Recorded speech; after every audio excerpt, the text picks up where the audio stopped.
Listens to our show knows that, and it's despite it being overcast, because I cannot even imagine where you would be if it was bright sunny skies. I have to wear sunglasses now. I'm at that stage of my life where I have to wear sunglasses. Don't let the overcast skies fool you. It can be just as bright in overcast as it would be with the sun shining down on us. You're looking very Kentucky-ish right now. I'm always in blue. You are. Kentucky or not. I respect that. I am too. I mean, it's blue, black, and gray for your boy Freddie D. Hey, man, it's good to see you. You look great. Hey, it's good to see you too, buddy. It's good to be seen. We are out at Alliance Hyundai, right off Golden Triangle here in North Fort Worth. That's it. We'll be here till 2 o'clock today. Eric Chiafalo is roaming around here, so if you're out and about, if you're looking for a new Kissing ride, babies, shaking hands. We've got some amazing prizes, I'm being told. All the prizes. That's right. It's the 1-year anniversary today at I-35 and Golden Triangle. I-35 West, I should say, which kind of had me the reason why a little later arrival. Hey, look, I tell you, that corridor, I know Will Chambers is going to be here at showtime. That corridor where you're like 121 going past the airport. It'll get you. And Waze telling you, like, go straight for another 18 miles. And you're like, no. You're supposed to stay on the right. Anyway, 10:30 today. $50 grocery card, 11 o'clock, $50 gas card. That's big these days. We got a pair of Tim McGraw tickets to give away at 11:30 and 1 o'clock. Bunch of grocery and gas cards. Is that who sings that? Are you a Tim McGraw guy? Not at all. I have no idea anything pop country. I think don't take the anything girl. Outside of really Tyler Childers, I'm lost. Yeah. I feel like that's a Tim McGraw song. I don't know. I would say text it in, but I don't. Jet, do you have access to the text messages there where you're sitting? I do not, but I do know that is a Tim McGraw song. A very good and emotional one. I mean, what? But let's be real. What country song isn't emotional? Seriously. It's meant to pull the heartstrings. Yep. It's meant to pull the heartstrings. And speaking of emotions, I don't know what many of you out there were feeling like as Robert you were. Garcia, thanks a lot, dude. Let's just go ahead and, you know what? And look, you won't find a bigger Rogar fan than Fred Davis outside of the Rogar family. I think it's time to send him down to Round Rock. Okay. Let's send him down to Round Rock. The Rogar experiment is not working. You tried him as a closer. He can't do that. You've tried him in situational appearances. He can't do that. Again, that's not to say that you still lose that game last night, even if he doesn't spit the bit in the 6th inning. But, me and Khaki Kev were texting back and forth last night, and, he had a great point. One thing about Rogar, when he shows up, he's going to walk the first batter. I don't care who it is. He is going to walk the first batter. He's going to get behind in counts because that's what Robert Garcia does. And, God bless Skip Schumacher for rolling him out there and trying him out, seeing if he can get his mojo back. But right now, Robert Garcia is not a good pitcher. And for as good as your bullpen has been, now, let's not bury the lead here. The Los Angeles Dodgers are a cheat code. Yeah. Like, you don't realize just how good. I mean, it's one thing when that's not your team and you don't really pay attention to it. And you and I are old enough to remember the Yankees and how stacked those lineups were, and we just appreciated it. And so, you look at this Rangers team. It's a fun team to watch. They don't quit, and that's one thing I do appreciate about Skip Schumacher. Kudos to him for leaving in Kamar Rocker in that 5th inning, because the way I tell you what, when watching that game last night, and he walks, and I can't think of who it was he walked before he got Will Smith to ground into the double play. But you got Skip Schumacher there, and I'm sitting there watching and thinking to myself, like, he's got a call to the bullpen. Like, he had just walked. I can't think of who he walked, but, like almost 4 straight pitches, boom. And Skip, not moving. April. Not moving. It's because it's April. How's he going to react? How's he going to respond? You know what? You're not wrong. I mean, that's the only reason, because this, a few months from now, if you're in that situation, the trigger gets pulled. But now you want to see what you've got in some of your guys to know just how they're going to respond. The Dodgers they're fascinating because, just before the season started, Dave Roberts, their manager, said they're going, back to back. You don't normally see somebody believe that their team, or somebody that's won, multiple World Series with this squad, say, well, this is the best one I've had.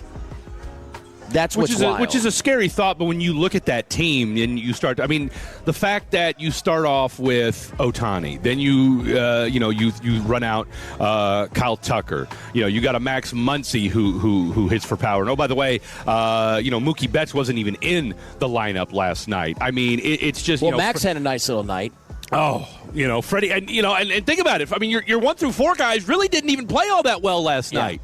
You got beat by your 5 through 9 guys. If you're the Dodgers, and so, but to your point, look, Kumar Rocker, I thought, for what he gave you last night. This is now 2 outings in a row where Kumar Rocker looks like a bona fide major league starter. Okay, do I think he's going to be a number 1 or 2 guy before it's all said and done? Who knows? We don't know. I said before the season started, what you want out of Kumar Rocker is you need him to make the progression this year that Jack Leiter made last year. Okay, and I think he's very much well on his way. What did he pitch? 82 pitches or something like that last night. Again, 72, 75, and can we just say this one time, and I know I've said this before, but I enough can't be said about it, and I get it. He used to work at the Fan. Mike Bassick, as the color commentator, especially from a pitching perspective, the insight and breakdown that he gives you when you're watching the game, I'm telling you, is second to none.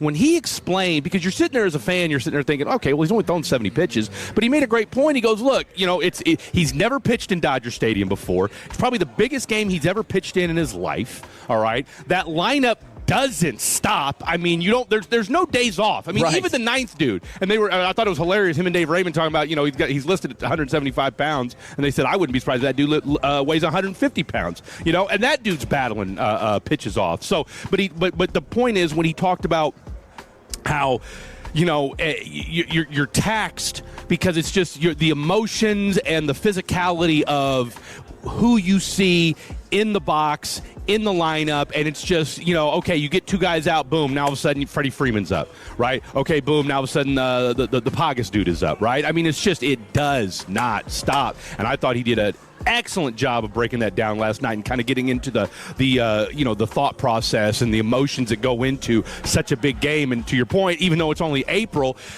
again, these are games that, yes, on the surface, it is April, but, these are all games that these little wins here and there all add up, even though it's 162 games. Do we think that 1 or 2 game spread is going to be the difference when it's all said and done? It's AL West? I think so. Probably. Well, look at this start. Look at the schedule that they've had to begin this season with. We're talking about, if they were not playoff teams last year, they're potential playoff teams this year, right? Exactly. The only one, being Baltimore. But there's many that believe that Baltimore could be a playoff team this year. So, and the fact that they're 8-7, Evan Carter with the huge home run in the 9th last night to pull the Rangers within 1. Obviously, Jock? they tie it. How about Jock? Let's not forget Jock's little, blooper up the middle. And oh, by the way, the what would have been a strikeout, he calls for the ABS. Gets another pitch, boom, knocks it up the middle. So you felt good about that, and your team did what you had to do. Now, obviously, we would have liked to have seen our boy Corey Seager with a little bit better at bat there at the end, but nonetheless, you put up the 3 runs on Diaz, and Latz was balling for the first 2 batters, had an 0-2 count, and as Matt Hicks pointed out, he turned on a 0-2 slider viciously, and when you're Max Muncy and you're seeing the ball like it's a damn beach ball last night, and boy, it certainly was. 8-7. The Rangers fall to the Dodgers on a walk-off from Max Muncy. First pitch tonight on your home of the Rangers, 8-10 right here on 105.3 The Fan, with pregame coverage starting at 7:30. Jack Leiter on the mound against Emmett Sheehan. You can get to him. And Glass now was doing his thing last night. I think what he ended up going 6 innings. I think it was all said and done. But you can get to Sheehan. I mean, I think you can win this game. I mean, look, the bat. Now I think the question 12 hits in 9 innings pitched. So I think the question you have to ask yourself is it time to move the fences in a little bit at Globe Life? Is that really necessary? Do we really need to? I don't know. I don't know. But this offense looks night and day different when they're at another. And again, we're only 12. I get it. We're only, what are we, 7-6? We're 13 games into this thing. But look, now I haven't looked this morning yet. But my guess is probably going to be that Wyatt Langford's probably going to be out today. I don't know if we know the extent, the severity, the extent of the quad injury. But it was nice to see him finally get off the schneid. And then, of course, boom, my man, pulls a quad or whatever it was, rounding the bases. That was kind of a bummer. So, a little worried about that. We'll have to wait and see how that whole thing plays out. Fan After Dark T-shirt. That's what I'm talking about right there. She's even got it signed. We've already got we've got a nice little crew that's already come out here to Alliance Hyundai, and we do. I mean, this is going to be a lot of fun today over the course of the next 4 hours. So right off of I-35 West and Golden Triangle, whether you've purchased from Alliance Hyundai, serviced your vehicle here, or just want to get to know them, get to know us, we would love to see you out here. Love to celebrate with you. The first 50 customers will receive $20 or 20% off of any service. The Spurs Eric and Chia Mavs follows out here. Cheech. I'm bringing you all a plate. Please do. Okay. Please all right. do. Thank Please you very do. much. I actually need an They Aaron. have sauce. Local craft I'm a barbecue out here. No, he's guy. the sauce guy. Come on. Look at me. Look at me. Seriously. What? I'm one of those too. Like I don't care how good the barbecue is. Need sauce, I don't baby. give me the sauce. Give what me are we the doing sauce. here? I mean, everybody looks like I like to get lost in it. like barbecue That's that just doesn't me. need sauce. I'm like, I get it. Yeah, I get it. I'll taste it, and it's delicious. Now, where's the sauce? Give me the sauce. All the sauce. I'm all about it. But yeah, I could smell that local craft. By the way, I love how everybody's coming in. They're like kind of looking at us, and then immediately over to the barbecue. They're less concerned about what we're talking about. I mean, we'll get some Rangers love here in a little bit, but we'll high five some people. But look, they want it. We got Texas Tech being represented here. We've got I mean, you got all kinds of stuff. We've already seen a Fan After Dark shirt. We got some fishing shirts going on. The sun's poking out. I mean, what a day! It's gonna be a beautiful day. It is gonna be a beautiful day. I'm excited. Are you excited? I know you're not a golf guy. I mean, but I am, but I'm not. Okay. But are there? I respect what they're. I mean, I respect the ass whooping that Rory's putting on everybody right now. An absolute runaway train. Are we hoping that he spits the bit so we can have like this catastrophic? Like then we'll all be locked in. If you're used to hearing me over the years talk about golf, and we really do it mainly just around majors. You know, I'll give updates as tournaments, are going on through the weekend, but we really don't get into topics unless it's a major, and certainly the Masters. Or unless it's Tiger. And over the years, it's rare for me to talk definitively about what I believe you are absolutely going to see after what we've seen after 2 days, because anything can happen, because it is Augusta National, and we've seen Rory himself fall apart back in 2011. We've seen and Jordan Spieth, who had already won the tournament, fall apart, on a Sunday. I think that we are going to watch Rory McIlroy absolutely go secretariat at Belmont on the rest of the field. Okay. I couldn't feel more strongly about it, and there are specific reasons as to why that is, and we'll get into that in just a few minutes. I love it.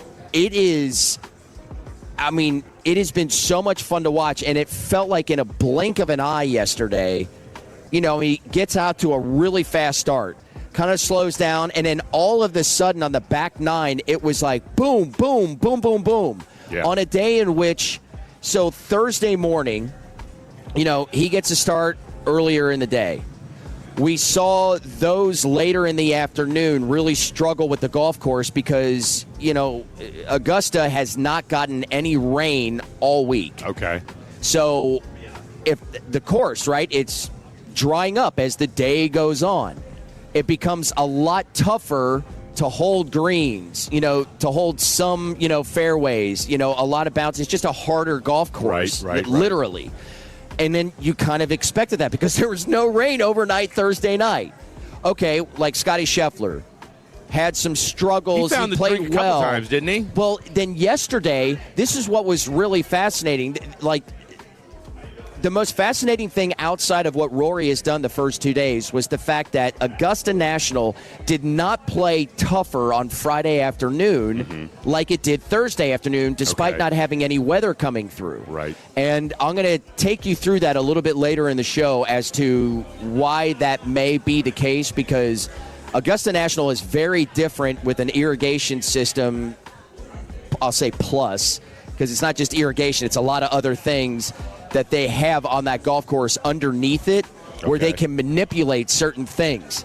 Because you saw or heard from a few guys after the round, like, I expected the greens to be much faster. I didn't anticipate them being as slow as they were because it's just been dry. There's nothing to slow them up. So it's an interesting part. We'll get into it later, but you look like you're ready to go play golf. I could play golf. You are draped up and dripped out, as my friends down in Houston say.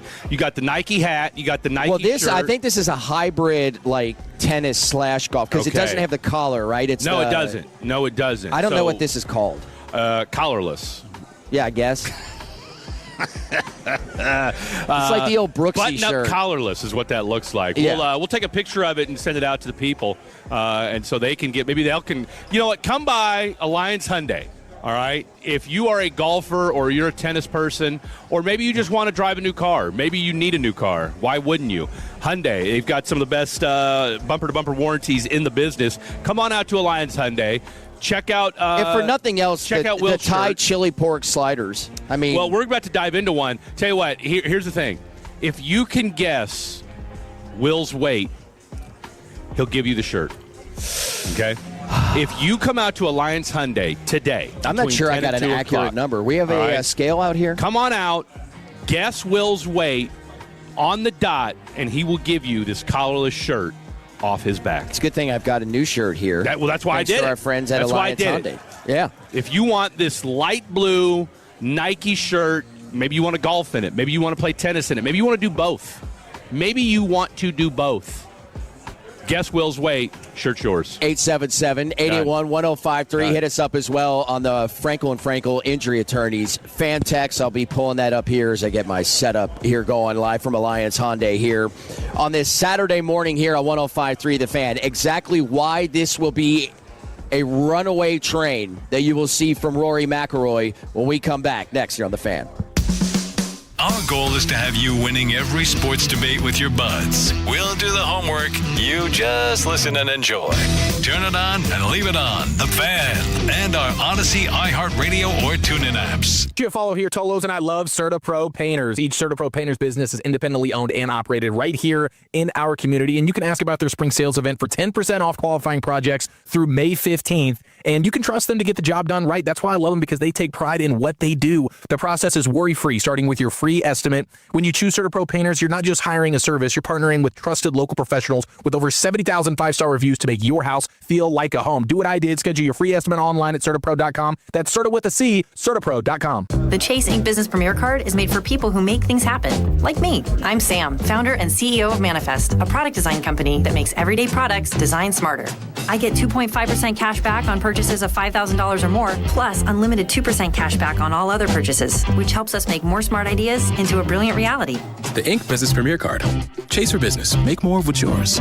Real business owner compensated for their participation. Cards issued by J.P. Morgan Chase Bank. NA member FDIC. Subject to credit approval. Terms apply. Why choose between getting things done and doing things with the ones you love? With Kroger same-day pickup and delivery, it's easy to shop the same great prices and quality you'd find in store. We'll bring your groceries right to you in our refrigerated trucks, so you can spend time on what matters most. Kroger, fresh for everyone.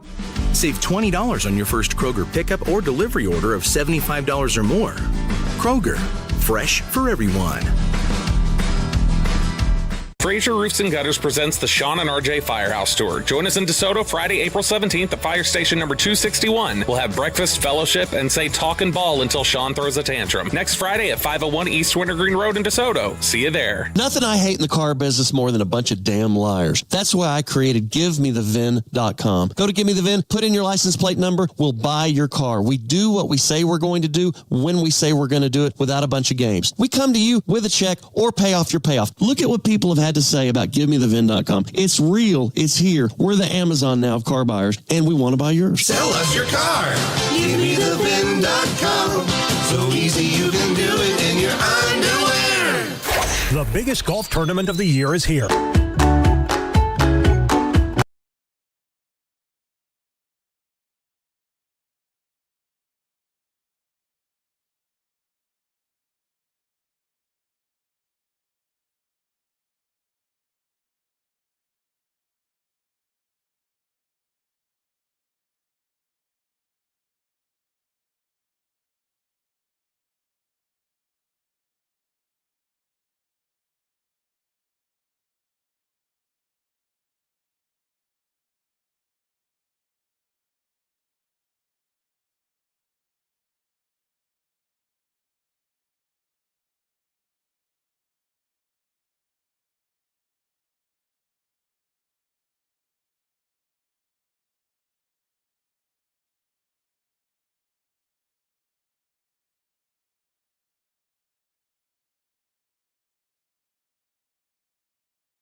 that credit built up a little bit. But let me tell you something. Right.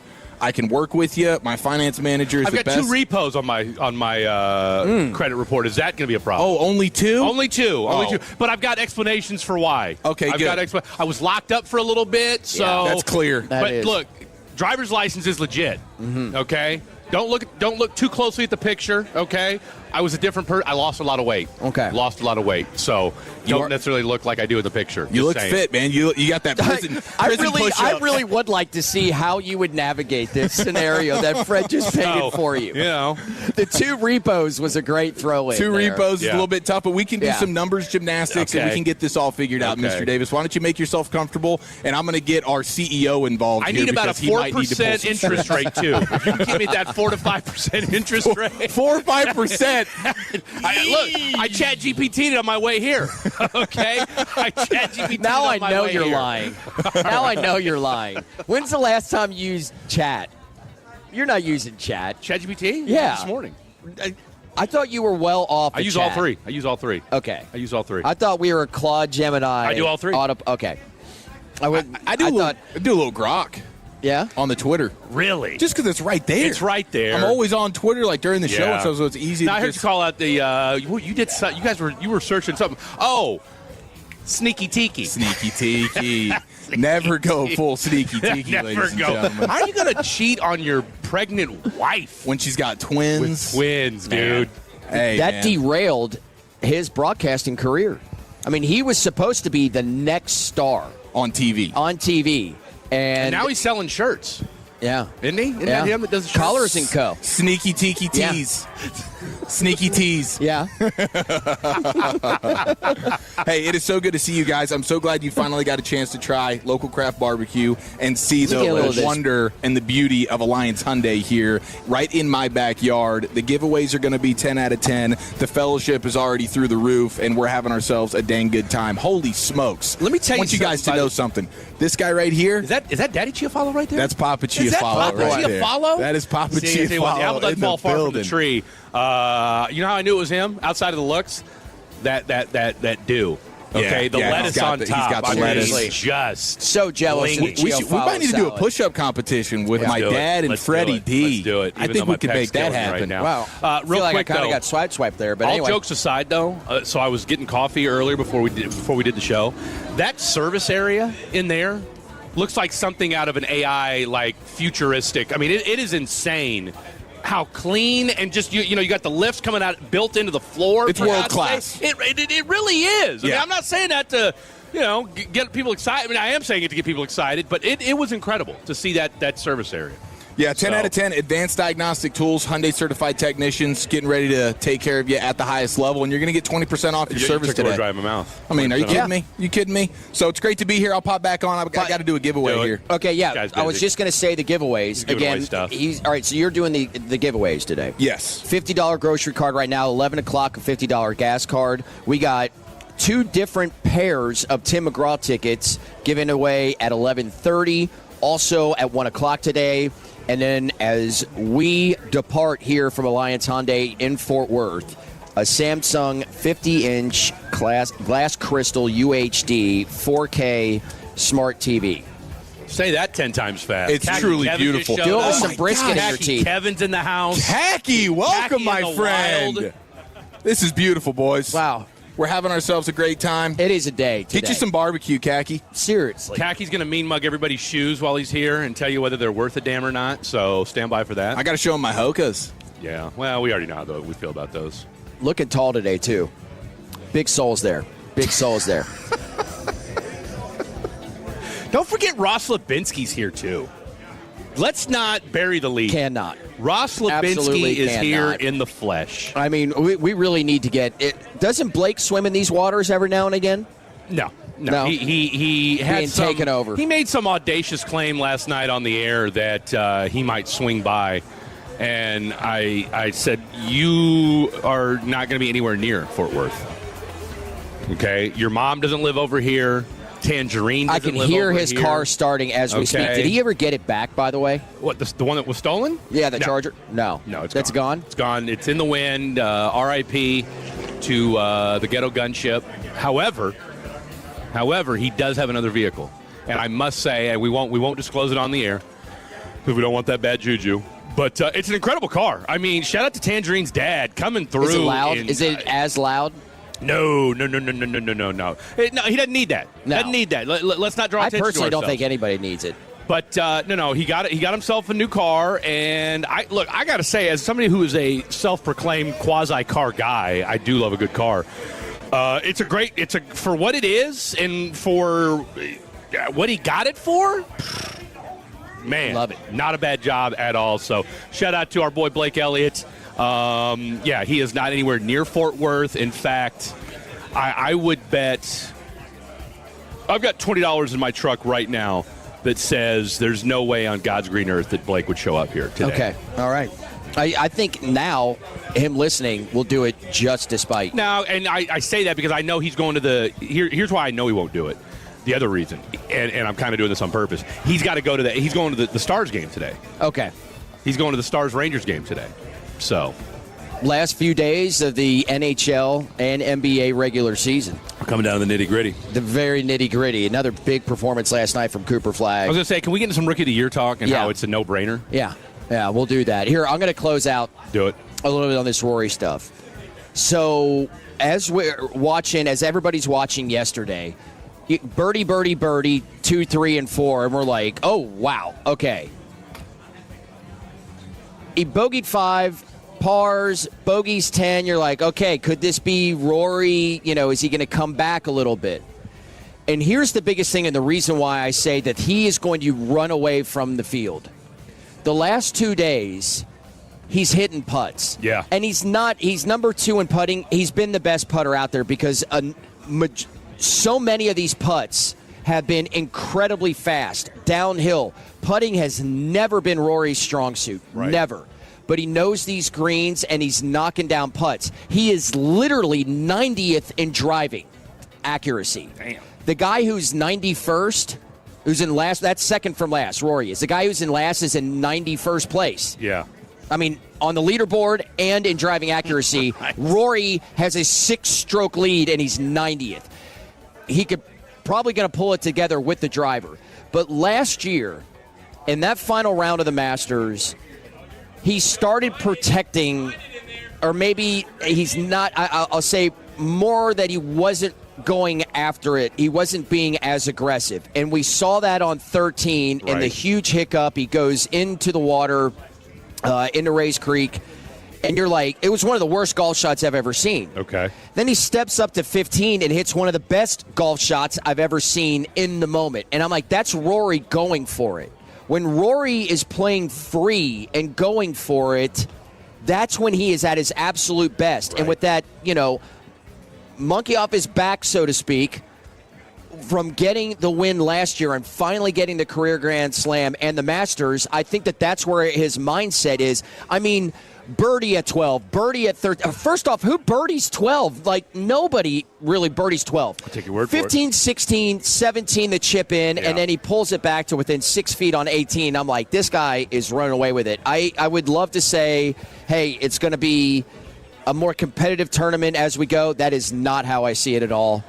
Unless he just absolutely collapses on the front 9, which, I mean, part of me says I hope he doesn't, but part of me kind of hopes he does. Yeah, there's just for some competitive golf. I'll get into later on how Augusta National Golf Club can change its conditions despite no change in weather conditions a little bit later on. But that's where I'm at with Rory, and then we'll kind of go through as we do that on what it's like at Augusta National with some of the other guys on the leaderboard that I think if anybody's going to give Rory a push, a few golfers out there that will. But let's get into a little Rookie of the Year and what happened last night down in South Texas. We'll do that next year on The Fan. Hey, it's Eric Chiafalo. Frontier is joining Verizon. New Frontier and Verizon customers can get 6 months of 100% fiber internet for free, up to 1 gig, by bundling Verizon Mobile and Frontier Fiber. Plus, get 2 new mobile lines for $50 per month on unlimited.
Khaki Kev, actually Kev's running here. an errand for me. Yeah, Ross he is. Levinsky Yeah, here. he is. Jet back in the studio.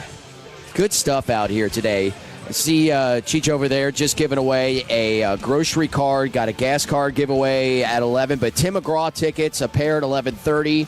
We got a pair at 1 o'clock. And, of course, the Samsung 50-inch glass crystal UHD 4K I mean, come Smart on. K Who doesn't TV. want a big Let's screen go. television? Let's go. Who doesn't have a big screen TV at this stage of life? You know? I mean, I feel like we're at a stage in society, and I'm sure people text in. Who has less than a 42-inch television in 2026? Unless you've got it in you a do? bathroom. Less than a 42. Interesting. You? In your bathroom or no? Your girlfriend's got a TV? I see. A very small TV. Like, we're talking like 30 some odd inches. Why don't you tell her to come up here and put her name in the hat for this TV? No doubt. I might have to. Yeah, seriously. Go ahead and do it. Hey. Good. I mean, that's unsatisfactory. We've got, that is.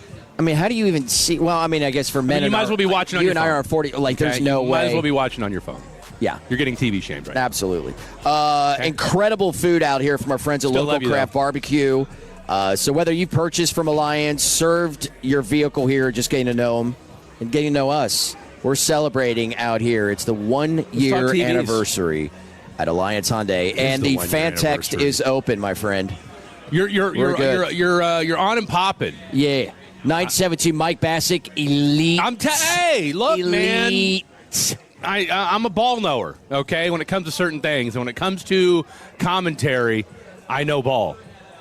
Like Bobby Belt, I know ball when it comes to commentators. No doubt. Nothing but ball knowledge from that guy. That's it. Last night, the Spurs 139, the Mavericks 120. The highlights here, Cooper Flagg, 33 points. Victor Wembanyama. Yeah. Another 40-point game. burger. He needed the 20 minutes played in his 65th game to be eligible for postseason awards, and that leads us to our topic of discussion here when it comes to Rookie of the Year. Let's put the Dallas bias aside, and I know that's hard to do, and I know if you're listening right now, especially if whether you're from the DFW or whether you live here or whatever else, and okay, Fred, yeah, no, obviously. And somebody, and of course, on the Twitter spheres, it's been retweeted verbatim, ad nauseum, whatever the hell you want to call it, over the last few days, when Wemby and Chet Holmgren, very similar situation to what is going on with Con Knuppel and with our boy Cooper Flagg. The Oklahoma City Thunder had the number 1 overall seed that year, or number 1 seed in the West that year. They had improved their games, I think, by 11 games from the year before, or something like that. He was obviously a huge part of that. Wasn't the best player on the team. Didn't have the stats that Wemby did. Wemby was on a 22-win team. In fact, played 11 fewer games than Chet Holmgren did that year, and won the Rookie of the Year resoundingly. That said, let's go ahead and put that in your hip pocket. Use that as kind of your foundational piece. When you look at what Cooper Flagg has done, when you look at the conversation he's in, when you look at the names that are being bandied about as far as what kind of rarefied air he's in with the stats and the numbers and what he's done this year as a 19-year-old kid and the numbers he's put up, youngest teenager to score 50 points. Fastest teenager to ever get to a 40-burger back in the first part of the 2025.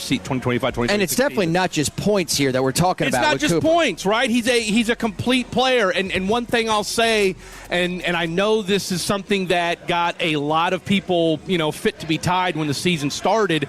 And look, I'm a Jason Kidd guy, right, wrong, or indifferent, but the Cooper Flagg at the point guard experiment at the beginning of the year, for as much maligned and for as much criticism as he took for doing that, and I'm talking about Jason Kidd. I mean, let's talk about the worst takes that we have heard, over a large surface area that first month of the season on Cooper Flagg, on redrafting. Remember that? Look, you had Jamal Mashburn with, to me, what's been the absolute worst take of anybody I've heard so far, was that if he were to come out in this year's draft, he'd be the 6th best prospect. And he threw out Koa Pete the Arizona big man is somebody that would get drafted in front of him, okay? There's nobody in this draft. I don't know AJ what's going on with my boy Darren Mash. Peterson, Cam Boozer, Darius Acuff, Wagler. I don't care, any of them. I mean, and we've watched them all. None of those guys, outside of Wemby, okay, in the last decade, Wemby is the only player you're taking over Cooper Flagg. And to have the discussion, look, and this shouldn't take away anything from Con Knippel, who has had a fantastic year. And Charlotte is an incredible story. Oh, they've had the best, one of the best records, if the second best record since January 12th. Yeah, it's remarkable from a franchise that's been dormant since Larry Johnson, which pains me to say it because Grandmama. Look, and this is going to pain me to say this. It took MJ getting rid of that team for them to be an actual basketball team again. And I think honestly that's part of one of the bigger reasons why Knippel has had. He was in the lead. Or Knuppel guy. I think is it Knippel or Knuppel? See, that's a great question. 877-881-1053. Are you a Knuppel or nipple guy? Let us know. I'm a nipple guy. I'm a nipple guy. Who doesn't love nipples? Who among us isn't? Huh? Yeah, Ross Lubinski. Ross very much a nipple he guy. is as well. Very much a nipple guy. Big time nipple guy. He was the odds-on favorite. That was until about a week ago. And then, And then Cooper did what Cooper's done. Cooper's doing some stuff, Now, Brian Windhorst had, and we like Windy. I mean, he says some, the thing I like about Brian Windhorst, who he will, when he says things, he says it with his chest, okay, and maybe a little bit of his belly too. But he had the audacity to say that when Coop got his 50 burger last week, that it was akin to when the Miami Heat were force-feeding Bam Adebayo. All right? If memory serves, I don't even think he had double-digit free throws in that game, Cooper Flagg. Secondly, you could force-feed somebody all you want. Just because you force-feed somebody doesn't mean that you're going to get 50 points, okay? And then just last but certainly not least, and let's not bury the lead here, who else you throwing the ball to on that Mavs team right now? Najee? 50-year-old Clay? Seriously. PJ's not playing half the time. Did you see his mom Chris Middleton's clapping our back age. on Twitter? What's that? His mom. I heard she did say something. That she did. I mean, basically because, somebody's trolling and... which I get. Look, it's 7 social media. for 7 from the free know throw what I'm saying? line. 7 for 7. Yeah, when he dropped 51. And I want to say he put up, 27, I think, in the second half. So, look, I get it. He's doing it with a bunch of G League guys.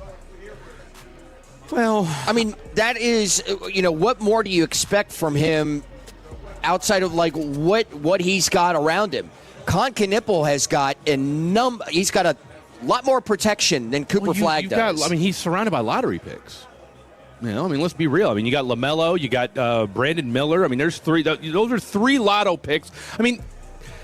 Charlotte is doing, dare I say, and with the whole tanking and the way the NBA is right now, and that's obviously grabbed all the headlines. But Charlotte, this is kind of what you're supposed to look like when you suck your as long as you do, right? When you suck as long as you do, okay. But they're kind of like the anti-Sacramento Kings, right? Where okay. We'll see. We'll see.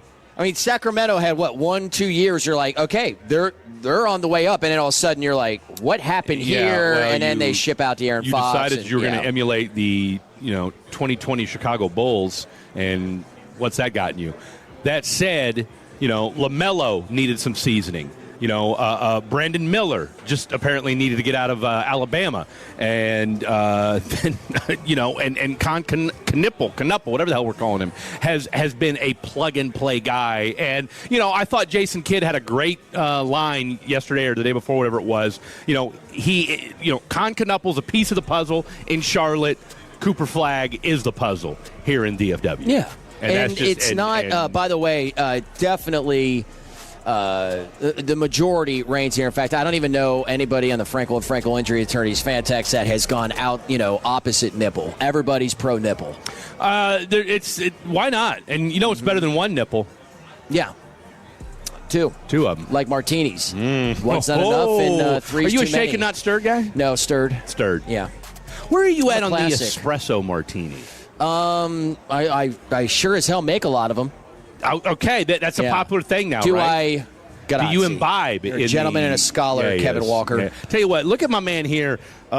He's North Texas out for one. Oh, thing. yeah. Okay. Yeah. He's more North Texas out than I am, You know with the what? Kentucky In stuff. fairness, he absolutely is. But, just in case, because I didn't know if we were going to be inside, outside, did bring the Kentucky quarter zip. I've got a KU quarter zip there we go.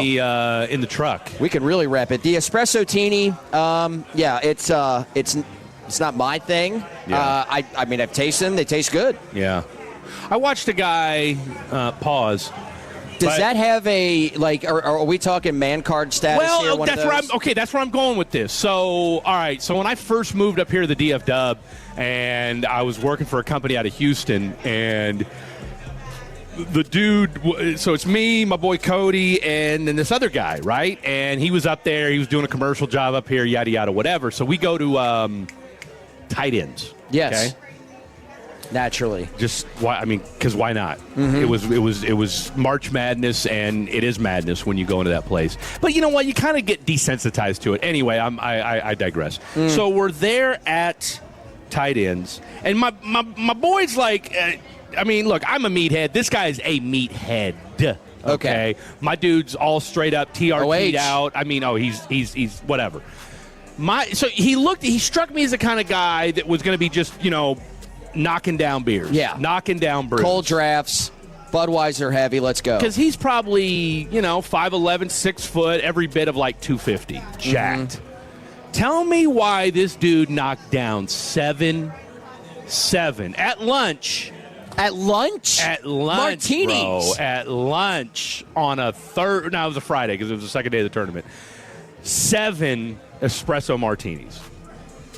Drinking them now, granted by 4 or 5, my man was, had a little slur, and then knocked down 3 more. I was counting because he went to the bathroom, and I was like, is this dude really knocking down espresso martinis like this? This is kind of wild. I think the caffeine probably counters some of the alcohol by the way, for a short time. By the way, this dude was driving. Alcohol still truck, catches too. up. Dude, that is whipping around. Geeked out on espresso martini. For as much as I get talked about in my shenanigans, which are over publicized, I would say, overblown maybe. Really, if I had 7 martinis, you'd be carrying me out. I would have to go to the hospital.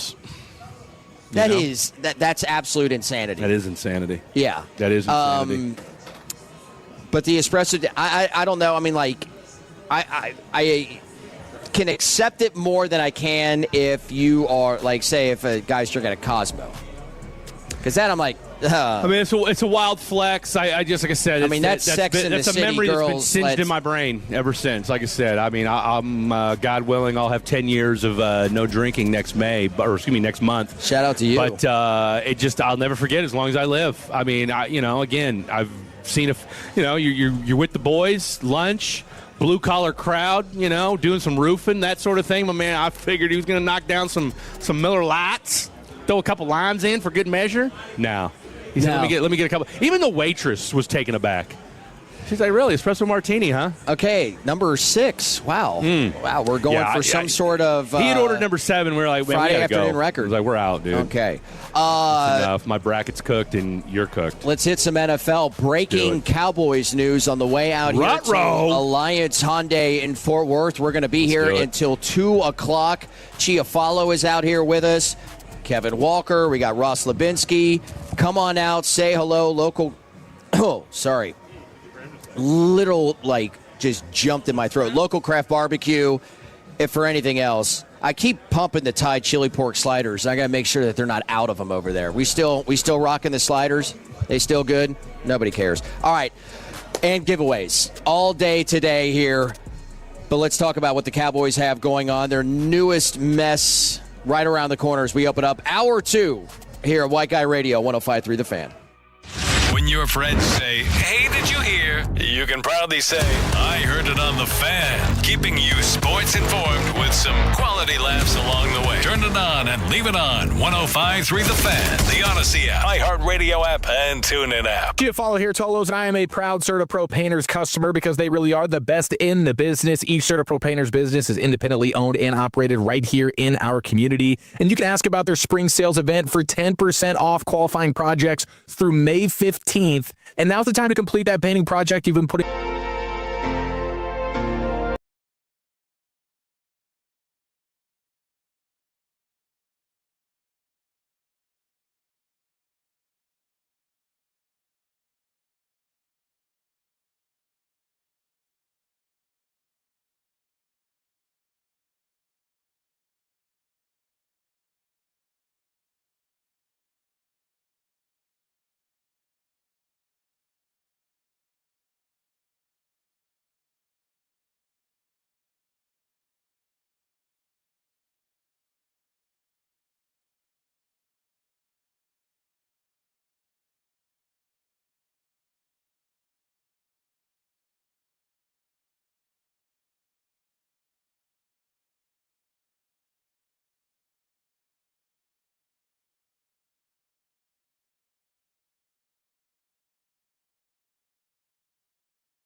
Let's not bury the lead here. Let's do that on the podcast side. Let's do a podcast.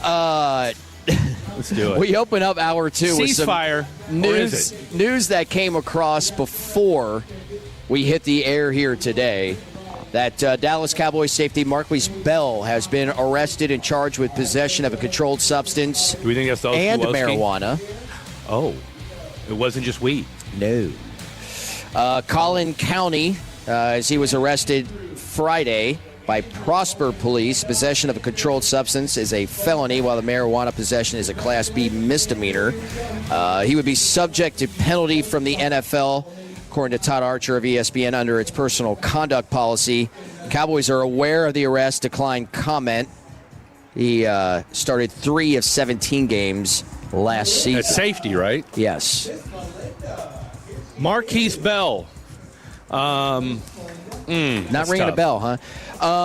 No, I talked to Marquise last year because I want to say he was rooming. He was his locker was right next to Trayvon Diggs, and so I remember I asked him one time when we were all waiting for Trayvon to tell us about his stripper pole, aka TV, and everybody was just kind of you know how those gangers get in the locker room, and so he's there trying to get his stuff, and I asked him, I go, man, I said, does it ever get tired? You ever get tired of having your locker here? And he goes, man, we came in the league together, and I've been locker to him, never gets old. I said, you know what, Marquise, I appreciate that. I didn't notice any undrafted free agent, by the way, entering into the league back in 2022. I didn't notice any substances in his possession at that time, so I can neither confirm nor deny.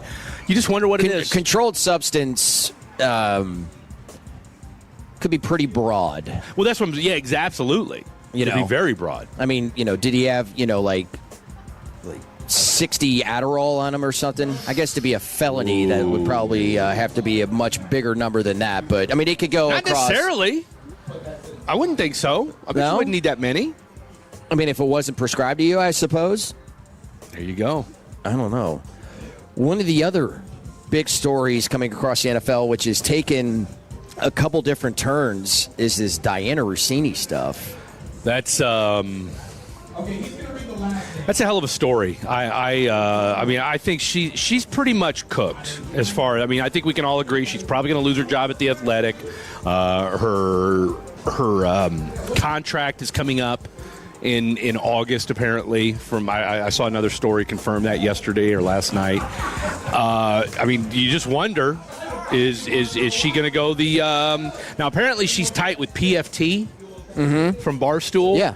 Blake and I were speculating and surmising last night she would make a move over to Barstool. She's going to have to. She's going to have to, because the Athletic, ESPN, I mean, they're not going to. I mean, obviously the Athletic's about to boot her. ESPN's not going to bring her back. The one thing about this at first, because when you see it and you go, okay, well, I don't know what those pictures necessarily, what they tell me. I mean, there was the one with the double hands like that. That looks really more intimate than just like a close friend embrace. Well, yeah. That's what it looked like to me, but I was like, you know what? I don't know. And, her response was, well, there was like 6 people there, and we all know that they hang out. I mean, just a week ago you had the Jay Glazer thing that they started with Mike Tomlin back in the day drinking. Yeah. Coaches thing with a bunch of people. Like, there's lots of that fraternizing, happens. True, but I'm going to play the old devil's advocate, which is a segment that the fans want us to bring back over there at Fan After Dark. But, by the way, 2 Fan After Dark shirts representing here. Seriously. That's 3 total if you're scoring at home. There's 3? I've seen 2. You got one more person? Because we got Walton Waco. We got our girl Carmen rocking one. Did we not have one earlier? I think, that was Carmen. So you saw Carmen rocking hers, and then our boy Walton Waco rocking his. Okay, yeah. Never mind. Carmen was blocked. But, look, what woman doesn't take pictures?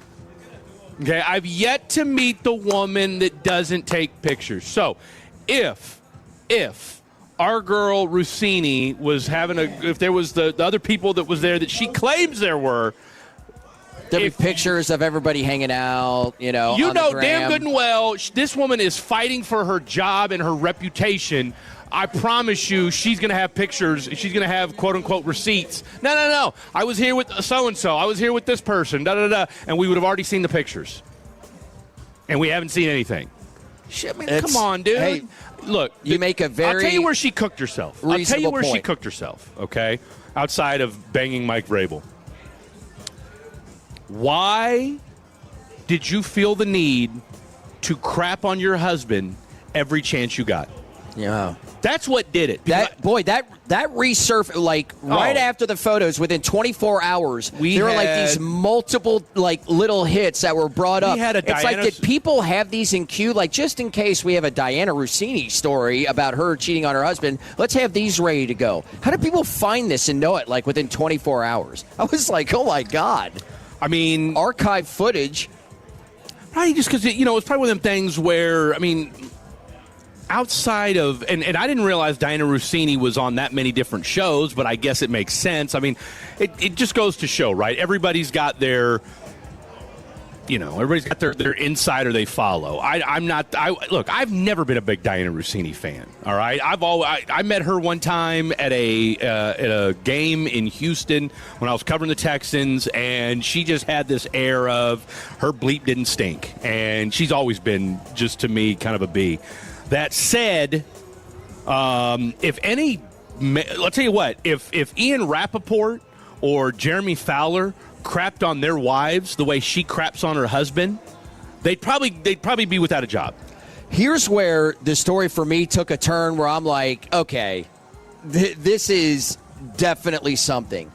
When it first came out, the Athletics editor, Steven Ginsburg, he said, quote, "These photos are misleading and lack essential context. Yeah. These were public interactions in front of many people. Diana is a premier journalist covering the NFL, and we're proud to have her at The Athletic." But that has absolutely flipped. Oh, yeah, that's to where real quick. Now it's a source, close to The Athletic says, while the apparent conduct in the photos raised questions, for Ginsburg and leadership at The Athletic, the initial review suggested the images provided and lacked context, but new details from the investigation raised additional concerns, and now they have totally sidelined her. She is now not going to be, she's essentially suspended. Yeah. While they review her coverage. No, she's on the IL. She's on the 6-day IL right now for work-related. It's non-performance. Immediately I thought, it's just going to be a bad look because naturally everybody's going to gravitate to, now we know how all these, hotties get their scoops. And then now this, you're like, well, that may actually have been part. No, I think we can all agree that. Now, I know, 10 years ago, whatever it was, 10 or 11 years ago, the Scott McCloughan, who was the GM of the Redskins at the time, his wife came out and blasted her. Now, apparently, and again, this is where, and look, I'm guilty of it, and this is one thing I got to get better at in 2026 is, you see that initial report, and then everybody jumps on it, especially when there's smoke, there's fire. They see that, and then apparently they came out and said, okay, well, that wasn't the case. It turned out to be unfounded. I don't know what the reality of it is. Point being, I can understand from if you're a female reporter, female insider, whatever, that's obviously, the Diana Rossini news isn't great. But, me and Blake talked about this last night. I think there's always been, no matter who you are, there's always been kind of a air of, is that the case, right? And I just think, look, man, right, wrong, or indifferent, you have to be careful about how you portray yourself and, or more importantly, your marriage and your love life in the media. Yeah, I don't care who you are. If there was published photos of my girlfriend in the type of interaction with Vrabel with the interlocking fingers thing, I'd be like, honey, what is that about? No, you're done. That's not, no. Anybody would question that. It's horrible optics. It's brazen, too. And as you were just kind of talking about with... Well, and apparently, so this this place that they went to, adults only resort. It's not like you can just drop by, say what's up, and whatever else. I mean, I think we're gonna find out eventually. This was not an accident. Okay, this was not just some random person just hanging out at the club. Oh, snap, there's Mike Vrabel and Diana Rossini. Let me get a couple pictures of these two. No. Yeah, which significant other files first? I think it's I think it's definitely Rossini's husband or his mother, one of the two. And I find it a little interesting how, we haven't heard hide nor hair on the Vrabel front. Now, I know he's come out and this was laughable. Look, this has been a week, 3 or 4 days straight of just, we're getting, I was going to say pounded with this information. Wow. Khaki Kevin. But on my right. I had something I wanted. You want to elaborate on that? Yeah, I had something I wanted to add to this because among all the information that's out there, another thing that's also being talked about is that TMZ and a couple of other publications like Barstool didn't want the pictures that were being leaked out there. Right. They passed on them price-wise, right? So now there's like $8,000 or something now like that. This was page 6 that they ended up had, and now people are like, well, maybe the NFL or people connected to the NFL were trying to cover this up. And so now people are looking into that. Like, why weren't people buying these pictures? Because TMZ, we know TMZ will buy pretty much anything, and they'll publicize that. So if TMZ didn't touch it, because they usually them, though, it would be my guess, right? I kind of find it a little funny that a lot of different publications didn't want to touch it. Here, but on the flip side of it, I don't look for two things. One, the person might have thought they were worth more than what they were. Okay, so if this person thought, "Oh my God, I'm sitting on a gold mine here. I want $25,000 for it." I mean, look, here's the thing. We're talking about it because we're in sports. Yeah. Nobody outside of sports cares. Okay, I mean, let's just call it what it is. All right, Mike Vrabel's a meathead, and Diana Rossini, for all intents and purposes, is not that cute. Okay, like subjective. Do we really think she's that cute? She's not. Because look, let's be real. Let Mina Kimes get caught up in this. That would go viral. That would be a national story. Strays for no reason. Okay, Kay Adams, we don't care because she's single. Okay. Kay Adams, we don't care about because she's single, and we already speculate that she's probably, you got dudes getting gaga and, waxing poetic when she interviews them anyway, okay? And she's been dressing kind of whatever. Hey, that's your thing, boo. Do what you do. Diana Rossini, not that cute, kind of obnoxious, not a shock, has been crapping on her husband for years. What dude's okay with their wife crapping on him? You know what I'm saying? Karma. So, very average. Apparently, Mike Vrabel above average. And Vrabel Vrabel's going to Vrabel, apparently. No doubt. You going to hang out for a bit? Yeah, I'll hang out for a little bit. Let's talk a little baseball next on The Fan. Sean and RJ, the KNC Masterpiece, G-Bag Nation, and Fan After Dark. Live and local. Turn it on and leave it on. 105.3 The Fan. And our Odyssey, iHeartRadio, and TuneIn apps. Hi, everybody.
Orlando, Grapevine QC, Kinetics, 972, 8610. This segment of The Fan is brought to you by the personal injury lawyers Frankel & Frankel. If you've been injured in a car or truck wreck, call Frankel first, 214-817-333-3333. With Frankel & Frankel, there is never an out-of-pocket cost. They only get paid when you win. Frankel & Frankel, the go-to car and truck wreck attorneys in Dallas. Thank you, Jet. Live from Alliance Hyundai in Fort Worth. Little sprinkle outside, so we're pulled everything inside. Still a beautiful day. Tolos, fatties everywhere, all over the place here.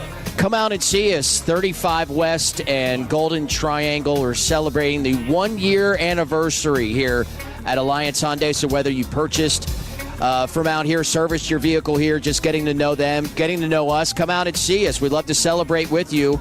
First 50 customers receiving 20% off any service. We got local craft barbecue as well. I was told the Thai chili pork sliders that there has been some stashed away. Ooh. Just to hold on to. Shout out to Ross. Longer. Ross made me an entire plate of just everything. It was so delicious. Ross Lebinsky, engineering here on site. We got Jet back in the Pimp Cup. Kevin Walker, Will Chambers. We've got Fred Davis back here still talking with Jasmine about NFL draft. Eric Chiafalo out here as well. Coming up at 11:40, we're going to get into a little bit of that draft discussion. Thanks to Jasmine. Jasmine is actually doing some producing on the fly here. Shout out to our girl Jasmine. We're efforting to get her to the where are we at? We're gonna be at the City View Pluckers, Blake and I. We got big brothered by Choppy because he lives 10 minutes away from here. So he clowns us one day. It's fine. We've squashed the beef with our boy Chop. So he's going to be at the Alliance Pluckers. He was at his, I think he was on his honeymoon the year before. So that's how I was able to go. Khaki Kevin and I went to that one. So draft night, 23rd. I want to say he'll be at what? You'll be at what? The Grapevine? So Chiafalo will be at the Grapevine location. Chop will be at the Alliance, and myself and Blake Elliott will be at the City View. That said, our girl Jasmine here. Look, hot take. Well, here's the thing. God bless her. She's gotten the best of both worlds, right? So she's an Ohio State fan. That's right. You heard me say the OH before, and maybe faintly in the distance in IO, wearing her Buckeyes gear. You know, but then on the flip side of that, she's a Cleveland Browns fan. Yeah. Well, that's typically how it goes. Football it goes giveth, north. football taketh away. Yeah. Okay. Columbus and North. Rough, Columbus is more of a Browns than it is Bengals. It goes north. So most Ohio State fans are also Browns fans. I'm more of a Youngstown State guy myself. Are you? Okay. Wow. I'm more of a Youngstown State guy. Funny Jim story. Tressel truther. Let me tell you something. Tressel. Funny story about Youngstown. First of all, Youngstown is one of the grimiest little towns you'll ever see. Number 2. Yeah, industrial. Met a dude as I was working. I was working as a mold remediator, and we would go into these homes. This was after the recession. You would go into these homes that were ravaged by mold, and we would remove the mold from these houses, and then go about our business. And we would find people from Labor Ready. All right, I think Labor Ready is still a thing. Labor Ready, you get all walks of life from Labor Ready. I've got stories for days about the people I met at Labor Ready. Anyway, meet this dude. Gave me the most sage advice I've ever heard in my life. He was 30 years old. He had 10 kids by 8 women. Was working Labor Ready and going selling Nick Cannon weed. on you, huh? Yeah. Had good weed too, but that's another story for another time. How do you? When I hear these stories, I mean the Cromarties of the world, but Cromartie wasn't many baby mamas, right? Or I'm do I not. have Now that that I don't know. I just know he had a lot of kids. Yeah, My so man many had is 10 which kids that by he 8 could women. barely remember their names. Yeah, when prompted, but I mean to have the bandwidth to be able to handle that type of just the phone situation. Yeah, of who you're calling and texting all the time and keep. I mean, I would short circuit. I mean, look, man, I wish I could remember this dude's name. I really, really do. I would. What love was to the remember his advice? name. Follow my heart. Yeah, he was following. Follow my heart. No, he was following some other organs. Look, here's the funny part about it. We had just got done. We had ripped through this house in like a day. And we're sitting there smoking a joint, drinking a beer, and we had been talking sports all day because that's what you do. Mm-hmm. And he goes, man, He goes, you talk sports different. I said, man, I appreciate that. He goes, what's your story? Why are you doing? What are you here for? So I explained to him what I was doing. He goes, man, you ain't supposed to be here. You're supposed to be talking sports somewhere. Prophetic. Wow. Look, it might have been the weed. I don't know. It might have been the weed. It's probably got to where he got to with the 8. Talking like that. Dude, you know what? You're probably on to something. Look, Yeah. I was ready to go impregnate somebody after that conversation. I didn't. Yeah. Let me make that clear. I make that clear. At least not that I know of. But point is, you just never know where you're going to get these messages. Okay? You heard- never know. Off in the distance, where you'll get these messages. The dulcet tones of Eric Chiafalo, who just gave away a pair of Tim McGraw tickets. He's going to join us to talk us a little NFL with Khaki Kev, too. Because our girl Jasmine over here, very strong on how she feels where Caleb Downs may go in the draft. That's, so we'll have that's a how this little whole conversation debate on started. The Ohio State guys here coming up at 11:40. Went to the ballpark last Sunday. Yeah, you did. Easter Sunday, nice family deal, you know, with, I thought it'd be really, really cool with, the whole family from the Cincinnati area with the Reds in town. The Natty. Go to church, go out to the ballpark. Yeah. I have been with the station 6 years. Yeah.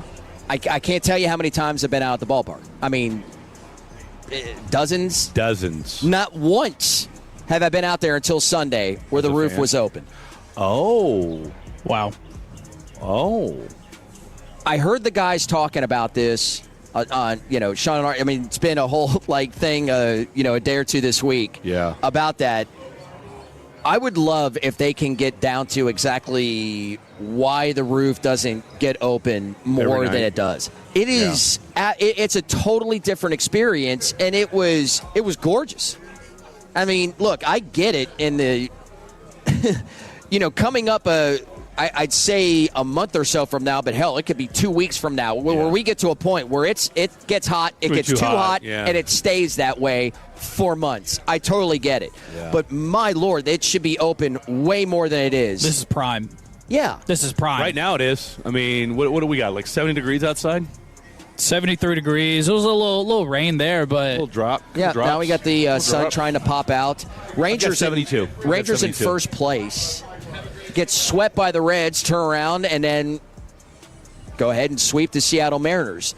You guys have any big surprises? Look, we're 2 weeks into the season. You can't take too much away from, what happens early on in April. But is there anything that has stood out from you early on in this baseball season? Ooh, you talking about just the Rangers or baseball as a whole? Just baseball in general. I mean, look, the Yankees have been really good. They're expected to be. They still don't even have Garrett Cole back. The Dodgers are what they are, but there's been some surprises in there. I want to say, staying in the division, the A's. The A's have been playing ball. Thought you were going to go Angels.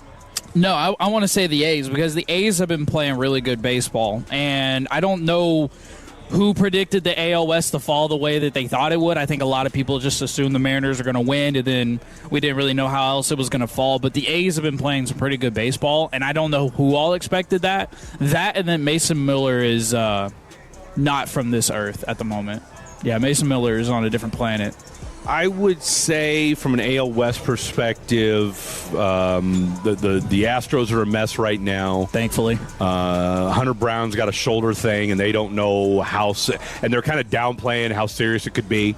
If you lose him, that's a wrap. Framber Valdez, obviously, is a Detroit Tiger now. The Japanese dude they got, he lasted a third of an inning last night, before he was sent packing.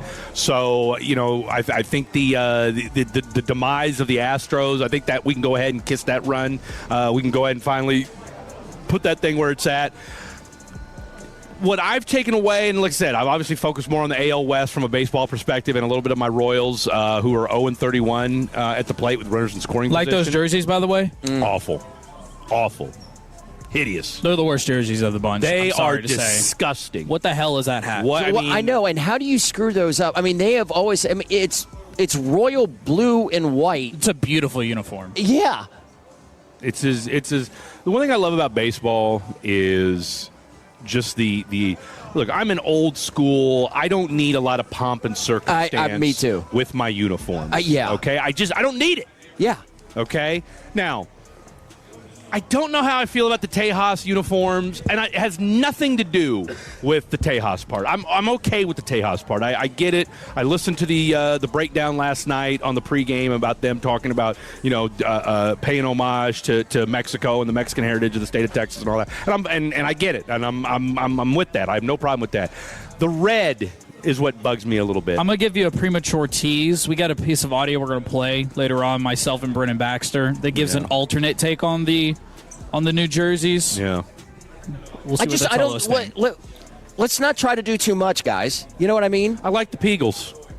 I don't. Maybe that's my issue. I'm a navy blue guy. And I thought last year's or the last couple of years of City Connect uniforms have been dope. And I'm not an alternative uniform guy, but there was something about the Rangers. Honestly, that's kind of what made me like the Rangers even more, because the Astros, for 12 years I spent in Houston, ass when it came to their alternative uniforms. Okay, you're trying to incorporate too much. And it was too much, and so I liked the cream colored jersey, the navy blue with the little red stripe down the side, the Peagle on the shirt. Like that was, I dug it. I feel like, and I'm going to ask you this because I feel like the man here on my left, Fred Davis, with he and I being, well, the reason why we call this White Guy Radio, middle-aged men. That's why I had to come here. Because I've said this a lot in the NFL season. Like I for the last several years, like I wish we had like the Broncos and the Bills go back to the 90s uniforms. Yeah. Or 80s, 90s for, the Broncos. Like those old with the D. Yeah. And the bright orange with the blue, and then with the Bills, because I don't like them. I could go down a list of a number of other ones, and I kind of feel the same way. Like on Sunday, look, I root for the Rangers, I root for the Reds too, and I grew up really a Cubs fan. Yeah. But it was an excuse for me to wear one of my favorite jerseys of all time, which is the old 1990 World Series Eric Davis jersey. Like the white with the red, and now they incorporate the black in there and all that. I'm like, I wish they would just go back to, I like it, sometimes the more basic, the more simple pops more. People love retro. Okay. Now, my question to you is, am I just be like, shut up, old man? No, I think a lot of people have a ton of different takes on the new jerseys, the alternate uniforms for these different teams. I think, and I understand, like you said, the message that they're trying to send. That could be for us as the Rangers. That could be for Wisconsin. All these different teams that have this message that's supposed to be behind the City Connects. Respectfully, not the mass majority care about the message. They just want them to look good. And sometimes if you do too much, it takes it away. Now, another thing is, I don't even like the batting cage. Like, we went to that years ago, right? Where it's, just if you're a blue team, like the straight blue, or if you're red, straight red, all that. I don't even like that. Wow. But I think also for the fans, they wanted red jerseys, and I don't think this is what they wanted, if I'm being honest. I'm sorry, say that again? The fans wanted red jerseys back. It's been something that the Rangers fans have been clamoring for years, is to get the red jerseys What don't back. they like about it? I mean, if they wanted red, they got red. Yeah, but I haven't seen them in person. Yeah. Shout out to the KNC Masterpiece who have, but it doesn't look like the red that we wore Looks in the Oklahoma in the old red. days. Looks like OU red. And I hate that, Crimson? obviously. Yeah. Yeah, it looks crimson. It looks crimson, and that's not the red that the Rangers used to rock. And I think that's what the fans wanted, is something that was red like that. So you can't say you gave us red back, because it's not really the red that we wanted. Another red, scarlet red. Ohio State defenders in the draft, where they may go. Could one of them end up wearing the silver and blue of the Dallas Cowboys? We'll bring Cheech in next as we talk NFL draft here on White Guy Radio on 105.3 The Fan. This message is sponsored by BetterHelp, and the leading online therapy platform, BetterHelp, now accepts insurance in Texas, making therapy far more accessible for people who have previously thought it was too expensive to start. With quick coverage checks, easy online matching,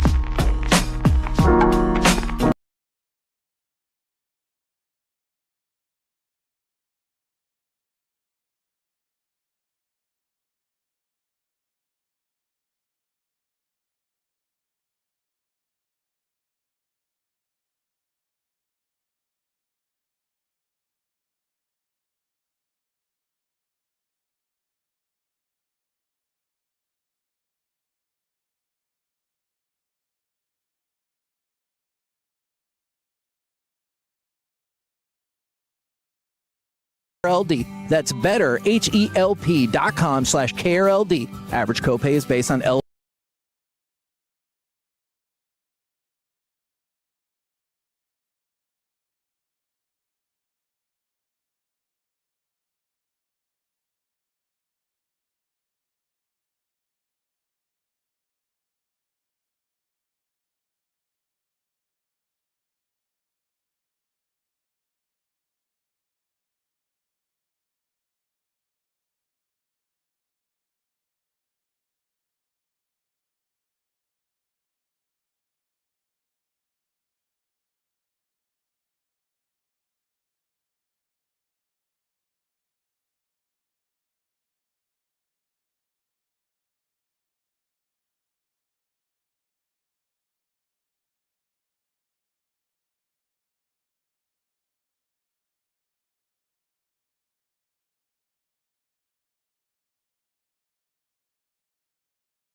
Out here with Ross Lubinsky and Jet back in the studio, back in the Pimp Cup, I should say. Now joined by Eric Chiafalo, who will be giving away another grocery card and maybe, just maybe, some wiffle ball bats. You got some wiffle ball bats over there, baby.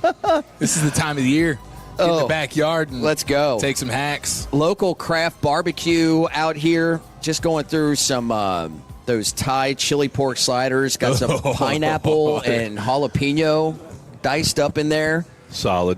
All about it. And then I heard there are rumors of some potato salad that goes hard. Yeah, baked potato salad. That just set it off, dude. With the no, I saw that earlier. Yeah, that is so good. Steve Blunt is he's the pit boss. He's the pit master, and he's just he's a creative genius. Is really what he is. Come on out. Can he roll blunts? I believe he can. Look at him nodding his head. Yes, absolutely. Yeah. Kidding me? Do you do a double? Do you do the double with the, like one side and then the like left side, right side? Look at that Two guy right there. You go. Look at that guy there you right go. there. Double finger roll. I like your style. Talking about. I like how you roll. 35 West and Golden Triangle. That's where we are. Got a live DJ going. Yeah, we do. We're going to rock this thing till 2 o'clock. Come on out, man. We still got tickets. Have we given away the Tim McGraw tickets yet? One set. Just one set Okay. of the Tim McGraw tickets have been given, and a lucky Elizabeth, I believe, Shout out to Elizabeth. was the winner there. We call her Liz where I'm from. Mm-hmm. Yeah, and she's on the mountaintop right now. Yeah, she is. Jumping for joy. Don't take the girl. Ba-na-na-na, da-na-na-na. That's the only Tim McGraw song I know. Better but versions it's a of great that song you It's a could great hear song. and winning tickets a little bit more than an hour from now at 1 o'clock. As Jet Nelson would say, pulls on the heartstrings. Does. Yes, it does. Much like Jet Nelson. He'll pull on your heartstrings. Another one. Every once in a while. He's a romancer, that guy. He absolutely is. He has nobody. is. Nobody gets to the Jet that easy. Yeah. Remember that, people. Nobody quite like your guy, the roofer, though. He, smooth talking. Oh, look. What are you doing here? Smooth Follow talking. your heart. 10 kids, 8 women. More mock drafts. We got Eric Chiafalo in on loan from the G-Bag Nation out here, Alliance Hyundai. So we had our girl Jasmine out here, rocking from Columbus, rocking her OH, her scarlet and gray. Yeah, she was. Decked out from head to toe. She was. Bro. She was. She was geeked out on her Ohio State. Feeling strong coming in with the hottest of hot takes. Dude, didn't hesitate. Thought No Caleb words. Downs, hey, don't count out Caleb Downs going number 1. Now, I think all of us would consensus disagree, but And she did. She backed off that. She did back off of that. She said, "I get it," but she goes from Ohio State perspective. She expects Caleb Downs to be the number 1 Buckeye to go off the board. So here's where I want to go with this, because coming into the college football season, I know I, like many other, looked at Ohio State and said, you have the best player in college football, best offensive player in Jeremiah Smith, and the best defensive player in Caleb Downs. Now, as the year goes, and of course this changes all the time, right? Like Carson Beck was going number 1, before his last season at Georgia, and then all of a sudden, not a great year. He ends up not even going in the draft and not even playing for Georgia. Yeah. So lots of things change. Caleb Downs' play did not change. However, you do have Arvell Reese, You've got Sonny Styles, who now look like that they may be drafted higher than Caleb Downs in this draft. And maybe it's positional, which is kind of why I want to ask you. I'm looking at Peter Schrager's latest mock draft, and you actually have Caleb Downs going to your Dallas Cowboys at number 12. Yeah, that was big, man. Especially with Schrags, he's pretty plugged in. Like he's not a guy that just cranks out mock drafts throughout the offseason. He gives you 2 of them, and he gave you the first one this week. And the fact that he had Caleb Downs slip into 12, that's pretty eye-opening, and it leaves you with the hope that he could actually be there. And I think a lot of it has to do with the fact that he plays safety. Yeah. And he's not built physically like a Sean Taylor, right, who is the prototype, and he goes in the top 10 all those years ago. And some of these other safeties, Eric Berry, that were more physically maybe impressive, because Downs is a little bit undersized. I don't think that necessarily matters for playing safety. I think now, because it's become so much more, and I know we could be talking about 2 different safety positions, but, safety has become more of a hybrid role, in the last at least half a decade in the NFL. You see so many guys that are playing different spots and playing multiple positions. They want them to be interchangeable. Most of these defensive coordinators are like, I don't necessarily want the strong safety only, free safety only. I want these guys that can mix it up. What's the best case scenario?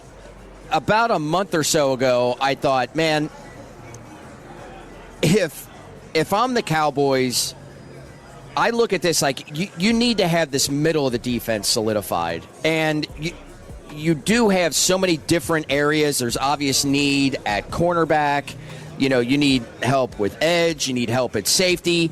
But my belief is that, like, in the middle of that defense, if you could get somebody really, really good there, it could help in some of those other areas, just make you an overall better defensive unit. And I was like, in a perfect world for me, for the best thing for the Cowboys is get up to number 6 and get Sonny Styles. Yeah. Solidify that part of it. I think that's a little bit far-fetched. But what do you think the best case scenario, if you were to pick anybody out of this draft, because we know they're not going after a quarterback. Mendoza's going number 1. David Bailey likely going number 2, and even though you'd love to have him, but if for both of you guys, who would be the guy that you'd be like, man, this would be the game changer for the Cowboys, whether they get him, if they miraculously moved up to 2 or 3, or they stayed at 12? Yeah, I mean, it's tough because they left themselves open to where you have multiple things you need. Like, you need a linebacker desperately, right? You talk about Sonny Styles, but I think you also need pass rush. You don't have that. Rashawn Gary, Ezeraku, all these guys, it's like they're good at stopping the run more than they are getting after the quarterback. You need an ace pass rusher. And, of course, Quinnen Williams in the middle is going to be pushing that pocket in a big way. But, like, ideal world, yeah, you're able to get a Bailey or something like that getting off the edge for you. But realistically, trading up for Styles, I do think is on the table. I think the Browns would love to get out of 6. And if the Giants don't take Styles at 5, then I think that would go a long way for you in solidifying that linebacker spot. But if you stay at 12 and you can take Downs, and then you could circle back and take a Jacob Rodriguez, like Downs Rodriguez. Well, now the talk is with Rodriguez that he could very well end up going in the first round. Right. You might have to take him at 20, and I know Walchuk's been on that for months now. I'd take Rodriguez at 20. So it's like, could you stay at 12 and 20 and just take They say Downs? the knock on him, though, is he can't cover. That Rodriguez can't cover? Yeah. Well, I mean, I don't know that I would agree with that. I think there's maybe a little bit of the physicality side of it all. Well, and that's kind of what Corey Chavis jumped on with us the other night, and that was his thing, is that, yes, he's a tackling machine. He can do all the things you want as far as, your defense and stuff like that. But if you're good at, because look, that's kind of the ding on him, right? Where we talk about, okay, why is he not a shoo-in at 20? Because for some people, that's a little rich for me, Rodriguez at 20, right? Does he have the physicality or the speed of the intangibles as maybe like an Anthony Hill? Right, and plus, and something, and I'd love to get your guys' thoughts on this. Now, we had Clint Goss on a couple weeks ago. He's based out of Atlanta, covers the SEC, the Falcons, whole 9. He's a big C.J. Allen guy, and he said, "Look, I'm not as worried about his pro day because look, the guy did have a meniscus thing at the end of the year." He goes, "But for 3 years, he was the green dot in Kirby Allen's defense and was a dog for 3 years, no pun intended, right? So because he's rehabbing from a knee injury and isn't maybe 100% just yet, we're suddenly going to say, okay, all of a sudden this guy doesn't know how to play football." So, look, if you can get Caleb Downs at 9 or 12, and I'm all for. I saw something the other day, and I think you guys talked about it on G-Bag yesterday, where there's scuttlebutt about, do the Chiefs and the Texans, or excuse me, the Chiefs and the Cowboys swap 9 and 12. Okay, and if you tell me, okay, I can get Downs at 9. Hell, Lance Zierlein had Downs going at 16. Okay, right. That seems a little crazy to me, right? That said, 9 or 12, whatever. If you told me that I was going to get Caleb Downs at 9 or 12, and then get a linebacker at the end of the first round, whether it's Anthony Hill, C.J. Allen, or Jacob Rodriguez, bro, I'm telling you right now, I'm plug and play because look. Outside of Shamar James being my green dot. I know. You're a sick man. Okay, I am a sick man. But I'm going to tell you one other thing to go ahead and, put in your hip pocket for this year. We keep talking about guys that can rush the passer.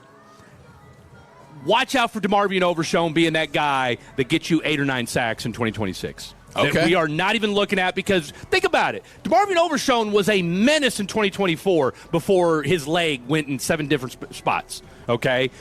If I don't need him to be my green dot, which I don't, all right, and I just let him be that guy that's kind of all over the place and just go run. Because if you tell me, hey, I got Ezeraku, who I'm a little nervous about with the hip injury, but if you're going to tell me I got Rashawn Gary, I got Ezeraku, and you'll get a pass rusher somewhere, maybe with that 92 pick, all right, and I let Overshown freelance and do his thing, blitz.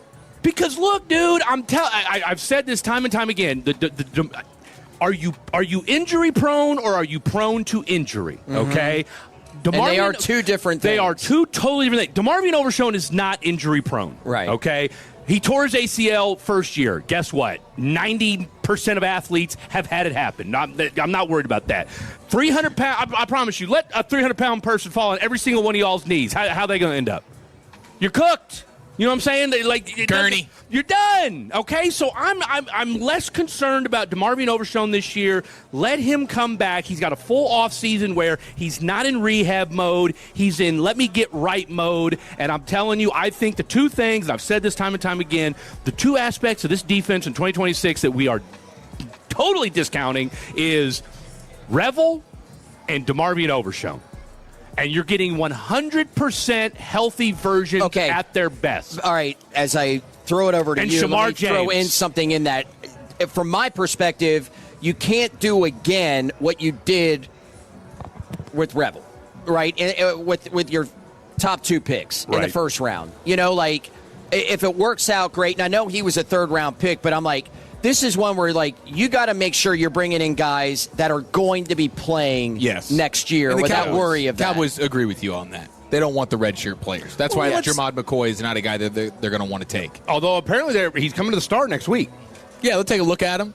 Hey, if you're around on day two, I wonder, is it a situation with McCoy where if he were to fall, right? If he were to slide mid to late first round, all of a sudden you're sitting there, if you trade back from 20.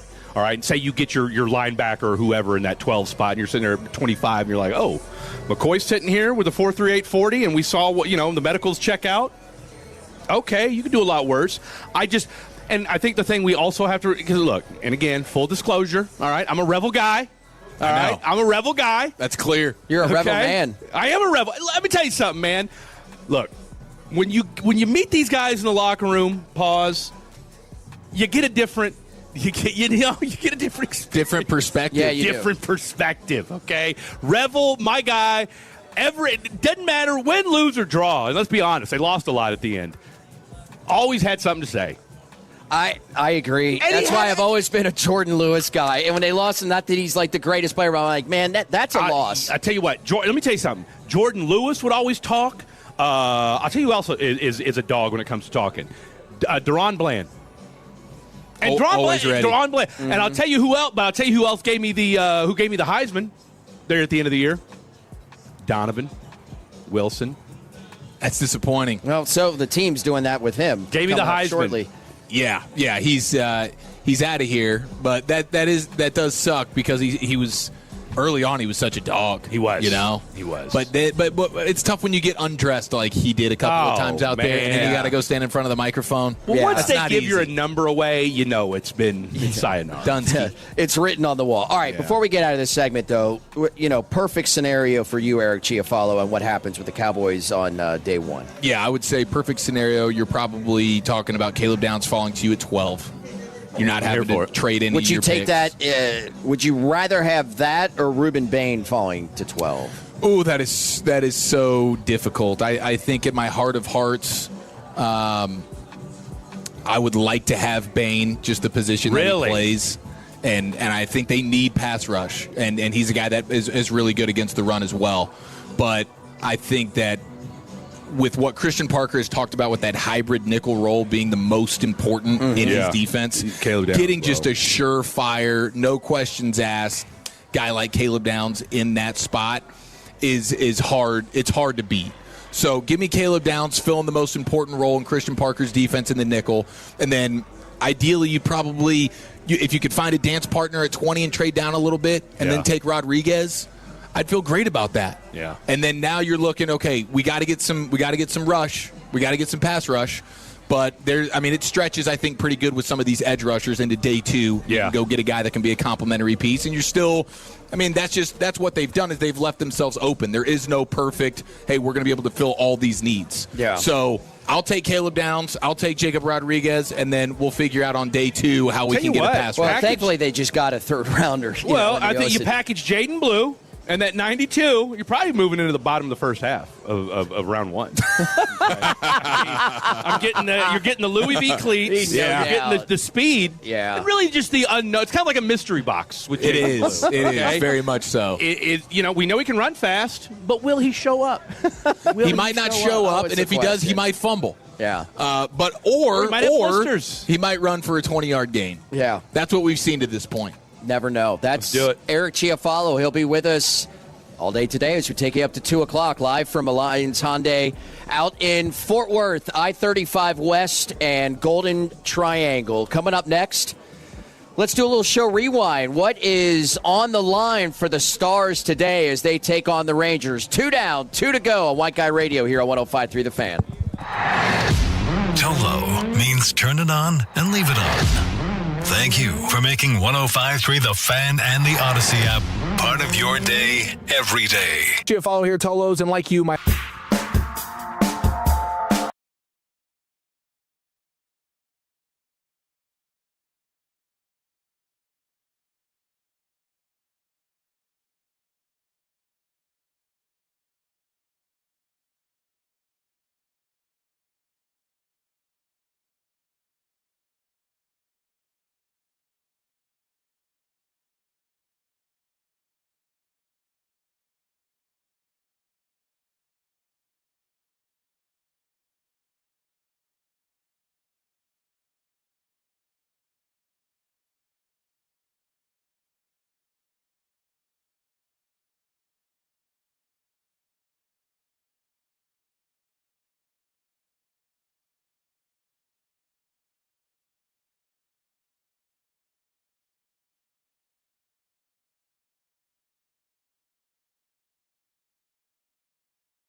26. Bank of America N.A. member FDIC. Terms apply. All rights reserved. This is the exclusive home of Dallas Cowboys football. KRLD-FM and HD1, Dallas-Fort Worth. Let's go, Cowboys. An Odyssey sports station. Driven by our D&M Leasing Studios. Thanks for turning it on, leaving it on. 105.3 The Fan. Hour number 3 as we head into the afternoon on this Saturday. It's White Guy Radio here on 105.3 The Fan. Will Chambers, Fred Davis, Ross Lubinsky, engineering on site. Jet Nelson back in the Pimp Cup. Eric Chiafalo's out roaming around as we are live. The 1-year anniversary celebrating at Alliance Hyundai. It's a good time. 35 West in Golden Triangle out here in Fort Worth. Whether you purchased from Alliance Hyundai, serviced your vehicle here, or just getting to know them, come on out. Would love to celebrate with you. Got incredible food. We've been eating all day here. Local craft barbecue.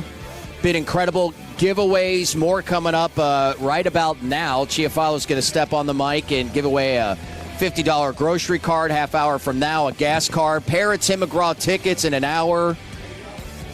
The Samsung 50-inch glass crystal UHD 4K smart TV at 2 o'clock when we give way to Kevin Walker and Brennan Baxter.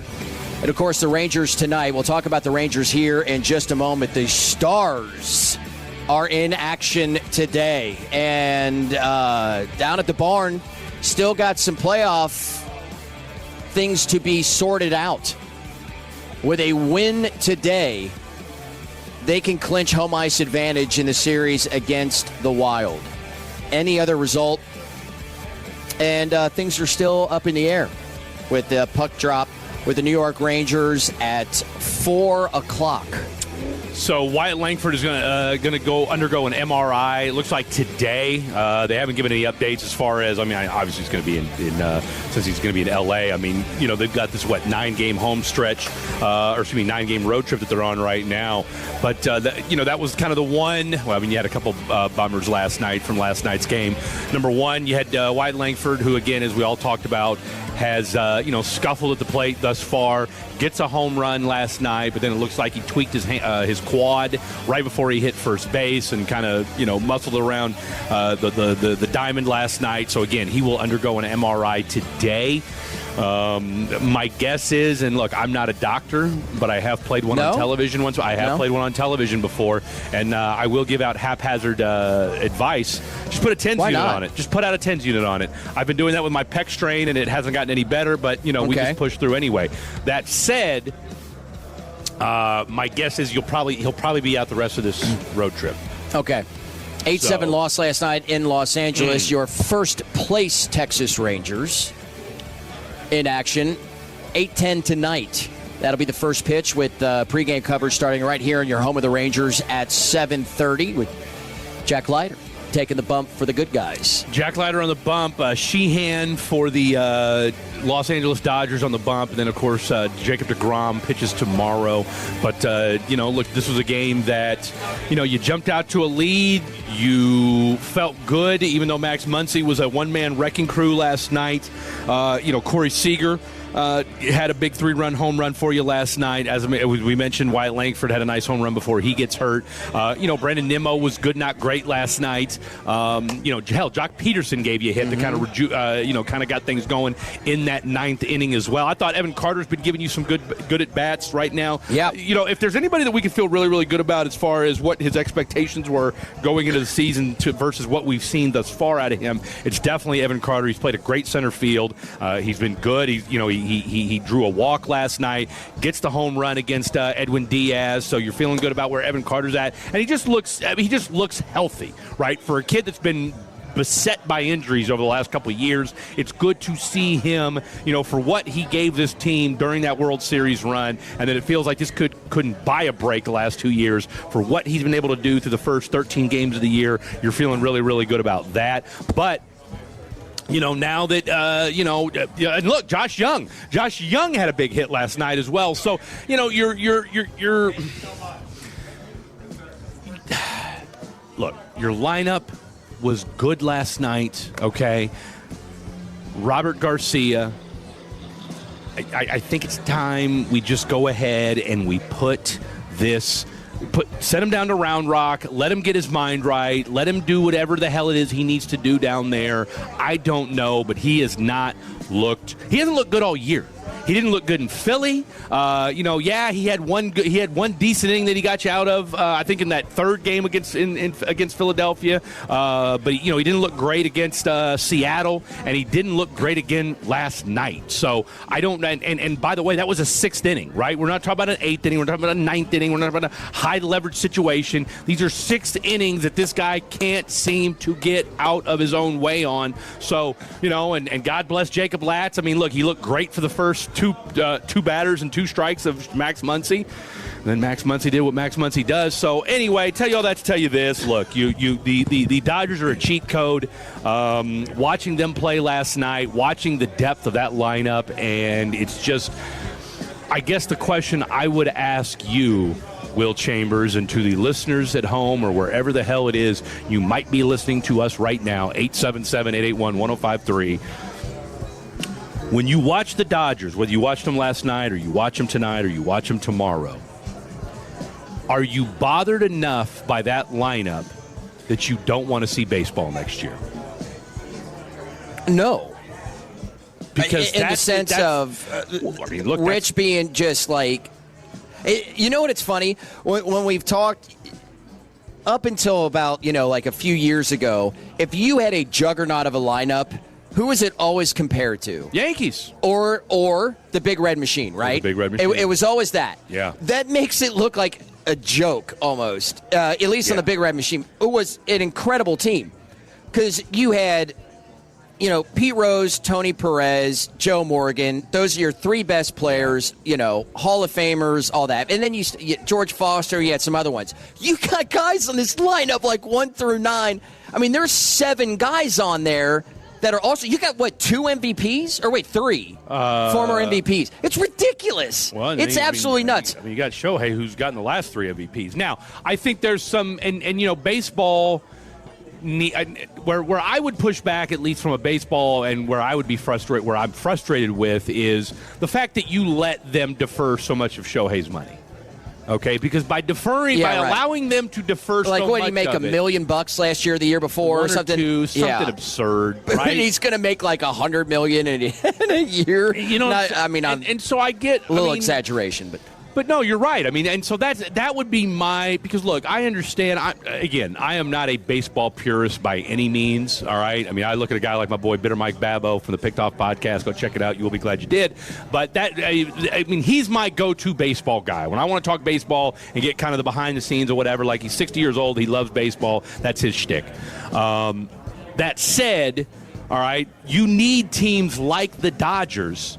Because you need because the Dodgers you either love or you hate, okay, and if you're a baseball purist, maybe you hate them. If you're a sports fan, I like them because look, it's fun to root against them, but it's also when you watch them, like we did last night, you're sitting there thinking to yourself, like, my God, when's this going to stop? Yeah. You look, in any type of and sports is a lot about storytelling, and any good show and any good movie, you need heroes and villains. And I don't look at the Dodgers as being, through the 46, almost 47 years of being on this earth, that the Dodgers were villains of any kind up until really recently, because they're kind of pulling the Yankees card from the early 2000s with the evil empire, just spending all the money. I don't hate it just because I'm like, look, they're making so much money. They're putting it right back into the team. It's not like they're sitting back and pocketing all the money. So they're giving their fans, what they are paying for. So I can appreciate that on some level. But yes, I do wish there was a little bit more parity. But as saying that, Milwaukee Brewers had a great year last year, right? The Seattle Mariners making it to the ALCS. It's not like you have the Blue Jays. Look, the Blue Jays were an out away from winning the World Series last year, right? You know what I'm saying? So, and that's the great equalizer in baseball is. Look, yes. Is it ridiculous when you can trot out Shohei Ohtani at $700 million. When you can trot out Kyle Tucker, who's making $65 million. Yeah. When you can trot out Freddie Freeman, who's making, what, $40, $50 million a year. When you can trot out, oh, by the way, Mookie Betts wasn't even in the lineup, right? Then you go to their pitching staff. You got Blake Snell, who's on the IL. All right, you got Sasaki. Oh, by the way, you got Glass now. Like, you oh, by the way, I mean, and what's his name? Bassick made had a funny joke last night. I mean, your setup guy in Tanner Scott has he's your setup guy, which, look, if you were a Ranger fan, you would kill to have Tanner Scott as your closer right now, okay? He's your eighth inning guy because you gave $50 million to Edwin Diaz. So, from from that all that standpoint, and I'll tell you all that to tell you this is yes. Are the Dodgers upsetting and frustrating because yes, they can do things financially that most teams can't, but you know what? To your point, they do it. Number one, yeah, and number two, guess what? You took them down to the wire last night in April. On April 3rd, on April, what's the date today? Look at the schedule that the Rangers have endured already this season. Playoff teams from last year that they have been playing, and one team that many look at as a playoff hopeful in Baltimore. Yes. And yet, you're 8-7. You're tied for first place in your division so far.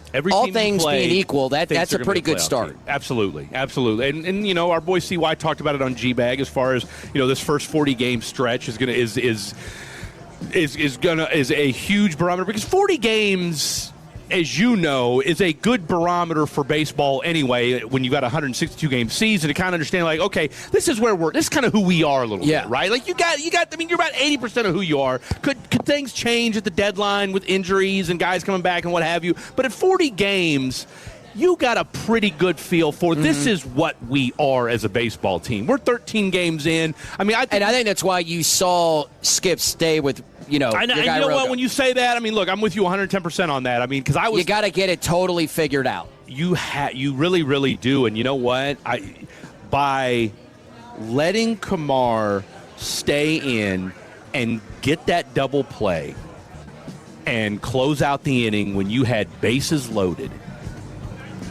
What that does for Kamar Rocker, because me and you may be sitting here in 4 or 5 months in late August, early September, and you've got a 1 or 2 game lead for a wild card or for a divisional title, all right?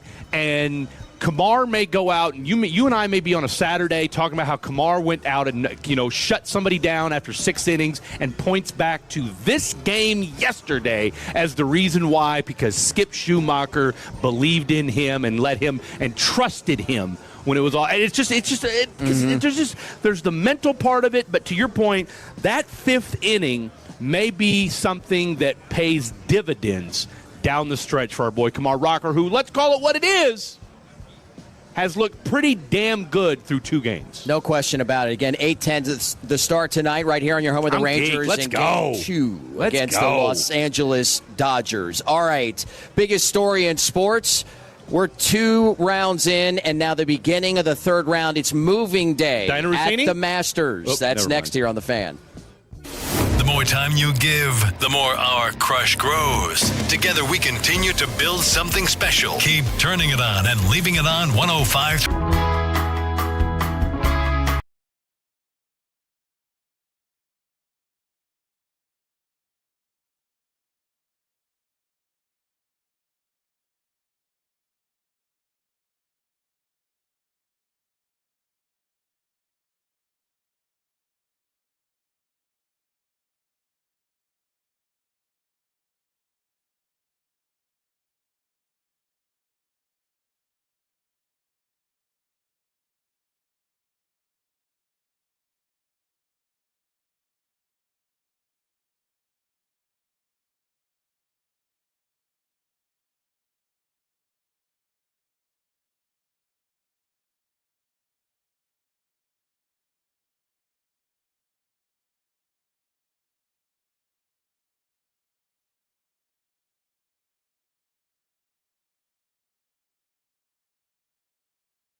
Windows another day. Schedule your free consultation now at windownation.com. That's windownation.com. This segment of The Fan is brought to you by the personal injury lawyers Frankel & Frankel. If you've been injured in a car or truck wreck, call Frankel first, 214 or 817-333-3333. With Frankel & Frankel, there is never an out-of-pocket cost. They only get paid when you win. Frankel & Frankel, the go-to car and truck wreck attorneys in Dallas. Thank you, Jet. Live from Alliance Hyundai in Fort Worth. It's White Guy Radio here on 105.3 The Fan. Will Chambers, Fred Davis here with you. Eric Chiafalo also with us as we take you up to 2 o'clock today. And the biggest tournament of the year golf-wise and the biggest story in sports has certainly been the Masters. And last year with the finish and Rory McIlroy finishing off the career Grand Slam in spectacular fashion, almost imploding, then coming back, some of the best shots you've seen in golf, now looking like a runaway train on the back nine of his second round on Friday. I mean, he started out birdie, birdie, birdie on 2, 3, and 4, had a bogey on 10, then birdies 12 and 13, birdie on 15, birdie on 16, and then this, his third shot on 17. Quick in the second half. That's on a good line. How about this? Oh, yes!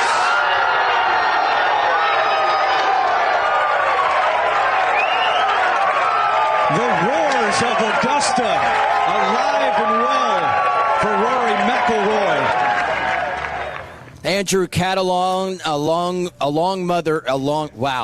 among others, on the call for ESPN. Fan phenom Will Chambers in the house tonight. There you go. You do love long mothers, though. Hey, why not? Who doesn't? He does. He does. The longer, the better. Birdie in a row. He would go on to birdie the 18th, 5 under back nine. 31, he shoots a 7 under 65. And guys, like, this was an amazing watch. And I know casual golf fans here I'm flanked by with Cheech. Useful shot. Useful. I mean, but it was remarkable to see somebody that we kind of expected for us that are like, you know, the big golf fans, RJ Choppy, ball knowers, among others. Yes, small ball knowers. That hence when you do not have any kind of precipitation and it's warm there, what we saw on Thursday is that the conditions always become harder as the afternoon goes on. And so with Rory having started early on Thursday, late on Friday, was it going to be a much more difficult back nine? And he goes for 6 birdies in his last 7 holes. It was absolutely remarkable. Now looking like a runaway train. 6 up on the leaders at 12 under par. Scotty Scheffler has begun his third round, and he is now at 2 under par. He had an eagle on the par 5 second. So, among others that we're going to be looking at to see what kind of move that they will make. He is right now tied for 16th, but this was something that I only became recently totally aware of when it comes to golf courses. Listen to this about Augusta National. They have systems in place underneath the golf course and underneath the greens, because I was listening to some of these interviews yesterday, and they're like, we totally expected the greens to be as fast and hard, so hard enough to land on, that they were on Friday, if not worse. And in fact, it was slower. Well, part of what they have a sub-air system that is underneath every green. They have moisture control. It's like a massive vacuum when it rains. So it can rain and it can pull out the moisture to make the course drier, or also an aeration pressure mode where it blows air up through the soil to provide oxygen, and also can make it softer if they want to, which might be the reasons why you saw that. I'm like, this is nuts, but you'd expect it from a place that has more money than any other golf course in the world. Except those cheese sandwiches are pretty cheap, yeah, what I've heard. Well, and that's why they can keep everything. Those pimento cheese sandwiches, they're like $1.50 an egg salad. You know, you get a beer there, it's $3. You can buy one of everything on the menu and spend like under $80. Yeah. It's great because they don't need any money. It's the Georgia peach ice cream sandwich. It's 2 sugar cookies with Georgia peach ice cream in the middle. That's my one seat of like if I got there, that'd be the that's first thing I'm going buying. to. Although I would do the pimiento cheese sandwich just because I've heard so much about it, and just why not? Yeah, they're great. I mean, if you like pimiento really, you cheese, have to try everything. Yeah, like you absolutely. said. I mean, you tell me I can get for under 80 bones, I can get everything. Yeah, why not? No doubt. I mean, it's wild. Like they don't even pay for, the coverage. Like on CBS or with now Prime is in the mix and ESPN because they want full control. They have so much money that they don't even need that. I mean, so CBS CBS and everybody sells their advertising for it and keeps all of it. But that's for them to have control. And part of the control is things that you can do and not do or say on the air. Like you will not hear anybody during the coverage call fans. They're patrons. There's like a list of all those things there. Bougie. But I'll say this, and I know I'm getting into the minutia of golf talk here with it, but the reason why, and I said this earlier, I think Rory is going to absolutely run away with this thing. As we sit here, and I know that we've seen him collapse back in 2011.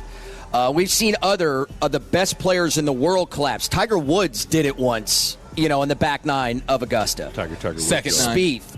Yeah, the incoming. That everybody has done it. So I won't say it's outside the realm of possibility, but when Rory plays free, when he's going after it, that's when he plays his best golf. When he starts to try to protect leads like he did back in 2011, like he did a little bit last year, starting on the back nine in the final round, when he just looked like a collapse was coming on 13 when he chunked one, into the water. You're like, oh my God. And then he gets up on 15 and he's just going after it. When he's being aggressive, that's when he plays his best. And he talked a little bit about that yesterday after the round when he was asked, how do you protect this 36-hole lead? Oh, still looking for that. Oh, okay, sorry, Jet. Big Jet. I did love what he said about how he's been skipping tournaments so that he takes his daughter to school. Yeah. And then he buzzes over to Augusta to practice. On the PJ? Yeah, and he's been playing, free because he's not so filled with the pressure of getting the career Grand Slam and finally getting that Masters. Right. He got it last year, and I'll just paraphrase what he said yesterday after the round, in that he said he's not protecting it. That, after he had that, and I mean horrible collapse on the back nine of, the final round in 2011, that he won. He had a 6-stroke lead like he does today going into the third round of the U.S. Open, and then he just routed the field. And he said because that was the lesson learned, not to protect it, but to go out and to keep attacking, keep being aggressive. Now, Augusta National will have a lot to say about that because who knows on how they're going to set it up, with pin placements today. Sunday always has your traditional pin placements. Saturday can be a little different from year to year. Plus, like I was just describing with the aeration and what they could do, they could make the conditions much harder if they want to, even without any kind of weather changing it. So we'll see today. But, I'm excited about the theater that we could have over the course of the next 2 days. I mean, in second place, you got Patrick Reed, 6-back with Sam Burns. So we might see a golf tournament. We might just see Rory run away from it all. But, does any of the last 10 to 12 minutes get you anywhere more excited to watch than you were before the last 12 minutes? Oh, 100%. I mean, I've been pretty excited about... You were touching yourself while you were telling us all that. So that, I mean, as soon as we get out of here. RJ, if he was driving, probably had to pull a car over to have a break. Somebody did light up a cigarette, actually. I'm almost 100. I mean, I smell a cigarette. Yeah, we got some heaters. Obviously, I'm going for a lip. I'm going for a lip pillow right now. You've excited a couple people just from all that conversation. Somebody lit up a cigarette. And it's the beauty of Alliance Hyundai, man. They have the smoking section for you. I'll tell you what. Gotta have it. Get it done. Look, the cigarettes are making a comeback, by the way. They are. Okay. And as somebody who I led by Hollywood, I think, on bringing it back the cool of cigarettes. Well, look, man. Or the cool look of cigarettes. Look, if you have, I wish I had a cool Filter King right now. Oh, yeah? Okay. I could go for a menthol. I know. I'll tell you what. Nothing hits quite like the slow, cool build of a menthol cigarette. No doubt. I mean, when they came out with the Crush. The Crush. Back when I was throwing down darts, I mean, I'd pull one out and I'd immediately crush it. I'm not even trying to mess around with halfway through. No, that was let's go. From the jump, I'm crushing that thing. Let's get it down. Look, Newports, if we're going to talk menthols, Newport is still reigns supreme. I'll take a Cool Filter King after that, a Marlboro menthol, and then a Camel Crush. The Marlboro Smooth. Just the green one. I don't know. I mean, my mom smoked menthol. So my uncle. So look, we're old enough to remember when your parents smoked in the car. Oh yeah. Okay. I mean, that's just what it was. My grandfather had a pipe in the car. 100%. My buddy's parents smoked in the house. Oh, absolutely. Oh yeah. Oh God. Yeah, hello. dude, that is crazy. It's a classy family we're talking about. She acts like that's wild. Like, are you kidding me? Every house I went into, parents were like pounding I wish heaters somebody in the would living ask me to room. go step outside and have a cigarette. I'll put this out in your eyeball. No, I mean, look. Shag carpet everywhere. Ashtrays on the kitchen table. Oh God, yeah. It's like unbelievable. Man, it was a simpler time back then. Yeah, half-drank Diet Coke cans. Let's go. Seriously. No, man, I mean, look, I remember, and of course, for folks our age, you remember if your mother smoked or your auntie smoked, they had that little pouch where the cigarettes, it snapped, and then you had the cigarettes in there, and then at least one or two lighters, and then in the front pouch, you had change in it as well. Mm-hmm. And you're at a soda machine. Mom, can I get some? Give me my purse. Give me my purse. Give me my purse. Yeah. Let me get that. Freddie. Oh yeah. No. And then digging through that little digging through a little change purse right there. Give you 50 cents for a Coca-Cola Classic. I could see Fred Davis sitting in the smoking section of a Golden Corral. Oh yeah. And having the afternoon of his life. Oh, let me tell you something. Actually, it's funny you bring that up. Seconds on the meatloaf. So there was a place back home called Sirloin Stockade. Tuesday night, kids eat free. Calling my name. Bro, let me tell you something.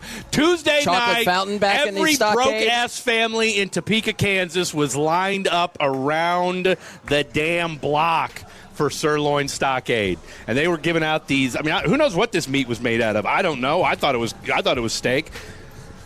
Dude, you're eating for at least an hour. When's the last time you pounded a heater?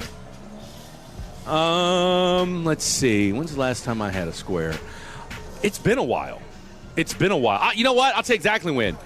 My boy Dan the Transmission Man at his shop. That's a good time to have a smoke. I mean, there is no better. Look, bars and a mechanic shop. Yeah. And just the golf smell course. of oil and grease.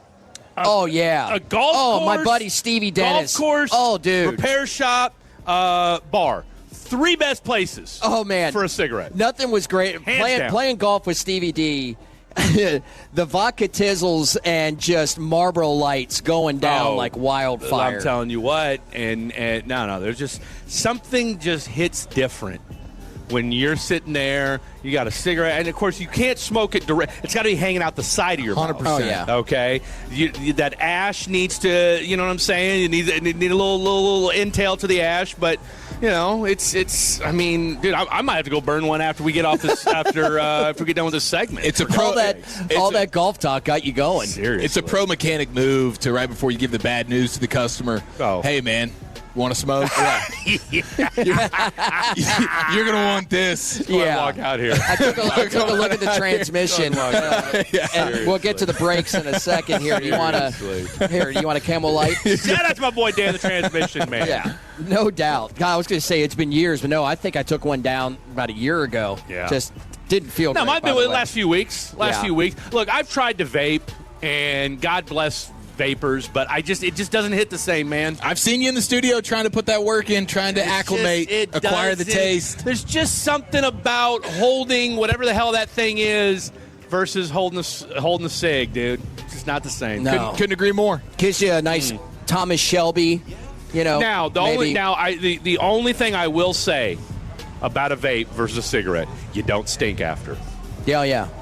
That's the biggest. I mean, that's the only upside. The only upside is you don't stink. Yeah, you may smell like strawberry cotton candy, but grape ice. You don't smell like must. Yeah. That's Grape always ice. good. No good. Hey, I'm giving away some stuff. I got to go, boys. Okay. Give it away. All right. Eric Chiafalo, who will be in a matter of moments giving away a $50 gas card. We still have a pair of Tim McGraw tickets to go at 1 o'clock and at 2 o'clock, right when we give away Samsung 50-inch glass crystal UHD 4K smart TV. That's going to go live from Alliance Hyundai here out in Fort Worth, I-35 West in Golden Triangle. Still some time to come out. A little rain shower coming down here. It's not bad, though. It's not bad. Nice and breezy. Yeah, it is. Glad I wore this long-sleeve shirt. Yeah. Well, let me promo this. Fatties on the phone. Let's do it. You know we were not getting out of here with some fatties on the phone. We're going to do that at 1 o'clock. Where are we going next? Little NFL? Well, do you want to do it now or do you want to do it at 1 o'clock? Both and all in the same? Let's do it. Let's do it now. Let's do it now. And the reason I say that because I found that people are not ready to make phone calls at the top of the hour. Okay. So really? let's do this. It's just maybe it's because at night. I don't know. Because you get new people tuning in right at the time, and they're not ready to call just yet. So here's what we're going to do. I didn't know it. I didn't see that research report. Fred's market research. Me and Khaki Kev have talked about this as well. Okay. All right. So here's the vibes. Here's the vibes. We're out here at Fort Worth. We're out here in Fort Worth. Tolos, fatties, whatever you identify as. 877-881-1053. 877-881-1053. This will be the first remote edition of it. Okay, because every time we've done it, I've always been in the studio, right? So this will be the first time we've done it on a remote. So open mic day, okay? You want to talk Rangers? You want to clown your boy Rogar? We haven't heard anything yet on our boy Wyatt Langford. If you want to get your thoughts in on the Rookie of the Year discussion, And what's our fan base? What are we going with? Wagers, maybe? As far as White Guy Radio. Well, okay, so apparently, we're the white guy version of Fan Jam. Because I was yesterday years old finding out that apparently Fan Jam has been the Saturday morning show. See, I thought that was a UNCA thing. No. Yeah, no, that was something that was started with Jeff Kavanaugh and Matt. There you go. And I found that out yesterday. Oh, yeah. Because I was correcting Chiafalo. I said, no. Fan Jam is CA I brought it. Will. I brought it back because that was the Saturday morning show on 105.3 So The Fan. we're White Guy Radio edition of Fan Jam. Okay. So either way. You got a good name for us, for you all listening to us on a Saturday. Look, just, you know what? People on the phone. 877-881-1053. Make it happen. Let's do it next on The Fan. This message is sponsored by BetterHelp, and the leading online therapy platform, BetterHelp, now accepts insurance in Texas, making therapy far more accessible for people who have previously thought it was too expensive to start. With quick coverage checks, easy online matching, and average copays around $23, this removes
grocery cards, Tim McGraw tickets. We got another pair that'll be given away a little bit more than 10 minutes from now. If you're out and about, stop by, say hello, celebrating the 1-year anniversary here at Alliance, whether you've purchased from them, serviced your vehicle here, or just getting to know them. They'd love to celebrate with you. Incredible food as well from local craft barbecue. So it's been awesome. It's been good stuff today, and now's the time. Fatty's on the phone. And with that, we're going to give our boy Jet Nelson's going to be taking over master control here. 877-881-1053. Let's start with, speaking of fatties, Patty the Fatty in Arlington. Patty the Fatty. Hell yeah, let's go. What's up, Patty? PD, man, how are you? Man, we're out here in Fort Worth doing the damn thing. Yeah, no, I would come, but my wife surprised me by getting me a new smoker. Oh. So I got a pork butt and a couple racks of ribs on right now. Bro, you're doing it big over there. You're doing the Lord's work. You know, so look, man, I ain't mad. I mean, look, we won't take it personally. We won't take it personally. Yeah. And by the way, we will be at the City View Pluckers on the 23rd here in Fort Worth. So, you know, if you're bebopping around on the 23rd, come on out and say hello to me and Blake. I shall. Can you do me a favor? Can you give a shout out to one of my boys at work? It's birthday today. Tommy. You just did it, buddy. Yeah, I mean, Tommy, you just shout out. Happy birthday, bro. Patty and Tommy. What are you guys with the IRA? I mean, what's going on over there? What the hell are you guys doing? I don't Seriously. know. We're machinists. You guys running over there? We're machinists. So, you know. Sounds about right. That's usually yeah, covered. we got the most metal thing ever. We cut metal with. Yeah, you do. Yeah. Patty and Tommy cutting up metal over at the machinist shop. The new age Peaky We Blinders. slammed down a Guinness after 12 hours of chopping metal. I love it. I think it's fantastic. Shout out to Tommy. How old's Tommy today? I think he is 34. What a friend you are. I know it's his birthday. We don't know how old he is, but we think it's his birthday today. No, I know it's his birthday today, but I'm pretty sure, like, I'm deducting how old I am versus. Fair. You know, men don't count. Yeah, I'll be 48 this year, so I'm pretty sure he's 34. Look at you, 48 years young. You know. All right, well, happy birthday, Tommy. 34 years young, dude. You know what? Tell me you wouldn't give to be 34 again. Oh, hell yeah. You know what I'm saying? If youth is wasted on the young, isn't it? My body might actually work again. That's it. That's a lot of time left, dude. You're only 48. A lot of time left. All right. Have a good one, Patty. Thank you, man. Enjoy that smoker. That's it. Seriously. Appreciate you, Tommy. Jed, who's up? Let's go over to Steven in Cedar Hill. All right, Cedar Hill. Recognize. What's up, Steve? Hey, what's up, guys? I just wanted to call in to just simply say that Mr. Fred Davis is my spirit animal and to protect that man at all costs. Oh, I appreciate that. That's why we have Chief Follow out here. That's right. The smoking stories really makes me feel happy inside and brings back a warm place in my heart. And I was wondering if you guys think there's any chance that we can maybe even bring back Marble Red signs in stadiums. Bring back who? Bring back the Marlboro Red, the big Marlboro Reds. Now you're going back. Get Sam Elliott back on the horse. You're going back. Man, look, man, Steve, you know it's a different time today, bro. Joe it's a Camel. different time. Camel cool, baby. Man, Joe Camel, I mean, if that wasn't enough to make you want to smoke a cigarette, I don't know what was. But, no, man, look, it was... Back when men were men. Back when men were men. I mean, look. You almost. I mean, look. Let's fire up the Winston Cup Series while we're at it too. Why not? Okay. I mean, let's get a heater. Let's watch some NASCAR. Let's watch some Bill Elliott and some Dale. You know, you were true to the game if you were taking down Winston's. Dude, you had options out there, and you were going to Winston's. You were true to the game. I'll tell you what. If you weren't hacking up a lung after you were definitely. If you did Winston's, Reds, you were putting down 2 a day. You're at 2 clips a day easy. Raise your hand if you ever stole a Virginia Slim out of your buddy's mom's purse. Oh. Okay. I mean, you haven't lived until you smoked a Virginia Slim. Yeah. You're like, I'm out of smokes. I'll tell you what, seriously. There's got to be some in that drawer over there. Seriously. I mean, this cigarette's going to take 10 minutes to smoke. Oh, my God. We're going to do it. We're going to do it. Steve, what are you doing this weekend? Right now, I'm just doing some door dashing and keeping tabs on the old Masters, a little chill weekend. That's it. How's Chill Scotty weekend. doing? Scotty still look. I saw he eagled the second. Is he going to be making moves today? I don't know, man. I think Scotty might be kind of done with his little run he had. I don't know. All right. That's a hot take right there. That's what I'm talking about. Steven Cedar Hill coming, bringing hard in the paint. I'll tell you what, good stuff. Steve, we're up against it. Be safe out there, my friend. All right, thanks, boys. Appreciate you. All right, Jed, who's next? The one and only Tim in Carthage. Uh-oh. Tim in Carthage. Timmy. Hey, what's up, guys? Everybody having a good Saturday afternoon? Any better to be illegal? I just wanted to call in to see if I get hung up on again. No, well, you know what? And look, shout out to our boy Black Adam, still figuring it out. But Jet Nelson's a pro. Jet Nelson's a pro. As long as I know that he's behind the board now, he knows what light's supposed to be on and what light's supposed to be off. No, Jet's next level. It took a fair share of time to get there, but I'm truly amazed that a guy from Kansas and a guy from Kentucky can sit in the same room together. I really am. And if that's not bad enough, how in the world can a Chiefs supporter and a Chicago Bears supporter sit in the same room at the same time with being from the other colleges? Yeah, I'll tell you, man. You It's two empathy. guys are amazing. You really are. Well, appreciate that. Well, we've got Eric Chiafalo here, though, to even us all out. He's Tolo Man. He's too busy being Tolo Man. He'll run around the whole place and yell out Tolo Man and and take pictures with everybody and then kiss all the babies and then tell the mothers and tell all the mothers he's married and has 3 kids. And then eat all their food. Yeah. And then good God Almighty, you better bring a big basket when you come around, Eric. I just got to wonder one thing. I mean, I'm wondering about this bellboy getting in trouble with the law and how that's going to impact our draft now, because there goes another defensive player that we're not going to have. Already been. Yeah, I mean, Tim, look, it's Marquise Bell. I mean, I don't know that losing Marquise Bell suddenly, rearranges your draft board by any means. And I think, look, no one's going to, I mean, him having weed, so what? I think we need to see what the other controlled substance is. Right. If a man's got like a kilo of coke, okay, then we might, that might be an issue. But a controlled substance can be anything. Like I said, look, like, Will pointed out, it could be Adderall pills for all we know that maybe he just didn't have a prescription for. So, I'm not going to lose too much sleep over it. I mean, look, Terp was found with a gun and weed last year, and, I don't think we lost any sleep over it. Now, I mean, look, he was not great at returning kicks. Which I don't think the two were exclusive, but. I'm just saying that I just hope that it doesn't impact our draft decisions now because of this being a defensive player.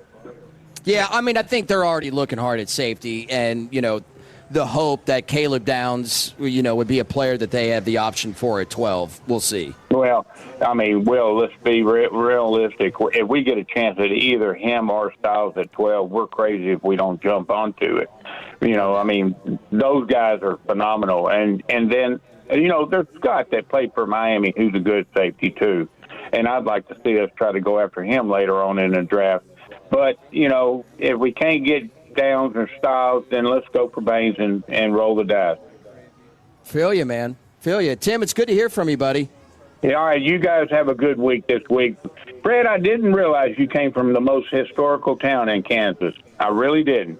As a history teacher, yes, Topeka, because of the landmark case of the 50s.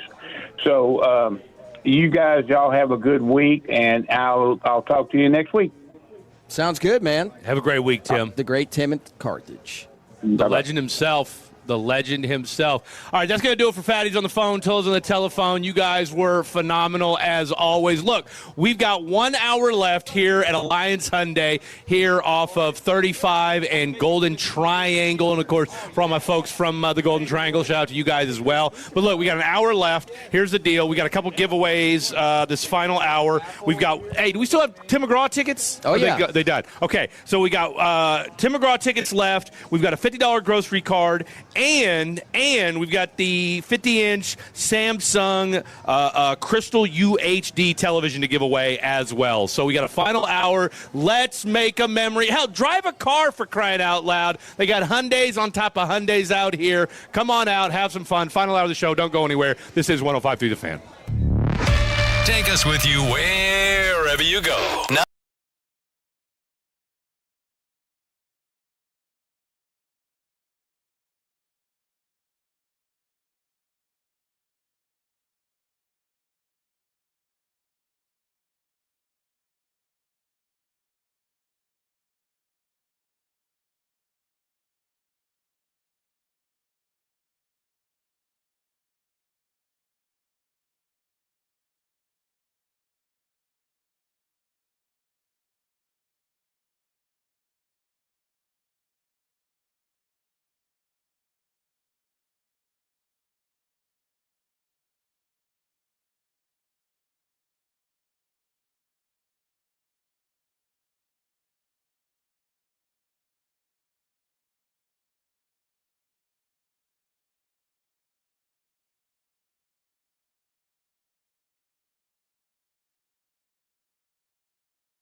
8:10 will be your first pitch. 7:30 be the pregame coverage Jack starting Leiter. right here with Jack Leiter going. Eric Chiafalo's out here with us. Hey, buddy. What's going on, boys? Man, that Rangers game last night was as fun as it was. Yeah, it was. Just heartbreaking at the end. That Max Muncy, Keller's own Max Muncy, just giving us the business last night. 3 home runs. Hey, how about your guy Rogar, baby? Oh, Rogar, Fred Davis. I almost called you last night. You should have. What the hell? You didn't buy Look. the jersey, did you? Look. But he bought stock. Man, look, let me tell you something about Fred Davis. Okay? Let me tell you something about Fred Davis. Look, I like the underdog, okay? I'm an underdog. Rogar's an underdog. And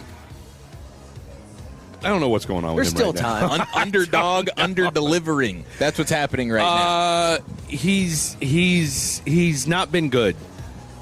Now, Kamar was dealing last night. He was. I'm a Kamar rocker guy. I want let's make that clear. So Fred giveth, Fred taketh away. Rogar needs to go back to Round Rock. Let's send him down to Round Rock. Let's see if he can get his bleep together. All right, because right now he just and he hasn't had it all year long. I mean, if we're being honest with ourselves, he wasn't great in spring training. All right, he really had that. He basically. He had one situation in the WBC, and nobody should follow Rogar's career this closely, or his season as closely, but he had one little stretch there where he walked the bases loaded or got himself into a jam in the WBC and got himself out of it. And I thought, you know what? Sometimes that's all it takes. Right. Sometimes you need that one little, kind of like, when the dude with 10 kids by 8 women told me, follow your dreams. Yeah. Follow your heart, okay? That meant something. It's like, you know what? Again, it's either this weed we're smoking or you're making sense. Or maybe it's all the chemicals that are in the air that we just got done with this house. But either way, it's neither here nor there. And look where we're at today. Point is this. Rogar, send him back down to AAA. Let him get his mind right. You don't think it's too early? No, I don't. No, I don't. I mean, look, you got to send a message. I mean, right. What has he shown you so far? And I get it. We're only 13 games in, and that's a valid point. But that said, when can we look and see what Rogar's done so far and say to ourselves, like, okay, he, at least he showed flashes of something. And really, the reality is this. Okay, we could make the argument that since that weekend last year in Seattle, and I think that ball's still somewhere in the Seattle sky, he has not been the same guy. His mind hasn't been right. And look, you guys know as well as anybody, there's something about pitchers that, and I say something about them, but I mean, look, they're different breeds anyway. I'm not saying he's Rick Ankiel, because Rick Ankiel now, and maybe one of the greatest rebrands in professional sports history. Yeah, that was wild. Like, this dude was a baller of a pitcher and then got the yips and then turned himself around and had an 8-year career as a batter, as a position player. I'm not saying that Rogar's at quite to that level yet, but, when me and Khaki Kevin were talking about this last night, if we look at what he's done so far this season, it seems like he starts off every game, he puts the first guy on first base. He walks the first guy. His control has been a disaster. The ball, and Bassick said it last night, nowhere that Danny Jansen wanted the ball is where Rogar threw the ball to him at. Okay, or where his pitches were landing last night. So, I mean, look, for every Jacob Latz who has looked good so far, for every Jacob Eunice who's looked good so far, for every Tyler Alexander that's looked good so far. Hell, Chris Martin seems, ever since he got rocked against Cincinnati on home opener, seems like he's kind of righted the ship a little bit. But for whatever reason, Rogar's just, I don't know if he's in his head. I don't know if it's a Seattle thing from a year ago. I don't know if it's the fact that, you thought you could be the closer and you're not. But you can't even get out of the 6th inning. Like, you cannot get out. And look, I don't know if we win that game or not yesterday, but look, it went a long way to helping you lose last night. 100%. 100%. It was good to see Wyatt Langford get off the schneid a little bit, but then he pulls up Kim. You're like, what the heck? But then Ezekiel Duran, earning some time. Huge hit in the 9th inning. Earning some time here. Let me see if we've got anything back, because I know he's getting the MRI today, Wyatt Langford, but that's all we've gotten. And Wyatt, maybe, hopefully they believe it's probably something minor, but maybe just a little reset. might be all right. I mean, I know it looked good, as you were saying. You see a shot go in, and then you go on ice. Come up. No one wants to see that unless you're Dusty Baker. I loved when he would, Griffey Jr. would go 3 for 3 and be like, let's sit him for a day. Yeah. Just when he gets hot, you're like, what? What are we doing here? But yeah, because of all, and Jared, talked a lot about it in spring training and what he was doing, to right the ship, and how he had become kind of a dark horse by some to, emerge as a star and possible, shadow MVP candidate. Maybe just a little reset might be good for, Wyatt, and hopefully there's nothing big there on the quad. What do we think about the bullpen, though? Because the bullpen... He did say real quick, I just read something, he's going to get imaging done today, as we alluded to. But apparently he said last night after the game that he thinks it's something minor. He's not convinced it's anything serious, and he goes, hopefully after the imaging is... Okay, here we go. I think it's pretty minor, and then hopefully, based on what we see on the imaging, we'll be able to avoid the IL. Well, I mean, with a quad... So he's thinking he's avoided the IL altogether. With a quad that size, he'd probably regenerate, something he might be just fine today. Yeah, he's such a specimen. I mean, he might be a little too tightly wound. Maybe. I don't disagree with that. He might need to jump in the Pilates class with Jake Berger. Yeah. Just elongate some of those muscles. Tell you what, get you some of whatever Evan Carter is on right now. Mm-hmm. Yeah, shout out to Evan. Evan Carter, I don't know that we've made enough. I may have to jump off the Rogar bandwagon. I don't know if that's good for us. I don't know. Yeah, I think you just need to sit No, tight. you know what? First of all, you guys can both kiss my ass. A couple things. Number one, Shamar James. Number one. Oh, I know. Yeah. He's your 1 seed. Okay, that's my 1 seed. Number two, I called Jake Berger before everybody did. I did. Mm-hmm. Okay, that was Fred Davis. Is that on the wall? Do we have that on the wall? It better be on the wall. You got to look. It's I don't have my notebook with me, but it's written down. Okay, I've got the receipts. Kamar, I've been on the Kamar train before anybody. Okay, so that's 3 hits right there. So you know what, Rogar? Hey, win some, lose some, man. Yeah. Let me tell you guys something right now. If the Cowboys hit 3 out of 4 in the draft this year, how are we feeling? Oh, we're feeling real good. Come on! Yeah, we're feeling real good. Okay! 3 out of 4. News coming from the Cowboys today, by the way, that Marquise Bell arrested on 1 felony count of a controlled substance and then a Class C misdemeanor marijuana possession. Let's chat GPT what that means. I want to know what he's doing. What, if anything? I mean, look, he started 3 games, but it is, a player that sees time on the field in a position group that you're looking, you weren't good at last year, right? And looking to be more thin because you're going to get rid of some of those players. And we just had a phone call earlier and asking about it. That's going to change. I think Tim from Carthage maybe on what that's going to make the draft board change, if anything. No. They're already looking at safety. Yeah. Marquise Bell was going to be a guy that, hey, special teams, and maybe you can fight to earn a little bit more playing time. Maybe Christian Parker can draw something out of you that some of these other guys haven't been able to, at least since Dan Quinn. And Marquise Bell just doesn't even look like the same player, which is a shame because physically he fits the mold of like a guy when you look at him. Like, okay, this guy could this guy fit a little bit of that hybrid safety role, but he just hasn't come correct on the field in years now. So this is, to me, much to do about nothing. This is not this is a guy we're really depending on, right? So, and we've seen Sam Williams and Kevontae Turpin go through some things, and they're still putting the star on the helmet, right? No. So he'll be all right. Okay. Controlled Did you find what you're looking for? Yeah, no. So here's what I'm looking for here. Gemini take. Some of these answers are a little bit too much. I think this is on mine. All right. So for a felony, it can be it could be a 3rd degree. So 1 to 4 grams can get you a 3rd degree felony of a controlled substance. So what is the substance? Well, they didn't tell us. Now. That's why I think it's broad. It could be, as he said, brick of cocaine, or are we talking about, some addies? Oh, yeah, good call. It said, was he hanging out with Bobby? Okay, I think it might be. I'm wondering if it's the booger sugar. Because it says here the highest operational risk sits with penalty group 1, which includes heavy compounds like cocaine, heroin, and meth. He's got a little Sam Hurt to his game. I'm wondering if he had a little booger sugar on him. I mean, it was a Friday night. It's a Friday night. You're in Prosper.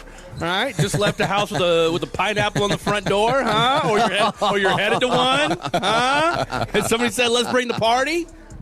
Little key bump, little joint action, huh? That's a Friday night. We're gonna watch the Dodgers and the Rangers.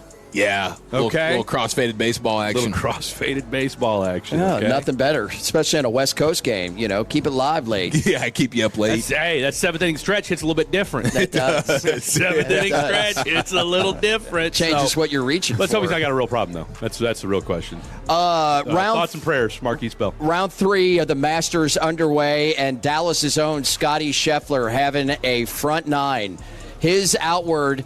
Well, it began with a par on the par 4 first, an eagle on the par 5 second. He has now gone back-to-back birdies on 7 and 8.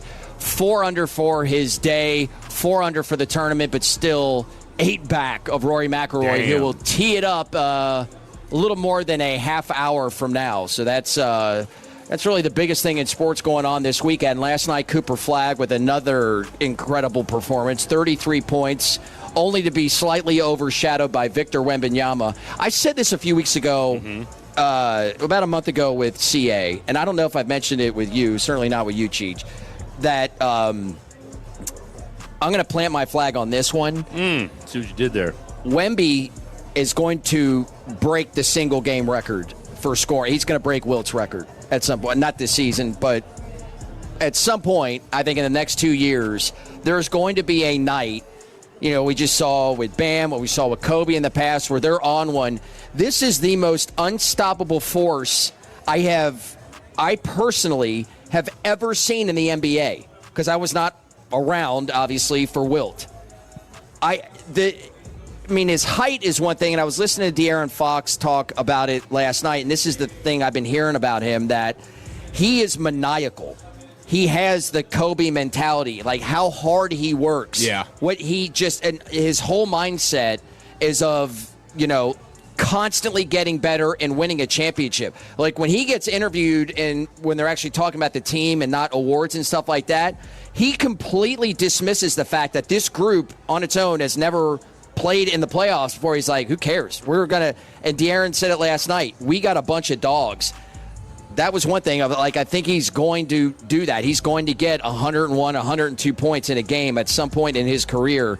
But, I'm a total believer that the Spurs, I don't even care that they have not played in the playoffs before, that they couldn't make it out of the Western Conference. They could be one of the rare young teams who doesn't have to get the playoff skins on the wall to go on a run. They've showed it in the regular season with the way they've played against Boston. Get that scar tissue, yeah. Beating Boston, beating OKC the way they have. Even a team like Detroit, I think they're 2-0 against. I know Detroit doesn't have the playoff skins on the wall either, but when you talk about Boston a little bit. and OKC, Detroit a little bit for sure. They could have beaten the Knicks, in that series last year. So, you've seen them in the regular season be dominant. I'm with you on Wemby being a force of nature unlike anything that people our age have ever seen.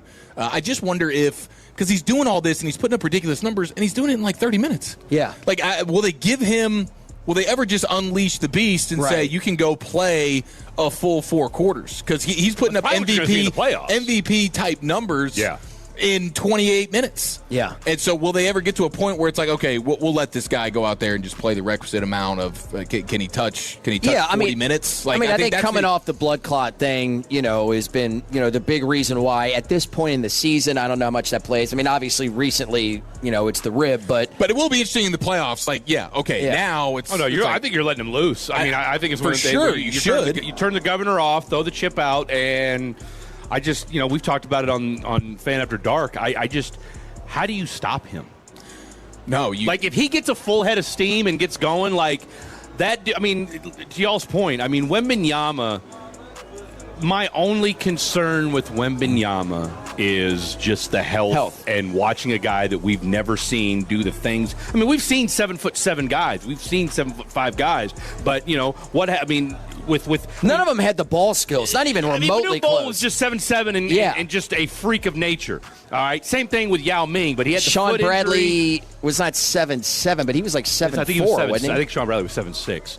Okay. But again, they were back to the basket freaks of nature, right? But again, none of them were particularly skilled. Not playing on the perimeter. None of them were playing it. None of them were taking you off the dribble. Let's put it that way. Yao Ming was probably the most skilled. Well, was hands down the most skilled, but he just couldn't. His feet gave out, and boom, that was the end of that.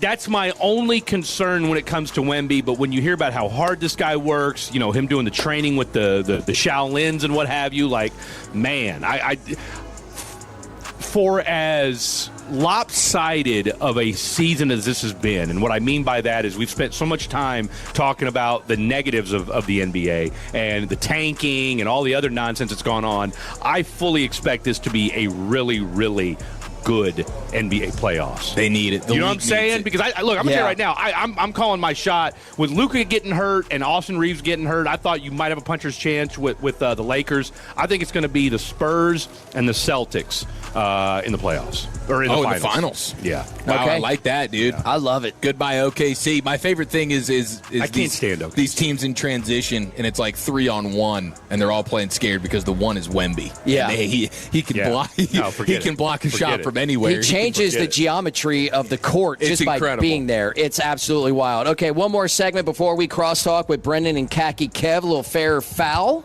Yeah, let's do it. Let's do it. I don't know what I'm going to fair or foul about, but stay tuned. You'll find out next right here on 105 The Fan. Our goal is to have you winning every sports debate with your buds. We'll do the homework. You just listen and enjoy. Turn it on and leave it on. The Fan and our Odyssey iHeartRadio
celebrating the present and inspiring the future of Texas golf. For more information, head to texasgolfhof.org.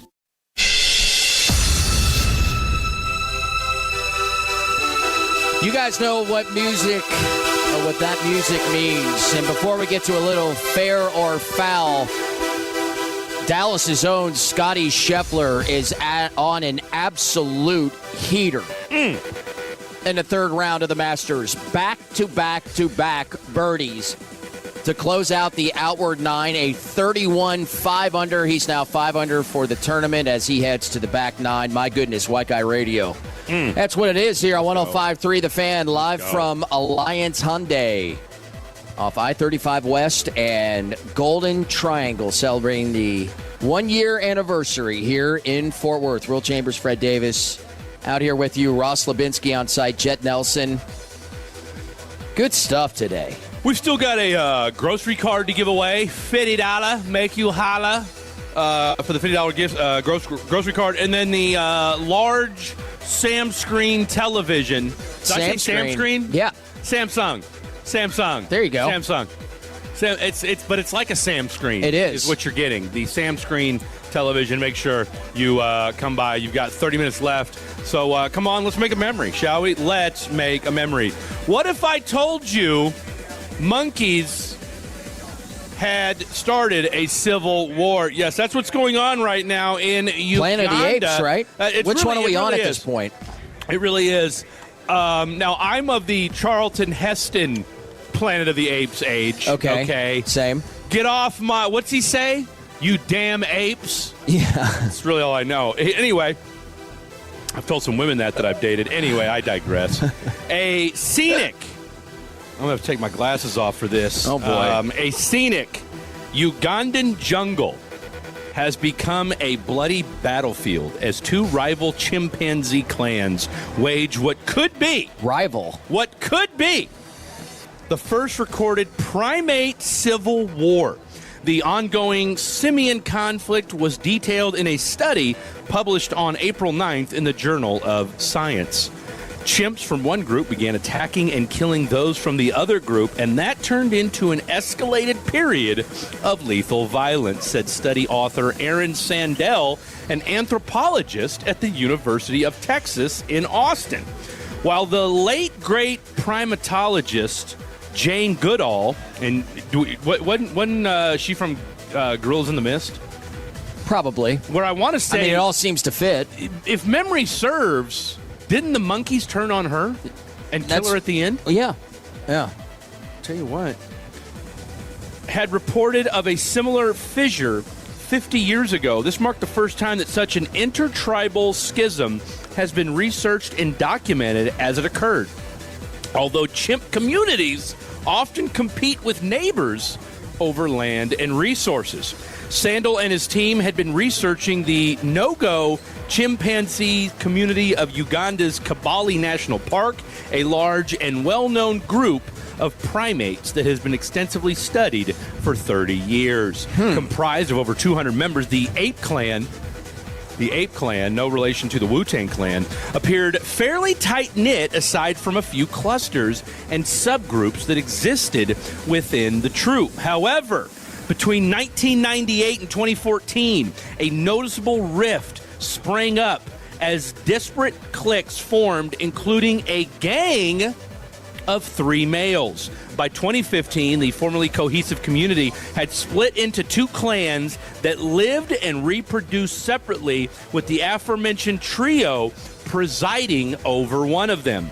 Now, we still haven't figured out what caused the rift and what made the 3, alpha male monkeys decide to kind of break off into their own. I heard it was kind of like a Pooh Shiesty, Gucci Mane type of disagreement. Right. We'll never know.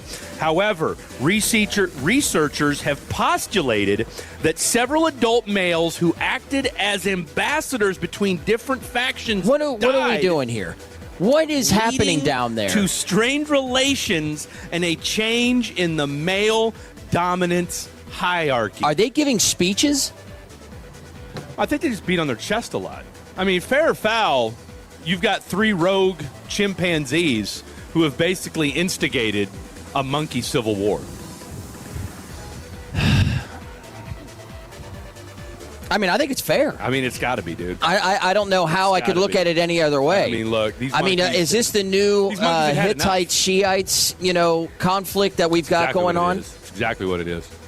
I mean, you've. What's the fallout? That's what I want to know. In the words of Tupac, "I'm not a killer, but don't push me." I don't. Where do we go from here? That's a great question. If one takes the other, where do we go from? Where's Showbiz Pizza when you need it? Okay, where's Showbiz Pizza when you need it? In the lineage of great gorillas. I mean, look, Harem, he's not here to squash the beef. No. Okay, he's gone.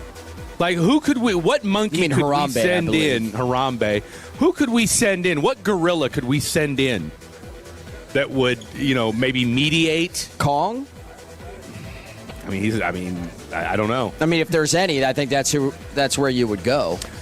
Who's the dude? But we are talking chimpanzees here. Who's the guy?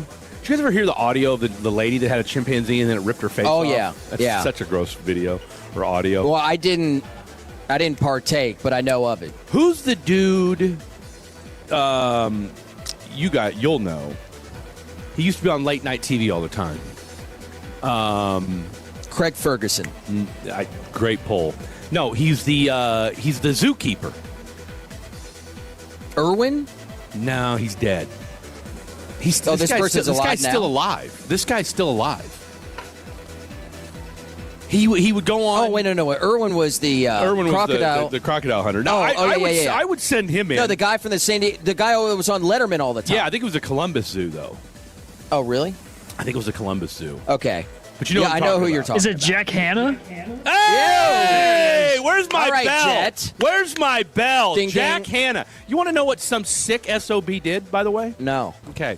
So Jack Hanna did a event when I was covering when I was in Beaumont, Texas, and I worked for the newspaper down there. And he had this exhibit, speech, whatever that he was giving at the university there in Orange, Texas. So I got a chance to meet him.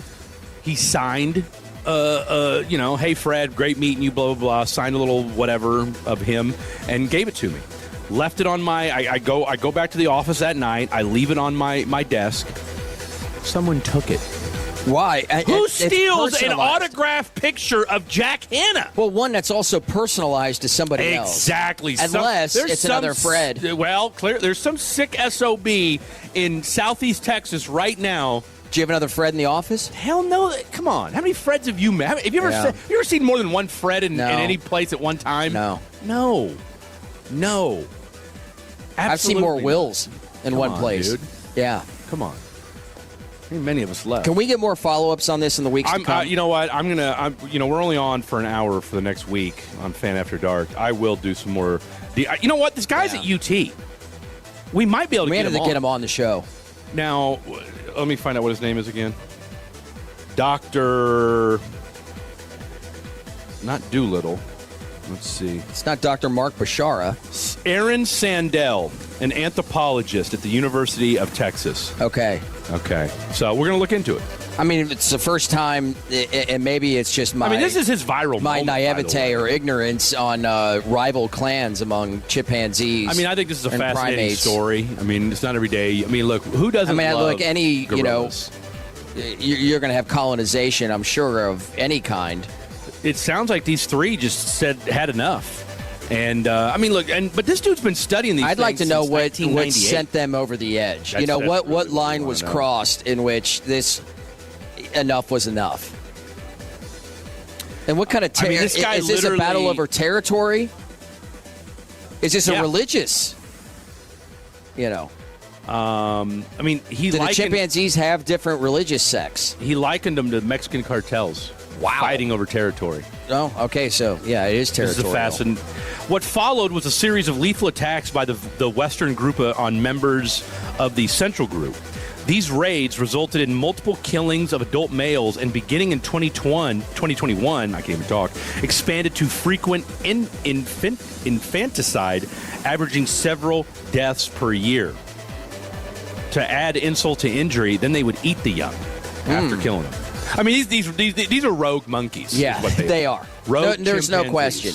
Rogue chimpanzee. Out for blood. Now, you know what? Well, I'm all for, I'm all for a good old-fashioned, beef. However, when you start killing and eating the young, that's where Fred draws the line. That's where Fred draws the line. Right, that's where somebody needs to step in. Someone we has need the a United monkey Nations taken a look at this? I mean, are they developing nuclear weapons? Do they have a nuclear program? Do they have oil? Right. That's where that's actually the if biggest we find out they question. have oil, that's where we'll probably be next. Right. After we get done, this quagmire that we've created in Iran. Look, maybe we get the monkeys to open up the Strait of Hormuz. That's a thought. Okay. Look, they clearly don't better care. bet right. You better bet on the right clan.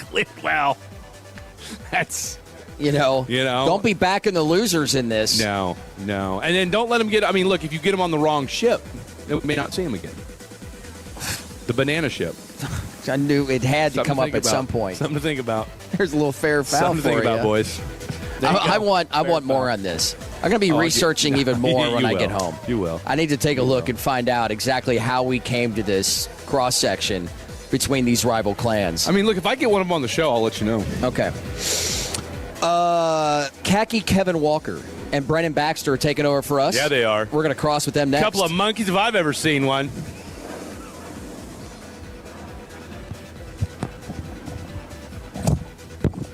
You follow here, Tolos, and I am a proud CertaPro Painters customer because they really are the best in the business. Each CertaPro Painters business is independently owned and operated right here in our community. And you can ask about their spring sales event for 10% off qualifying projects through May 15th. And now's the time to complete that painting project you've been putting off. CertaPro Painters provides a free estimate quickly and at the right price. CertaPro Painters knows how important your home is to you, and now is the time to capitalize. Schedule your free estimate online, CertaPro.com. That's Certa with a C, CertaPro.com. Do you owe the IRS $10,000 or more in back taxes? Penalties and interest are piling up every single day.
ELP.com/KRLD. Average copay is based on eligible members. Actual cost and coverage may vary by plan. Hear from your favorite Rangers each Tuesday afternoon at 3:20 with the G-Bag Nation. This is the place for Rangers coverage right here on The Fan. This segment of The Fan is brought to you by Classic Chevrolet. If you are in the market to upgrade your vehicle, get to Classic Chevrolet in Grapevine, the #1 Chevy dealership in the world 3 years straight. They got more new Chevys than anyone, all priced to sell. Visit ClassicChevrolet.com. This is Texas. This is Classic Chevrolet. Together, let's drive based on new Chevrolet registrations 2023 through 2025. What a great day it's been out here at Alliance Hyundai, celebrating their 1-year anniversary, and a great thanks to Ross Levinsky for his great work engineering on site. Jet Nelson back in the studio, I-35 West and Golden Triangle. A great 1-year anniversary. We are minutes away from the Samsung 50-inch Crystal UHD 4K Smart TV giveaway from Eric Chiafalo, Will Chambers, Fred Davis here, and a lot of Fire talk on Caesar. Yeah, from Planet of the Apes on the Frankel Injury Attorneys what's fan the text. injury text? What's their? It's a lot of send in Caesar. A lot of they want Caesar to get in there. Okay, I'm feeling that. So, good stuff. I appreciate everybody hanging with us, and especially all the Tolos and Fatties that have come out here today. It's been a great day. Yeah, they have. And quick update before we cross here. Scotty Scheffler, after back-to-back birdies to close out his 31-5 under front 9 in round 3 of the Masters. Got about another 7 or 8 feet for birdie on the par 4 11th, so he's making a move. Still 7 back, though, of Rory McIlroy, who is just a few minutes away from teeing off in the final pairing, round 3 of the Masters, as we welcome in Brennan Baxter and Khaki Kevin Walker. What's up, boys? It's good to hear y'all's voices. I haven't heard y'all in a while, or seen y'all in a while. I think this is just Scotty Scheffler ball. He just kind of hangs out there the first couple of days. Obviously, he's going to make the cut, and then he's like, oh, yeah, I've won this thing before. I can do this. And then he just kind of locks in, and then we just see going into Sunday if he's going to be able to give Rory a little bit of a run for his money. Yeah, and see if Rory comes back to the pack a little bit. Doesn't look likely, and I'm predicting very much the opposite. But it's been a fun watch so far from Scotty. What do you guys have coming up today? Man, we've got a great show planned, Will, for you. We're going to talk a lot of Masters, obviously. Rangers, tough game last night in L.A. We're going to break down some of that. Kevin's got a huge rant on Robert Garcia coming up at the top of the hour. Oh, yeah. Which I'm looking forward to that. And the sights and sounds. Strategically done after Fred leaves the air? Strategically, once Fred can't. Well, I guess he could listen on his way home. But, once he can't say anything about it. Listening. Yeah, always listening. Khaki knows where I stand on this. I mean, we've had discussions. He and I were texting back and forth about this last night. I mean, look, all arrows at Rogar, okay? I mean, there's really not much defense that he's, that you can give him right now. So all I got to say is I've got him figured out. I think I've got him figured out. I've got a 4-step plan of what Robert Garcia does, and I've got him figured out. That's all I got to say. So we've got that, man. Then me with the Texas Tech conversation. Joey McGuire is getting a lot of love on national podcasts this last week, so got to find a way to talk some college football here. There's a college football fix still. Yeah, we still got to get you your college football fix. It's only April, but we got to get the college football fix in. So football never sleeps, gentlemen. Yeah, and then, what do we have coming up on there? Can you get a little bit more of a taster for me? Yeah, well, so Bussin' with the Boys did a sit-down interview with Joey McGuire, and I know the Tolos know who Joey McGuire is, not only from his Texas Tech days, but also being the high school football legend that he is. We got a couple of audio pieces that we're going to play about a little bit of the insights with the Brennan Sorsby visits, maybe Texas Tech wanting to play some more competition in the SEC in the future. Maybe if Joey McGuire's ever going to leave Texas Tech. That's just a little bit. Also, I do want to tease. I know y'all did Fatties on the phone. We're going to do Tolos on the telephone at 3:40. We want to hear all the opinions of the jerseys. And we're going to, something that me and Brennan were talking about before we hopped on with y'all. What golfer do you just hate or can't stand? It could be their face. It could be the way they're in the media. Because we know Patrick Reed. We know that. Brendan was just saying Patrick Reed earlier, but we know Rory also gets tossed into that conversation a lot. We just want to hear what the Tolos had to think. What golfers can you just not stand for one reason or another? And then if you have anything else you want to talk about, 340. Tolos on the telephone. Do not let us down. This may be unpopular just because of where we are, but Bryson still kind of irks me. Really? Yeah. Why specifically? Because I agree with you, Will. I have the same opinion. But is it more just the annoyance of his scientific approach to the game, or just his personality itself? No. The fact that if anything goes wrong on shots, that he seems to blame equipment or something else because he has everything down to the minuscule decimal point of his scientific approach and his tantrums. What did he blame? But I will say this: I found him much more likable over the last 2 years. That he's become much more fan friendly and opened himself up a little more. Yeah, so he's been more endearing. But before that, I hated him. So it's been baby steps with me. Baby steps. You feel like the YouTube golf has helped him? He does do incredible content with that. He gets on some really good guests. He also has every single club that's the exact same length, and then he yet finds a way to blame his irons, to your point. And I'm like, you're the only guy in the world that has the exact same length every club in the bag. This seems to be on you if you're complaining about your and if equipment. it's not the equipment, it's the ball. It's just enough is enough, bro. Come on. It is what it is.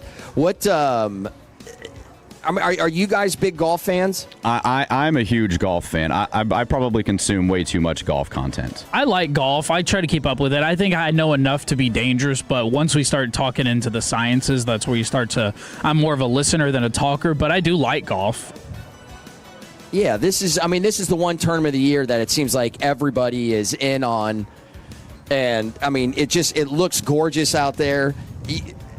I do wish there were more players that were closer to Rory. I love watching greatness, and when somebody is doing what he's doing, I like watching that. I just wish we had more golfers that were if Scotty did a little bit of this on Thursday or Friday, and to where right now, instead of being at 6 under, he's at maybe 8 under with a chance to get to 10 under before Rory gets going into the mid round of his tournament, or mid of his round. Well, I'm going to give y'all a controversial take right here. I think what's going to happen today, all of the media and the national media, and Will, I hate to throw you into this, but everyone thinks Rory is just going to lock in and run away with this because he's kind of playing with house money in a way because he's already won the career Grand Slam. I think he's going to do it. I think he's going to probably bogey a couple of times today. He might get out 2 over, and I think Scotty is going to go scorched earth, and we're going to have a show on Sunday that's going to be, is it going to be Rory or is it going to be Scotty? And I think that's how it's going to look. And I think it's going to be really 50-50 with 2 guys that's worn the green jacket before. Well, as you say that, and we brought this up, it's been talked about a lot on SportsCenter, that out of 91 golfers in the tournament, Rory is 90th in driving accuracy, and he just teed off on the first, and he's got it in the rough on the right side. Yeah, when Rory plays his best, he's out there attacking, and he's playing more free, which I think is where he is for the first time in his career at this tournament. You know what I mean? So that's the only reason why I feel like that's why he could run away with it. But look, if it happens, we've seen it before. If you look at history too with Rory, he had a 4-shot lead last Sunday going to the 13th tee, and that was gone within 3 holes. So 6 shots sounds like a lot, but on the course like this where guys can make runs, you've seen Scotty at 6 under, Brian Harmon shot 5 under earlier, Patrick Reed just birdied the first. There, six shots can be made up pretty quickly. So unless he shoots 66 again today, I feel like that lead will be a little less than 6 at the end of the day. The guy in the KU shirt just won the TV. Oh, my gosh. We were just talking. Let's go. Don't call it a comeback. KU 2027 national It's the biggest thing someone's KU won this year. We were just talking about how he's got a 45-inch TV. I know North Texas. Hey, we won the same thing this year, Fred. North Texas and Kansas. Yeah. That's why you guys are the de facto Oklahoma State Sooners.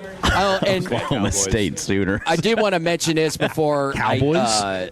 we got into the golf. I don't know, boys. I think this Brandon Sorsby thing is like the most overrated transfer move I've ever heard.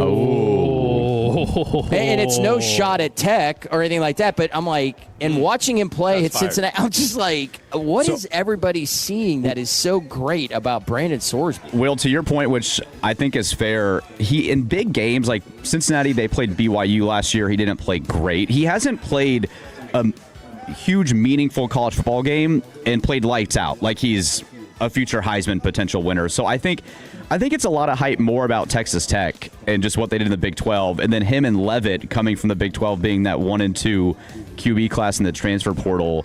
I feel like they're just expecting him to take a jump with a better team around him. But I even as a Texas Tech fan, I do agree with you. Like, I haven't seen him look like the best quarterback in college football in the 2 to 3 years that he's played meaningful snaps at Cincinnati. So I am intrigued to see when Tech goes on the road or when they have a big night game against Arizona on Halloween, how does he play then? It will be interesting. Yeah, when I kept looking at the rankings during this offseason, I was just like, okay, I get it if you've got Leavitt at 1. And I know maybe this is just my own bias because I'm so high on DJ Lagway, but I'm like, the ceiling on Lagway is so much bigger. I just was surprised by it that there was no wow factor for me with Sorsby. But hey, look, you know, what Tech has done the last couple of years and what that program has turned into, I mean, I still expect that to be just a super solid squad. They will be in the schedule this year in the Big 12 for them, just based off the teams. I know it's only April. We have a long way till September, but they don't get Utah. They don't get BYU. They're the top teams. You guys aren't winning by 3 touctouchdowns, then I don't want to hear it. We don't even get the mighty Jayhawks. We don't even have the Jayhawks on the schedule next year. That's right. Don't even get me started. I'm so over. I'm over Lance Leipold. I'm over Lance Leipold. And I'll tell you what, if Bill Self doesn't get at least one good guy from the transfer portal, I'm about to be over KU basketball too. Oh, no way. You won't. You can't say you that. won't. That's not true. I'm just. You're still going to be throwing your hat against the wall whenever they lose by double digits. Nothing gets me as upset as KU basketball. Chiefs football doesn't. No, KU same. basketball, I will flip tables. I put a hole in my door at the house. Wow. Has it been something to brag about? I didn't mean to. Has it been replaced yet? What, the door? Yeah. No. He's got to leave it for the next time KU loses. He puts one over there. You know what? I'll tell you what I got. I got a little picture over it that says, "Remember to love yourself." Over it. Hope your apartment complex is listening. Follow your heart. Yeah, that's the next one. That's the next one. That's above the bed frame.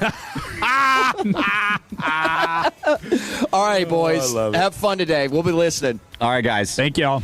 See ya. All right. Again, great thanks to Alliance Hyundai. Perfect day out here now. I mean, I know we've had a little bit of rain and overcast, but it's been great having the Tolos and the Fatties come out. Come on out here. It's the 1-year anniversary, I-35 West and Golden Triangle. And apparently, from what I hear from you, just hours coming up next for us? Or that's for you guys, for you and Blake. Yeah, no, I'll be on tomorrow, 9 to noon with, it'll be Unk Radio tomorrow with me and CA. Love it. And then, I think we're on from 7 to 8 every night, Monday through Friday, because they're on the West Coast. There you go. And they are on the West Coast tonight. Game 2 with the Dodgers, 8:10 first pitch. Pre-game coverage starting right here. Jack Leiter. At 7:30. Jake Berger, home run pick. I'm calling it right now. Jake Berger. Book it. There you go. All right, for Fred, I'm Will. We'll have White Guy Radio next Saturday here on 105.3 The Fan. When your friends say, "Hey, did you hear?" you can proudly say, "I heard it on The Fan," keeping you sports informed with some quality laughs along the way. Turn it on and leave it on. 105.3 The Fan, the Odyssey app, iHeartRadio app, and TuneIn app. Cowboys fans, the NFL offseason is heating up. Before summer temperatures come on with a full blitz, schedule a first-time $59 AC tune-up and professional cleaning with on-time experts. Proud partner of the Dallas Cowboys. Here's the truth. Dirt, dust, and debris are the #1 killers of air conditioners. Most companies do a quickie system check, but at the On Time Experts, we remove all that harmful buildup. Go to theontimeexperts.com and schedule your $59 tune-up today. The On Time Experts, a proud partner of the Dallas Cowboys. H-E-B is making price cuts across the aisles to help Texans save even more when they shop. From household essentials to daily must-haves, you'll find thousands of low prices are now even lower, with hundreds more price cuts added every week. Just look for the yellow and black price cut tags in-store and online, and add up the extra savings every time you check out. Save even more with Price Cut. H-E-B, another reason why here, everything's better. 1-877 Cars for Kids. K-A-R-S Cars for Kids. 1-877 Cars for Kids. Donate your car today. 1-877 Cars for Kids. K-A-R-S Cars for Kids. 1-877 Cars for Kids. Donate your car today. Ready to get rid of that old car? Donate it to Cars for Kids. Call 877-CARS-4-KIDS to speak to a friendly live agent. Donation is super easy, and your car can be picked up as soon as tomorrow. Go to cars4kids.org now, or call 877-CARS-4-KIDS to donate your car today. 1-877 Cars for Kids. K-A-R-S Cars for Kids. 1-877 Cars for Kids. Donate your car today. Did you know you can donate real estate too? Go to carsforkids.org. That's cars with a K. Hey, Tillo, Sean and RJ here with the official coffee of the morning show, Just Love Coffee. And, you know, outside the coffee, the food is surprisingly amazing. Made from scratch. It's not your typical coffee shop food. It is gourmet cuisine at Just Love Coffee. Built around people and community, they cater as well, makes life way easier. They'll bring a full coffee bar to your event. Great spot to meet up or hang out, and also Grand Prairie and Arlington locations. It's Just Love. Tell them Sean and RJ sent you. I need a little ranch, step to the ranch. There's a new flavor in town, the Jalapeno Ranch Club at Chick-fil-A. With that juicy Chick-fil-A original spicy or grilled chicken, a buttermilk ranch bun, candied bacon, pepper jack cheese, and jalapeno ranch sauce. It's got big ranch vibes with a little heat.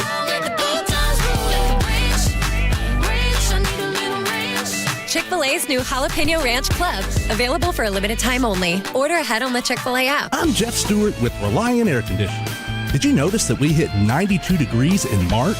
That's a full month earlier than usual, and that means most AC systems already have weeks of extra runtime, and we're not even to May yet. But here's what most homeowners don't realize. Breakdowns don't just happen. They start as small issues, like a clogged drain line that should have been caught weeks earlier with a simple tune-up, because small problems can turn into expensive repairs. So for a limited time, Reliant Air Conditioning will tune up your AC system for just $85. But here's the best part. When you join our Hero Club maintenance program, your AC tune-up is absolutely free, and you'll stay protected year-round. Our schedule is filling up fast, so call us at 877-YOUR-HERO, or schedule your AC tune-up online at ReliantAirConditioning.com and see how we've been gimmick-free since '83.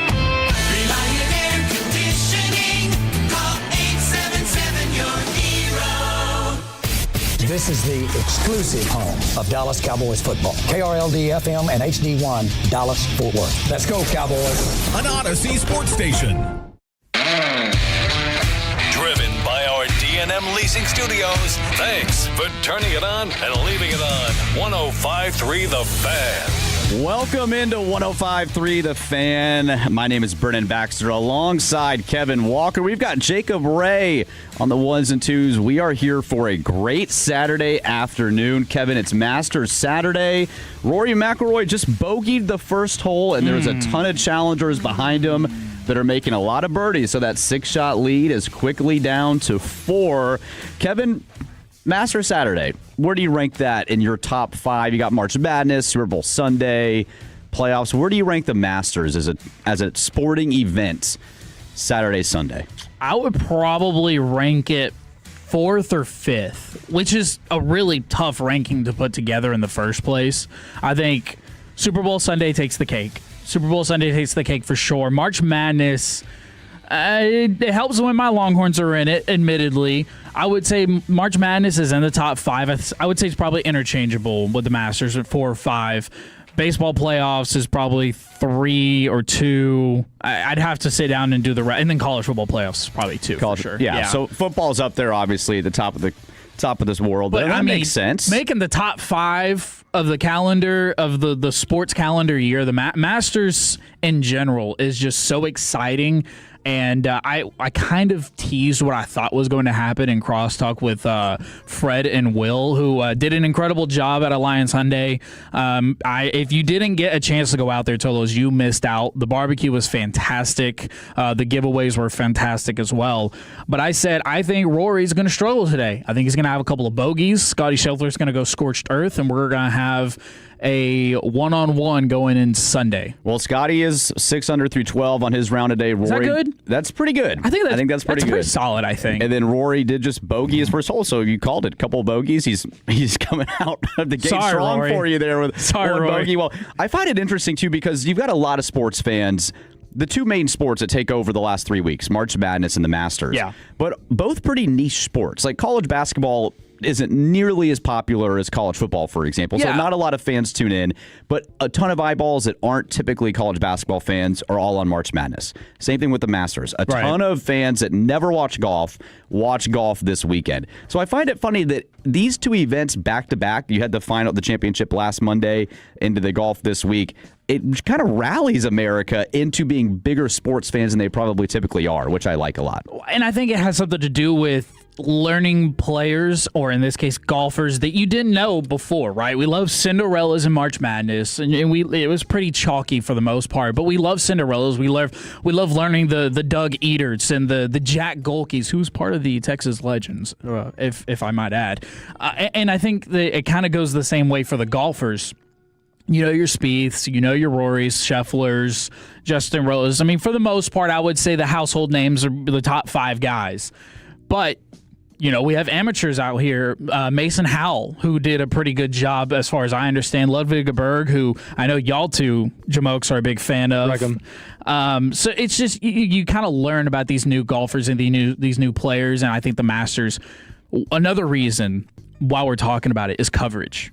March Madness does an incredible job covering their sport, covering that weekend, and the Masters does an incredible job as well. It's all built on tradition. It's all built on talking like this and talking about how the concession stands are so cheap, and everybody loves it. Mm-hmm. And I think that's another part of it, is everybody loves the tradition of the coverage that the Masters gets as well. I completely agree. And we've got, obviously, going to cover the Masters throughout the day, but Rangers-Dodgers tonight as well, too, after a tough one last night. And wanted to get to that, too, Kevin, because you have got quite the rant on Robert Garcia. I'm not going to act like I'm the only Rangers fan out there who was disappointed with Robert Garcia last night. But look, you can't throw him in the 9th inning. You can't throw him in the 8th inning. You can't throw him in the 7th inning. And you sure as hell can't throw him in the 6th inning now. So what the hell are you supposed to do with Robert Garcia? And I don't want to pin the loss on one guy, but I'm kind of going to, because the offense stepped up yesterday.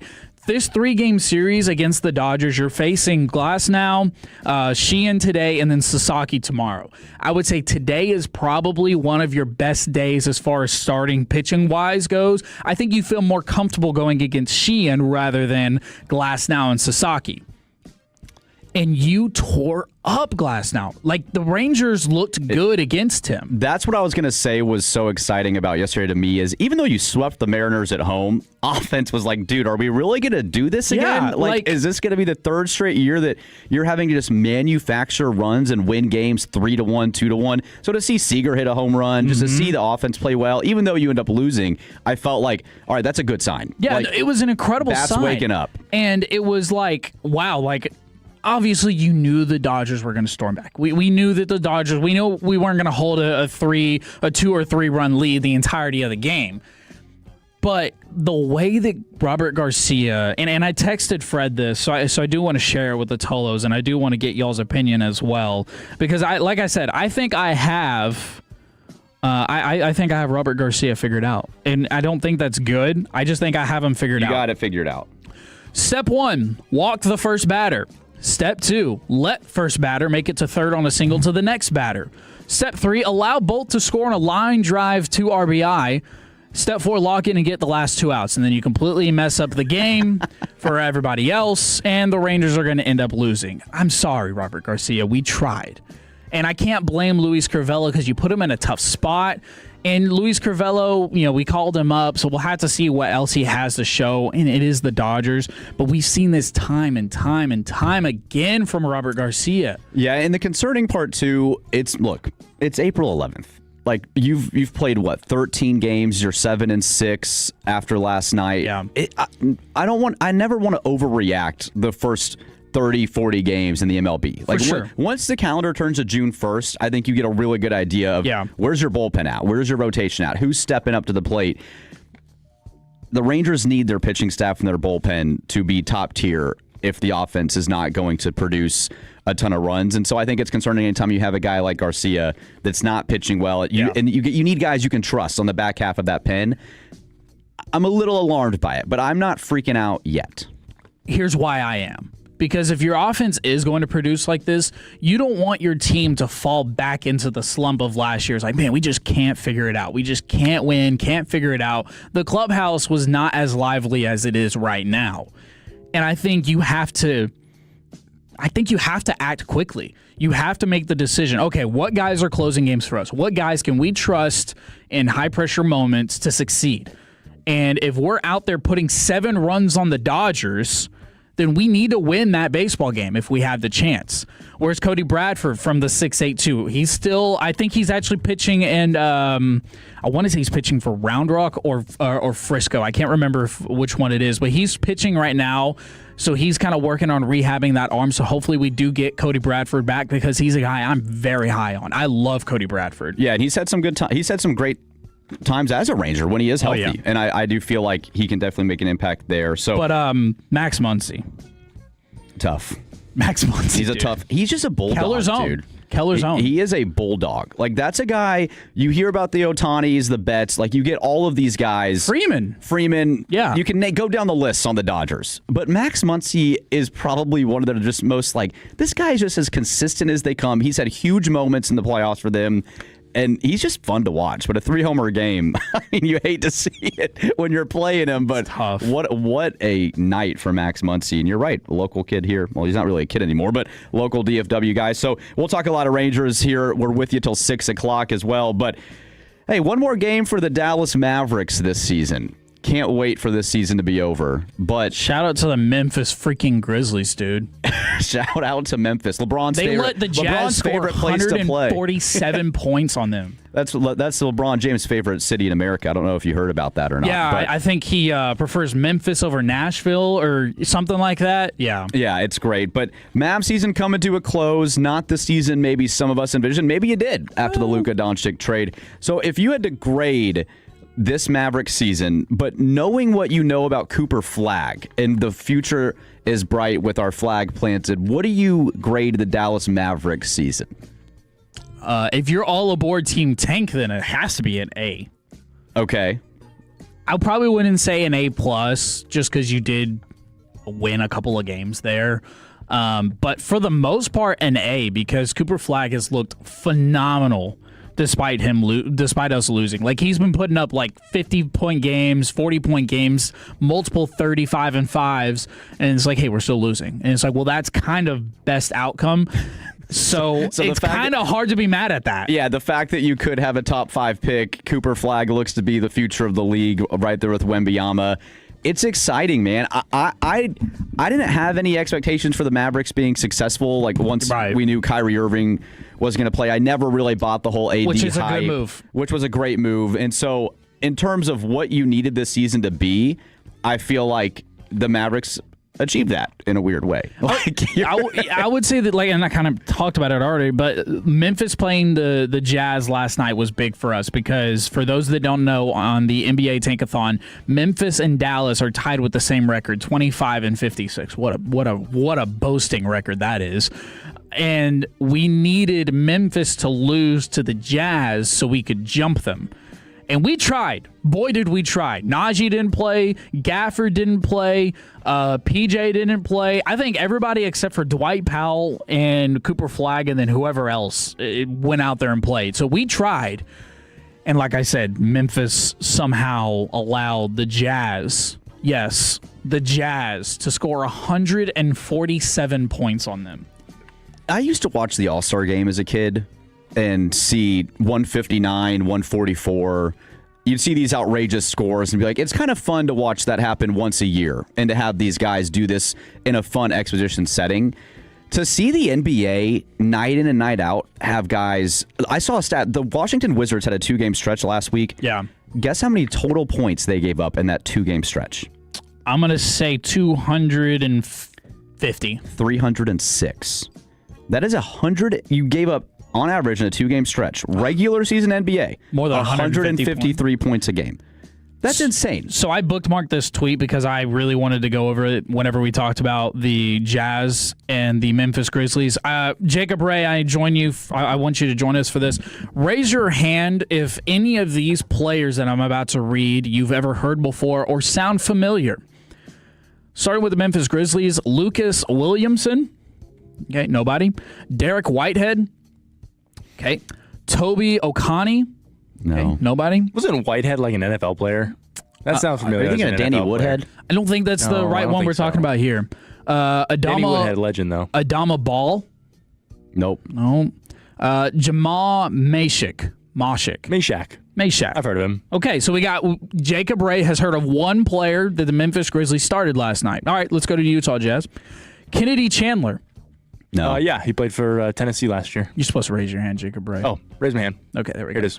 All right, everyone's heard of Ace Bailey. Okay. Yep. All right. I never heard of him. Rookie Ace Bailey. Okay. Cody Williams. I've heard of Cody Williams. Okay. Colorado Buffaloes legend. Blake Henson. Haven't heard of him. Nobody.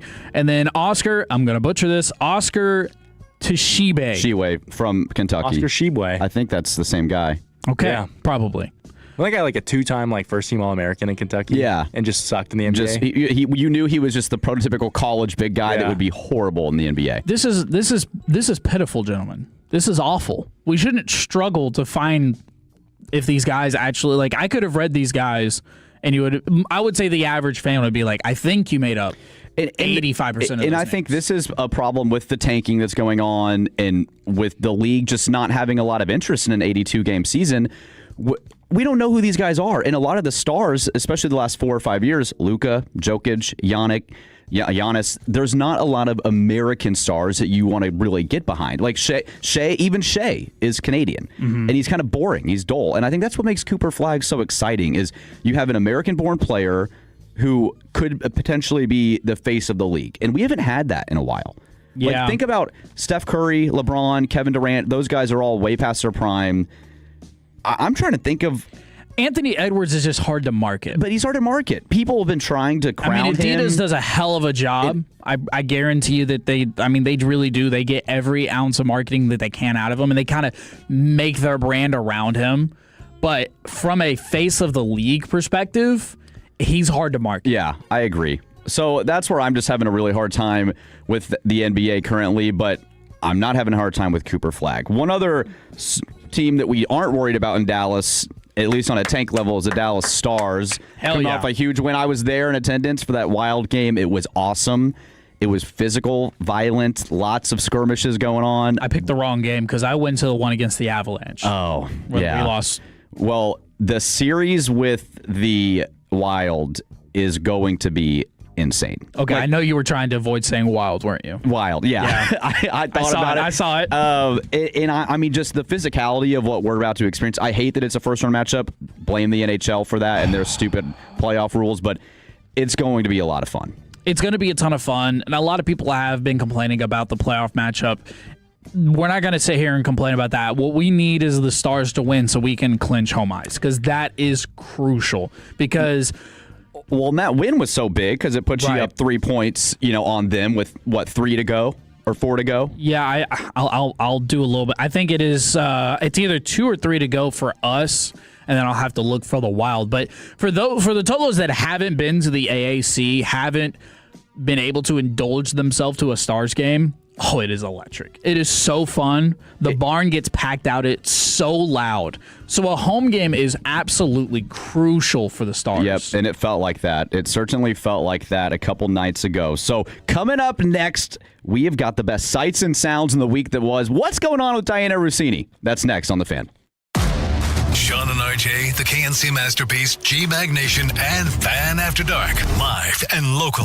Turn it on and leave it on. 105.3 The Fan and our Odyssey, iHeartRadio, and TuneIn apps. There's a difference between liking a house and actually getting it. Redfin is built to make up that difference and close the gap between finding and owning the home for you. Redfin agents close twice as many deals as other agents, so when you find a home you love, you're not a step behind when it's time to make an offer. That means less watching great homes disappear and more focus on the ones you'll actually move into and call home. Redfin helps turn saved listings into real addresses. Get started at redfin.com. Own the dream. Straight Talk Wireless presents Pickup Truck Wisdom. Trust is earned. That's why I've stuck with Straight Talk. Same price since 2009 on Verizon's 5G network. Cause shoot, anyone can make a promise. Keeping it for years, that means something. Now plans starting at $25 a month with 4 lines. Find us at straighttalk.com and Walmart.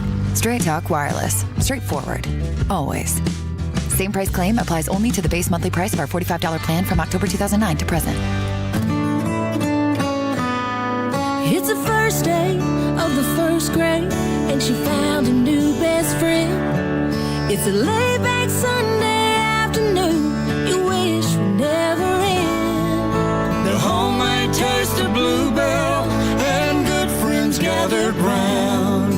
The good old days are being made right now. New Bluebell Brookie a la mode ice cream brings brownies and cookies together like never before. Big chunks of brownies, soft chocolate chip cookie pieces blended into a rich, creamy brown sugar ice cream. It's not too good to be true. It's just that good. The good old days are being made right now. The good old days are being made right now. Look for Bluebell ice cream at all Kroger stores and all CVS pharmacy stores. Dax Kurtz here. Let's be real. Right now, everything feels so expensive, and replacing your windows can feel like something to put off. But here's the thing. Old, inefficient windows are costing you money. Our windows can help lower your monthly bills, and that adds up. We're home with the 10 windows for just $59.50. And with 0 down, 0% financing with approved credit, you don't have to come out of pocket to get started. If you've been putting it off, now's the time to call 469 Windows or visit BestBuyWindowsAndSiding.com. Best Buy Windows and Siding. Hi, this is Tony Alberti with East Dallas Diesel and East Dallas Motor Cars. I know there's a lot of uncertainty right now. That's why we stock vehicles for every budget, and they all look like $1 million. We're known for some of the best custom trucks in DFW, built right with quality lifts, wheels, and tires. And at East Dallas Motor Cars, I hand select every vehicle, from luxury sedans to family SUVs. Easy financing, fast turnaround. Don't see what you want? Call me. We get inventory daily and can find it or build it. Visit EastDallasDiesel.com. East Dallas Diesel, where custom comes standard. Hi, I'm Kamiko, the founder of Miko's Hot Chicken. When we started our family restaurant, we were also raising a family. But let me tell you, it wasn't easy. Our Chase Inc. card was there to reward us on all of our business needs. Now we have a thriving location, and we're hungry for more. With the Chase Inc. Business Unlimited card, you can earn unlimited 1.5% cash back on every purchase, so your business can go from here to possible. Chase for business. Make more with yours. Real business owners compensated for their participation. Cards issued by J.P. Morgan Chase Bank and a member FDIC. Subject to credit approval. Terms apply. During Window Nation's The More You Buy, The More You Save sale, you could save up to 50% off new windows for your home. Plus, you could get them with 0% interest financing for 5 years. Sale ends soon. Visit windownation.com now to book a consultation. This is the story of the one.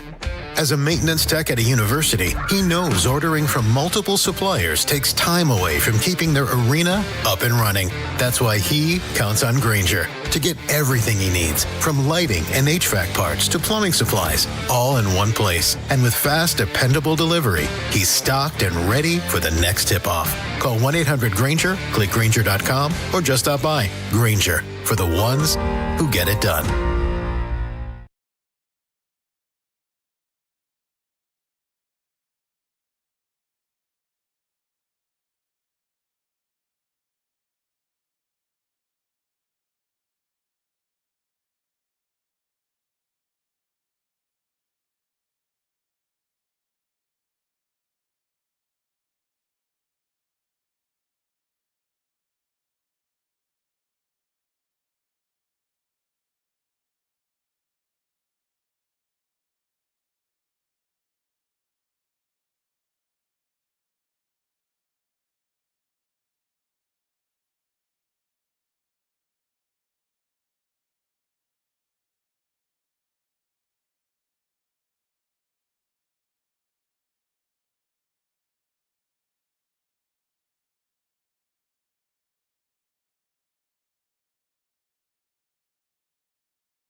blame it on the freaking travel. If you have people who are on TikTok all day, right, they're probably not used to playing a competitive moment and having to be your best. If I was a fan, I'd be mad at me too. And now, the new face of Ozempic. What do you think? You tell me. Yeah, you can't let that go. It's the best sights and sounds in the week that was in the world of sports. Kevin Walker here with Jacob Ray on the ones and twos. I am Brennan Baxter, and I always forget about that one, the face of Ozempic. That was from a HBCU football game earlier this season. And one of the MCs was talking about a woman on the field. Have you heard of that, Kevin? I haven't heard that one. That one gets me every time with that intro, but it is a great week. A story that took the NFL media by storm. No national media outlets are posting this, but Diana Russini and Mike Vrabel, NFL reporter for The Athletic. I haven't heard about this. No. Mike Vrabel, head coach for the New England Patriots, were seen holding hands and hugging a little bit at a resort. Both Such married. a cute couple. But I thought great couple. So they're together. They don't have like kids or like husbands or anything, or wives. They've got husbands and wives. Oh, yeah, one each, I think. That aren't one each each. other. Not that aren't each other. Wow. And so some damning evidence there when it comes to seeing them holding hands at a resort. It's a small resort. It's supposed to be private, supposed to be secluded, all this thing, but we've got some audio from Diana Russini. She's had some history of talking about her husband in not so kind ways, but here's cut number 12 with Diana Russini saying that she and her husband will be divorced by the end of the year. It's for 12 days. I'm not going to sleep. I'm not going to eat. My family's going to hate me. My husband's going to threaten divorce. But we've signed up for this. This I didn't sign up. I was not ready. And we're getting divorced at the end of the year. Right. Stop. Breaking news. Don't say that. It's hard.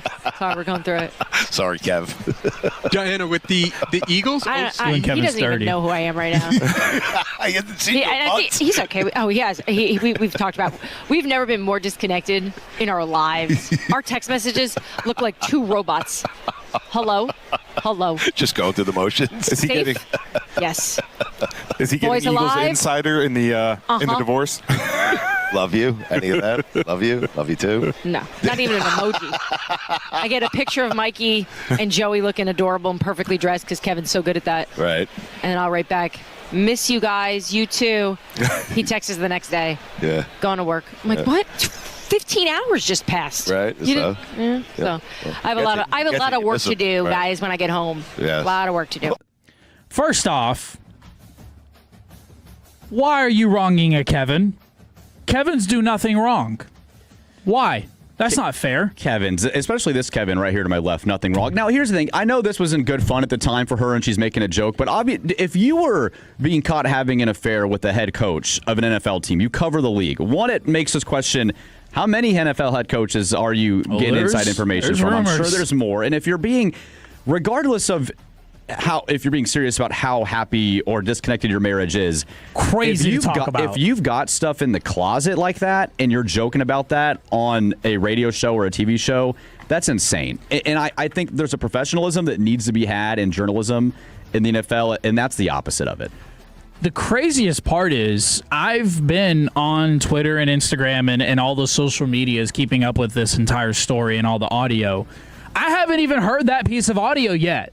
That was a new piece of audio for me. And this isn't the first time she said this. There have been multiple clips of her talking about the partying in Miami was crazy. Partying in Miami, her husband not having a good relationship, that they don't talk, but calling him average. Who is, by the way, who is just this guy? Where's her husband? By the way, not a bad looking guy. He's just you've seen him. Yeah, he's a good. It's not like you look at him and be like, oh, this guy's ugly. Like, he's a good looking guy. Yeah, I won't stand for it. I have a huge problem with this right now. And if you're Mike Vrabel too, like, dude, you got to be smarter than this, right? Like, you're the head coach you just went to the Super Bowl. You're also married. The other thing too that I think is just so frustrating is that he was talking about his player Trayvon Henderson, who came out in defense of Jaden Ivey throughout this whole Bulls thing, and he's talking about being smart in the media, knowing when to say things. All Trayvon Henderson did was quote a Bible verse, and you're calling your player out. You're doing this. I'm just saying it's not a good look. It's not a good look. But some other fun things going on in the world of sports this week. Oregon might lose a recruit over something pretty freaking weird. Here's cut number 2. Like, I ask them a question like this all the time. Hey, do you like chocolate ice cream or vanilla ice cream? Okay, the minute a kid pauses, I don't really want that kid, right? Because you need to have some type of conviction, right, wrong, or indifferent. Okay, so whether you like chocolate or you like vanilla, I don't really care. But if you sit there and say, coach, I don't know. Is it melted? Is it not? What's the brand? So on and so forth. Like, what is this kid going to do on third down in front of 110,000? He's probably going to think about it more than he should. He's not going to have conviction, right? So it's, like I just said, long-winded, I understand, but it's the mental aspect is really what we're after. I want to play the other side of this coin.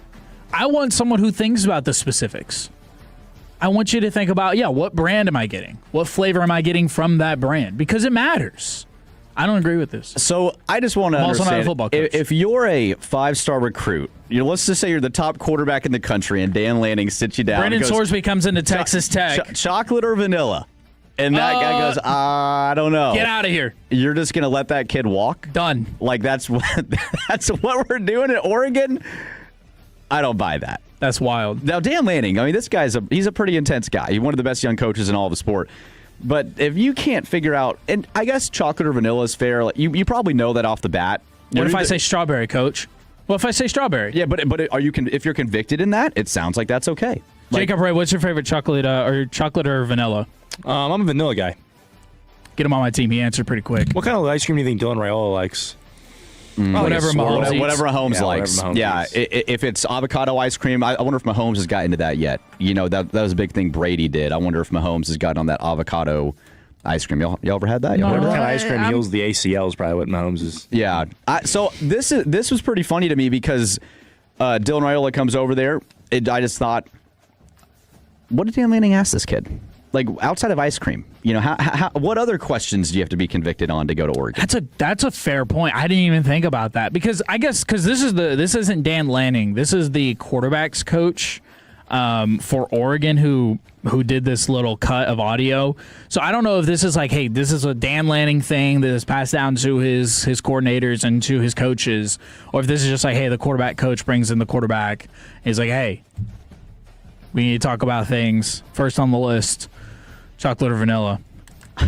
That's the biggest question. That's the biggest question in the world of college football now and recruiting. Awesome, man. Watch like it's the 40-yard dash.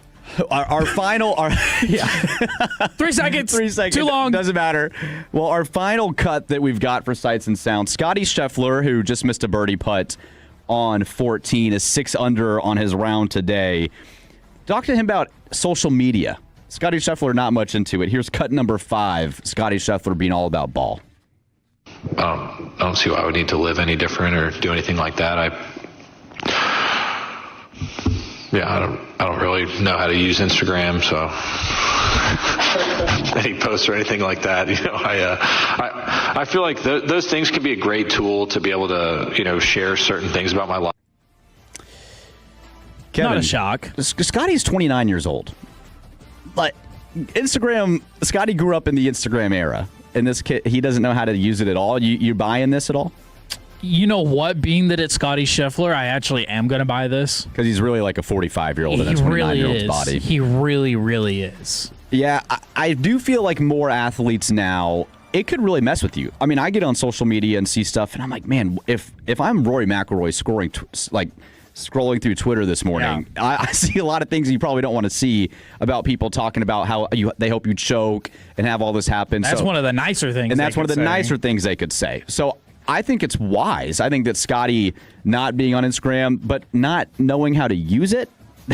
Come on, man. 877-881-1053. Make sure to text in on the Frankel and Frankel Injury Attorney text line from the 940. That's Dan Lanning. Overthinking. 817 again. You have to be able to process and make quick decisions and not fumble around what. That's not what they meant to say. Hold on. You have to be able to process and make quick decisions and not fumble around what you need to do. Indecision equals failure. And then the 940 quarterback coach overthinking goober. Ice cream or cake from the 817. Ice cream or cake? I'm going ice cream. Ice cream cake. Ice cream cake. Yep, you heard me. That's cheating. It's not cheating. Did he say it with conviction? He did go right to it. Dude, I was just first thing out of my mouth. You got to say one or the other. Probably cake. Chocolate, vanilla, strawberry, carrot. red velvet. Ooh, carrot. Good pull. Carrot and red velvet. That's a 1A, 1B situation right there. For sure. Other than tres leches for me, I do love tres leches. Tres leches. Ooh, love me oh man. Shout out to Abigail on the Latina side. I'm blanking on the name. Well, that helps. Tiramisu. Tiramisu. Okay. Those are very niche cakes. Like I was kind of going on the ice cream train of chocolate or vanilla, and you guys are just ripping them. You're going down the line. Well, red velvet with like chocolate chips, top tier. Top tier. Nothing but cakes, red velvet, chocolate chips inside. If you know, you know. I remember the first time I put down a bundt cake in one sitting. Yeah. Heavy. Legendary experience. They're good, but very heavy. They're so good. They're very good. You can get the little the buntinis. They just come in like a pack of like dozen or whatever. And you can get those. Do you guys save the frosting in the middle for the beginning or after? Like I save it for the end. I'm a during. I want the frosting. I eat it as it comes. Yeah, okay. I want the frosting with the cake. That's a crazy thing to say, Kevin. What? You asked me about cake. Yeah, I want it with the cake. Did he not? He asked me how I wanted to eat my bundt cake. You've got Jacob's disappeared behind the glass. He's gone. He's totally gone. All right. Well, we'll talk about that one more at the break. But coming up next, it's time for a Baxter Class Masters Edition here on The Fan. Sean and RJ here with Base Power. Don't wait for peak storm season to prepare for it. That's why thousands of Texans are switching to Base Power. With Base Power,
Thanks to those of you that Tolo, which means turn it on and leave it on the fan, you're appreciated.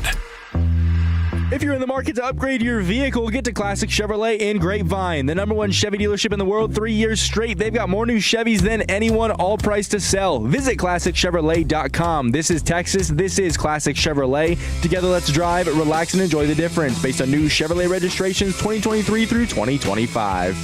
Welcome back. Brennan Baxter here with Kevin Walker. You listen to 105.3 The Fan. And Shane Lowry at the Masters just made a hole-in-one on the 6th hole to shoot up the leaderboard to 8 under par. Shane Lowry, luck of the Irish. Having a good weekend. He has had a good weekend, and he made a hole-in-one in Houston a couple weeks ago. He's made a hole-in-one on the 7th hole at Pebble Beach, which is one of the most famous par 3s. He's made a hole-in-one on 16 at Augusta. This guy is the hole-in-one king. Just climb some of the most famous hole-in-ones in the world. He jumps up to second place here at the Masters. If you could pick one hole to make a hole-in-one in, what would it be? Oof, that's a great question. I would probably say, in terms of like scenery and beauty, the 7th at Pebble, that 98-yard par 3. Yeah. That'd probably be mine. But if you want the energy, the 16th at Waste Management. Really? Like to do it in front of 25,000 people and make a hole-in-one there would be pretty legendary. I think I'd do 17 at Sawgrass. 17 at Sawgrass? I think so. I mean, that's obviously... Oh, Shane Lowry's made a hole-in-one there as well, too. I think that's one I'd pick. Yeah, so they're showing his 2016 tee time. But yeah, now at 8 under par, 4 back of Rory McIlroy, who's in trouble at the 4th hole. Scotty Scheffler is still at 6 under. He's playing the 15th hole right now. So, with that, great intro segue. It's Masters time for Weekend. Masters Weekend Baxter Class Edition. So, we were talking, opening the show. The Masters brings a lot of people together. My wife is hosting a big Masters party tomorrow. She's making pimento cheese sandwiches, chicken salad, egg salad, making an azalea cocktail, peach ice cream.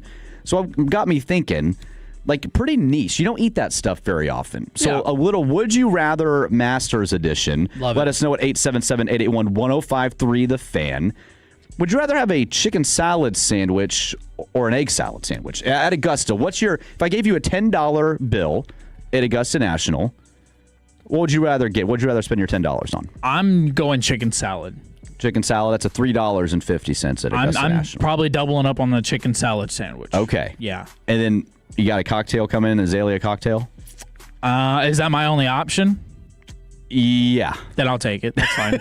I'm not picky with my liquor. I don't drink beer. I don't drink beer. Okay. I'm not a beer guy. Okay. Tolos can ridicule me. That's fine. 877-881-1053. I don't drink beer. I'm actually not a beer guy either. I don't drink beer either, so I'm not making. I'll take any kind of liquor all. you hand me, but I won't drink beer. Okay, so chicken salad there. So Jacob Ray, would you rather have a lifetime pass to Augusta National? You can go to every Masters every year for the rest of your life, or would you rather play the golf course once? I mean, I'm just absolutely atrocious at golf, so I'd probably do the lifetime pass, go every year, make it a vacation, maybe even one day buy a house up there. Oh, I'd probably do the lifetime pass. You just moved to Augusta. I turned into, yeah, absolutely. Okay, Kevin? Okay, so what was the question one more time? Because the Tolos are asking some questions. Okay, let's get to them. 214, chicken for sure. Nobody wants to walk around with egg breath. That's fair. That's something to think about. That is something to think about. Does egg salad give you egg breath, though? Is egg breath a thing? But I don't think it does. One, I've never heard of egg breath, but I can see what they're saying. It probably wouldn't smell the best, but it's not like chicken salad has the best chicken salad's got mayo. It's got like red onions in it if you do it that way. So it's like, whatever.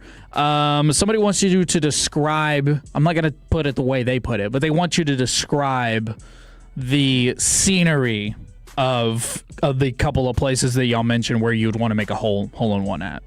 Oh, okay. So the scenery, 17 at Sawgrass is the Players' Championship. It's an island green, so it's a bunch of water surrounded by this little island green. So that's Jacob's answer. So and then you've got a little tree right in the middle. Yeah, big tree in the middle. Huge crowd around to watch. It's one of probably the most famous par 3. And the coolest part about the hole is like there's two distinct on the championship Sunday where the hole placement is. It's on the right side and it's got like 2 ridges that feed down into the hole. So you have a decision to make when you get on the hole. Do you want to play it safe and you want to go to the more spacious area of the green and leave yourself a long putt, or are you going to be the guy who tries to land it on that ridge and you land it within 3 feet? So it's really fun. I think that's the hole that has the most balls go in the water too throughout the year. So just very high risk reward hole at 17 on Sawgrass. Yeah, so that was his. Mine is the 7th at Pebble Beach out in California. It's about a 100-yard shot downhill, and then the water, the Pacific Ocean, is just behind the entire green. Is that the one that Jerry from Barstool did like 3 nights straight of trying to make a hole-in-one? Maybe. If that rings a bell to any of the Tolos. Yeah, and it's just a 100-yard shot. It's like you don't have to be highly skilled to hit a golf ball 100 yards. So a lot of people love playing that hole too, and I think that's my favorite par 3. 214, what is up with the pimento cheese sandwiches and the egg salad sandwich? Both of those things are terrible. Okay, so that's actually a good argument because my wife and I were debating that this morning, and she was like, what do you think people want more of, like a chicken salad or pimento or egg? And I was like, well, I do think that pimento and egg are pretty niche. Like, I don't know if everyone just loves eating pimento cheese and egg salad. I think egg salad's a little more normal because you can have eggs more often than you do pimento cheese. So yeah, but the Masters, for whatever reason, it's maybe a southern thing. A pimento's a big thing in the South, Alabama, Georgia, and I think that's probably why it's so popular. But I only eat it once a year, and it's Masters weekend. Okay, now re-ask your question because I forgot. So would you rather have a lifetime pass, you get to go to the Masters every year, or you can play the golf course once? Do I have a time restraint? Because I'm going to be there for a while. You can be there all day. You get 1 day at Augusta. 1 round. You can bring whatever guest you want. 3 of my buddies, we're going to Augusta. We're playing 1 round. I think I'd rather go as a patron. I think I would. Just skip the long line of waiting and just go. Okay. Skip the wait list. So you have every year you get your pass, you get everything you'd want. All right. I like that. I think I think I would go play it one time because I've been to a couple major championships in golf, and golf is one of those only. My favorite one. I went to the Open Championship in Liverpool 3 summers ago. But the thing with golf, it's not like football or basketball or baseball where it's all in front of you. You got to choose to follow one player and be in a crowd of that, or you got to sit on a hole. So you're watching less than 1% of the action a majority of time. Yeah. And at Augusta National, the hallowed grounds, it's amazing. But you don't have phones. You can't have the coverage on on your phone in your lap. I mean, you're watching one hole or one guy. And so for me, I would rather be able to watch a major championship like this on TV and then go play the course once. Are you a one hole or a one guy kind of golf watcher? Oh man, I'm a one guy kind of golf watcher. Okay, I am too. I love following like a guy like Rory, one of my favorite golfers. Yeah, just a popular guy. Everywhere. When I was over there, Jordan Spieth was a ton of fun to follow around because he was hitting it all over the map. You never know where you're getting it with Jordan. That hasn't changed too much. So getting behind a guy, especially that's making a run. Unfortunately, that year Brian Harman won by 6 shots, and it was kind of a dud of a tournament itself, but I'm more of a one-guy guy. Okay, so now we're getting texts in from the Tolos, and y'all keep them coming because for some reason pimento cheese and egg sandwiches have got y'all riled up. Jalapeno pimento cheese is the bomb from the 817. From the 214, pimento cheese with jalapenos top tier. # don't knock it till you try it. Lifetime pass because then I'd sell it in some years. And then 601, Palmetto brand pimento cheese is best. Y'all should try it. I do like pimento cheese with jalapenos personally, but it is interesting because when else in the year do you talk about pimento cheese as much as you talk about it on Masters Weekend? I never think about it. If I looked at it on a menu in October, I would be like, what the hell is this doing here? I'm not touching it. But you put a pimento cheese sandwich in front of me while I'm watching the Masters, it's just like the energy of the tournament and what it means. And the Masters now sells these Masters kit party tools where they will sell like certain sandwiches and cocktail mixes and all of that you can get at Augusta, and you can get it for your own party, which I think is a lot of fun too. So good debate there, man. Pimento cheese or egg salad? Who knew? Talk of the day. What time do two leaders tee off tomorrow? Is it 2:50 again? I think it's a little earlier on Sunday. Okay. It might be 12:50 or 1 o'clock our time. It was 2:50 in Augusta. Okay. I think it'll be an hour earlier on Sunday. I could be wrong there. Definitely could be wrong. And a lot of guys are making a ton of runs. You've got 5 guys at 8 under par now catching Rory. So, final would you rather question. And this is if I could give you one Masters champion, it's not necessarily a would you rather, but if I could give you one Masters champion to play golf with. So your dream foursome. You can be you and 2 buddies, and then a former Masters champion at Augusta National. And this might test y'all's history too. Let's see how many Masters champions you got. You could go easy. Tiger, Phil, Scotty. Jordan. I don't think I would want to play with Tiger. I think Tiger has no personality to me. I think he'd be a boring guy to play with for 4.5 hours. Yeah. I'd honestly want to play golf with Tiger's kid more. To be like, what was that like? Yeah, really have a therapy session with Charlie. What's it like when your dad, flips cars over every other year? But he also is like a major success in golf, and then you're on the same track. It's recency bias, and I don't know a whole bunch of golfers, but simply only because I have had an interaction with him before, and they say don't meet your heroes, of course. I have had an interaction with him before, and I do know he's a nice guy. I would love to play around a golf with Scotty Scheffler. And just be like, Scotty, I'm just going to play terrible golf, and maybe I'll make you play left-handed or something, and then we're just going to have a good time. And we're just going to... Oh, so you want a chance to beat Scotty Scheffler? No. So I just want him play. He'll probably still beat me left-handed. I just want him our pace to kind of match a little bit. Okay. Yeah, I mean, I've got 2 names that come to mind. I mean, just because I like the... Just the people that talk the most probably would be Phil. I'd love to play with Phil. That would be awesome. Sleeper pick, just because from all the videos I've seen, he seems like a really down-to-earth guy, John Rahm. Okay, so John Rahm. Between those 2. I feel like John Rahm would be a lot of fun to play with. Yeah. He's crazy. He's got a crazy Such swing. a boomer bust player, He can do such impressive things, but he can also hit such bad shots. So Phil's a good one, and let us know too at 877-881-1053 what text we got coming in, Kevin. 214 Tiger, but I'm driving the golf cart.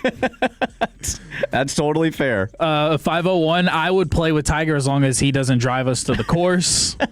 From the 817, y'all forget Tiger likes to get faded. He'll probably be lit on the course if it wasn't for a professional tournament and just for fun. Okay, so a lot of Tiger here. A lot of overwhelming Tiger. I'm going to actually go... Arnold Palmer from the 972. I was just about to go there. I think Arnold Palmer would be the biggest treat you could have in a 5-hour round of golf at Augusta. Just absolute legend, ton of fun, man of the people. Arnold Palmer was one of my favorite guys to read about. Obviously, I wasn't born when Arnold was playing in his powers, but a legendary golfer. My pick would be Arnold Palmer. 254, and Jacob will correct me if I say her name wrong. Paige Spiranac. Oh, Paige Spiranac. Well, they spelled it wrong then. Yeah, golf influencer, but not a former Masters champion. She's an influencer, all right. She's an influencer for sure. So, Paige, that's a fair answer, though. That's a fair answer. So we've got Scotty, John Rahm, and Arnold Palmer. And then the Tolos seem to be, outside of Paige, overwhelmingly Tiger. I think Chiafalo would kill to play golf with Paige Spiranac. Tiger Woods was knocking down Waffle House waitresses. I guarantee you the man has personality and is probably hilarious from the 214. Happy Gilmore, 817. Again, not Masters winner, but John Daly. A couple of texts for John Daly. He'd be a lot of fun. Not a former Masters champion, but I think the Tolos are just kind of opening it up now. Which is totally fair. That's fine. That's fair. So, all right, well, that was Baxter Class Masters Edition. But coming up at the top of the hour, Kevin, what do we have? Well, we'll talk about where Rory is. We'll update you on this Masters leaderboard. And it is Saturday, so we have to get you your college football fix. Next on 105.3 The Fan. Tolo means turn it on and leave it on. Thank you for making 105.3 The Fan and the Odyssey app part of your day every day. Follow here, Tolos, and like you, my home has become my happy place. But I started noticing scuffs, faded colors, and peeling paint that needed attention, and that's when I reached out to CertaPro Painters and CertaPro.com. You can ask about their spring sales event for 10% off qualifying projects through May 15th. And here's the deal. Each CertaPro Painters business is independently owned and operated right here in our community. So whether inside or out, you can protect your home with quality paint and a worry-free process. Schedule your free estimate online at CertaPro.com. That's Certa with a C, CertaPro.com. Hi, everybody. This is Brad Sham, and I'm here to talk to you today about John D'Angelo Real Estate Investments. Sometimes you need to sell your house. Sometimes the condition of your house is not what you'd like it to be, but for John, that's not a problem. The John D'Angelo Company, reliable, dependable. They're there when they say they'll be, and their closings happen when they're supposed to. Most importantly, John D'Angelo is an honest man to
Turn it on, leave it on. Home of America's team is 105.3 The Fan. Tolo, baby. KRLD-FM and HD1, Dallas-Fort Worth. An Odyssey sports station.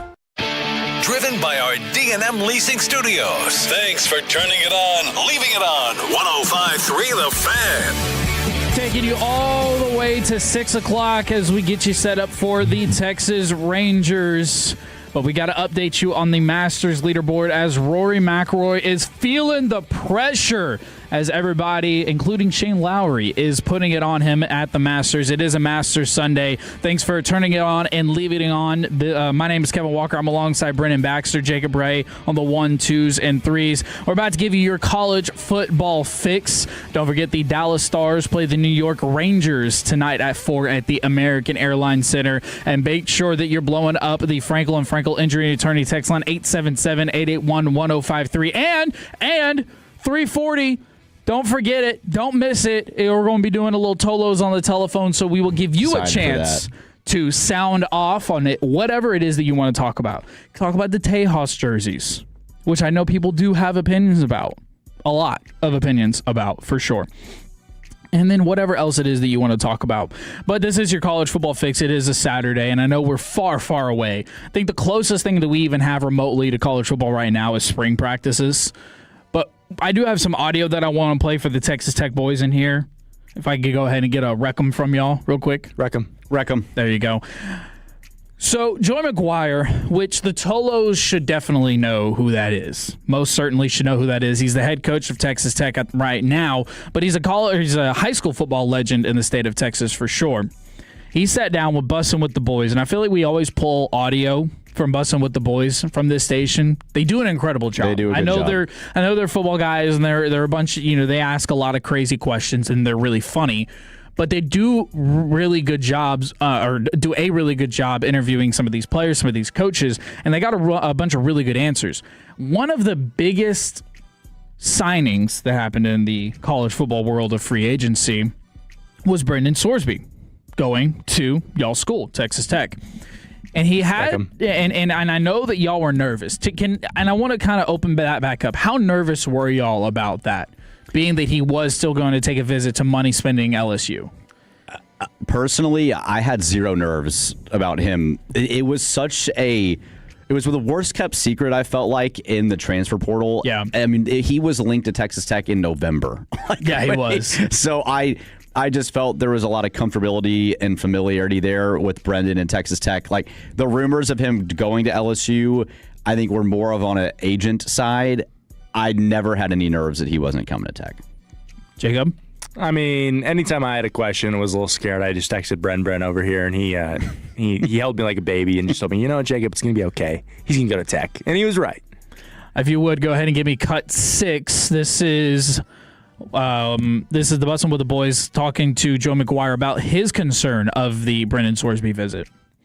Sorsby made you nervous when you identify a player like Sorsby and how great he is, and when you are being aggressive for a highly touted quarterback that everybody's going to go after. What are you speaking to, like when you say like you got nervous at times recruiting Sorsby? The nervousness was when he left. He went on another trip. He is such a great dude. He has got a phenomenal family. His dad, Jamie, is a stud. People that talked were like, well, his girlfriend's going to come play volleyball here. Well, my director of player development has known Jamie since 2003. So we had a really good relationship with the family. And so whenever he said, Coach, I gave my word that I was going to take this visit. You have my word. I'm going to call you back whenever it's time to make the decision, but I'm going to take this visit. Where was he going to visit after you guys? I think it was LSU. Oh, yeah. This is Lane Kiffin. I love Lane. This is like you think about what he's done in the portal. So that made me even more nervous because the dude has been incredible whenever he's at Ole Miss, and even here with the roster he put together at LSU, man, the guy's, the real deal whenever it comes to the recruiting and stuff like that. And so I was really nervous. And I think what he was talking about there was a year ago when Texas Tech got Lee Hunter, David Bailey, a lot of these guys, they came to Lubbock for their trip and didn't leave. Yeah. And so what he was saying was that Brendan Sorsby, they had obviously been talking to him, recruiting him, getting him excited to come to Lubbock, but then he still felt like, well, let me just go make sure it's not LSU. And Texas Tech had not experienced that because all these guys just kind of showed up and they said, well, what do you need to be comfortable here? And they signed him. And that's why I think Joey was ultimately nervous. But I think there was such a good trust there that he ultimately would thrive at Texas Tech and had just felt familiar with Joey and staff having been playing in the Big 12 that he was excited. And Will during Crosstalk did bring up an interesting point though on there's a lot of hype around this guy with not a bunch of success. Like it's not like Cincinnati has had back-to-back 10-win seasons with Brendan under the helm. So he still needs to step up. Like he's not just going to inherit this and be the best quarterback in college football. Like, we're not going to give him Arch Manning type hype preseason. I think I saw he was 14 ranked on the way too early Heisman voting. He's number 14. Yeah, he's so behind CJ Carr at Notre Dame. He's going to have to earn the praise still. Like, he's not going to have that type of level hype. So we'll see. Well, they also talked about in this interview a couple of other quarterbacks, because while they were talking to Joey McGuire about it, they were like, well, one of the guys that was mocked to go to your team was, we talked about him earlier, Dylan Raiola with the Texas Tech and the Patrick Mahomes. And look, he was like, because he talked about the connections that he had with Matt Rule and all these other coaches in the league. He's like, we never really talked about it. That was just because he looked like Patrick Mahomes. Yeah. I don't think Texas Tech was ever interested in Dylan Raiola. It's only because Dylan Raiola wanted to put on a Texas Tech jersey. I mean, not really. I don't know if that's 100% true, but he probably did. It seems like everything Mahomes does, this guy wants to do. And so Texas Tech just was connected solely based off his admiration for Mahomes. Yeah. And then another quarterback they brought up was Sam Leavitt, who he also mentioned that he had a really good connection with Kenny Dillingham over at ASU. And he was like, well, was there ever any talk about Sam Leavitt? And he didn't completely dismiss that. So now that we're sitting here with Brendan Sorsby as your quarterback, how would you have felt if that ended up being Sam Leavitt? I think Sam Leavitt, as a gamer, he had a great game. Arizona, when Tech went to Tempe, and he knocked off Texas Tech in the Big 12. Looked great against Texas. I remember personally liked Sam Leavitt as like a gamer, a big time type moment kid who had a couple of them. I don't necessarily think there's a huge difference between the two. Like, I don't feel like one of them is top tier, I'm going to be the best quarterback in the country, and the other one's more of a middle tier. I think they're probably pretty equals. I don't know if they're both yet superstar status. Well, the only reason why I ask you that is because you mentioned that Brendan Sorsby didn't have that big game experience. But Sam Leavitt did. Sam Leavitt does, right? He's played the SEC games. He's played in those big, high-caliber Big 12 games. So that's kind of why I wanted to ask. Injuries are a concern with Leavitt a little bit, obviously. He's been banged up a lot. And we'll see, man. I mean, Lane Kiffin's busy getting jacked. I don't know if you guys seen pictures of Lane Kiffin recently, but this guy he works out. He's got veins everywhere, popping out of his hands, shoulders. It's crazy. And so I do think that him and Leavitt will be an interesting pairing. Lane Kiffin's busy. We know that. He's very busy. We definitely do know that. One of the other things they talked about in this interview that I thought was really interesting, we're still trying to figure out, us along with the minds that be that make all the rulings and the decisions in college football, we're trying to figure out this NIL landscape. Should there be a cap? How should all this work? Should there be a governmenting system of it all? If you could give me the second cut here, Jacob Ray, this is a story that Joe McGuire talked about, Texas Tech, that makes them different from other colleges when it comes to paying NIL. When we identify guys that we really want, then we're very aggressive. We have a great relationship with these agents. And the one thing with us, before this all happened, we never were late on a payment. We were never behind on any kind of... And you'd be surprised, guys. You do hear stories. I was going to say, can you expand on that a little bit? Because I've heard, like, some schools are offering X amount of dollars to these players, but the checks aren't clearing at the end of the day. And so you see the next year the guy who's leaving, he's promised. And there's like a headline of the player like suing the this player suing this school, like, stuff like $3 million. Only $1 million clears. And he's like, you guys promised 3, and they're like, well, we couldn't do X, Y, and Z. So the next year he's going somewhere else. So just expand on that a little bit. That, like, I guess I'm not asking you to tell on schools, but some of these schools aren't paying their players the way that Texas Tech says and promises and eventually does do as well. Yeah, it's changed a little bit from that perspective because you have the rev share and so, that's the school behind it. But before, I think what helped us so much, where we developed such a great relationship with these different agents, is there were schools that like promised X, and then maybe that kid came in and didn't perform the way that he thought they would perform, and they never got the money that they were promised.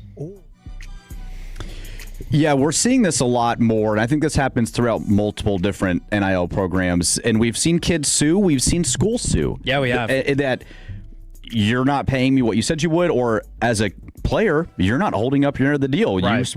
No one still knows, like, what are in these contracts? What do they have to go to class? do they have to play a certain number of games? Or is it, you signed with us, here's a $2 million check?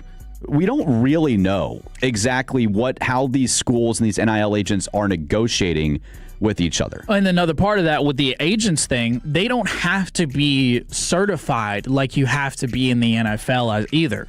That is an issue in and of itself. Right. Like me and you could become NIL agents. If we just had the right networking. And Jacob.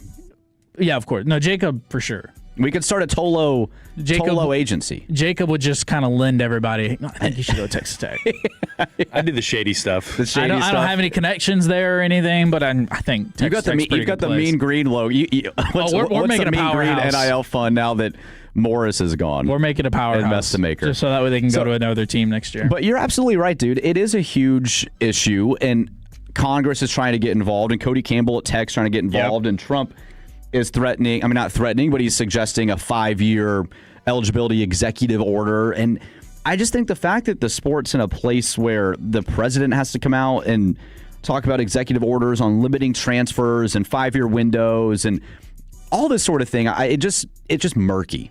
There's just too much murkiness right now. And Texas Tech's benefited off of that, and we've had a lot of luck and have been fortunate to develop good teams from NIL, and other schools have as well. We're not the only ones, but I do think the system needs a very quick fix because it's not going to get any better. A ton of work, because if you have other schools like Texas Tech is talking about this, like, hey, we're promising X player X amount of money, but they only played about halfway to our expectations, so we only paid them about half. But to your point, we don't know what those contracts look like. We don't know if there is like a clause in there that's like, hey, you have to perform with 550 receiving yards, and you have to have X amount of touchdowns, and then you can hit this incentives. Just like in the NFL, how we have incentives and different playoff incentives. Are there incentives in college contracts? Like, those are all the things that need to be figured out, need to be worked out, and they haven't been. Jacob, do we have the last cut ready to fire? Awesome. This is something that I wanted to get y'all's opinion on, because this kind of goes back to the SEC is different from everybody else, but you want to pay or you want to play bigger competition. They asked Joe McGuire. Well, you know what? We'll actually ask the question here. Go ahead and start the cut for me, Jacob. You guys play the Longhorns?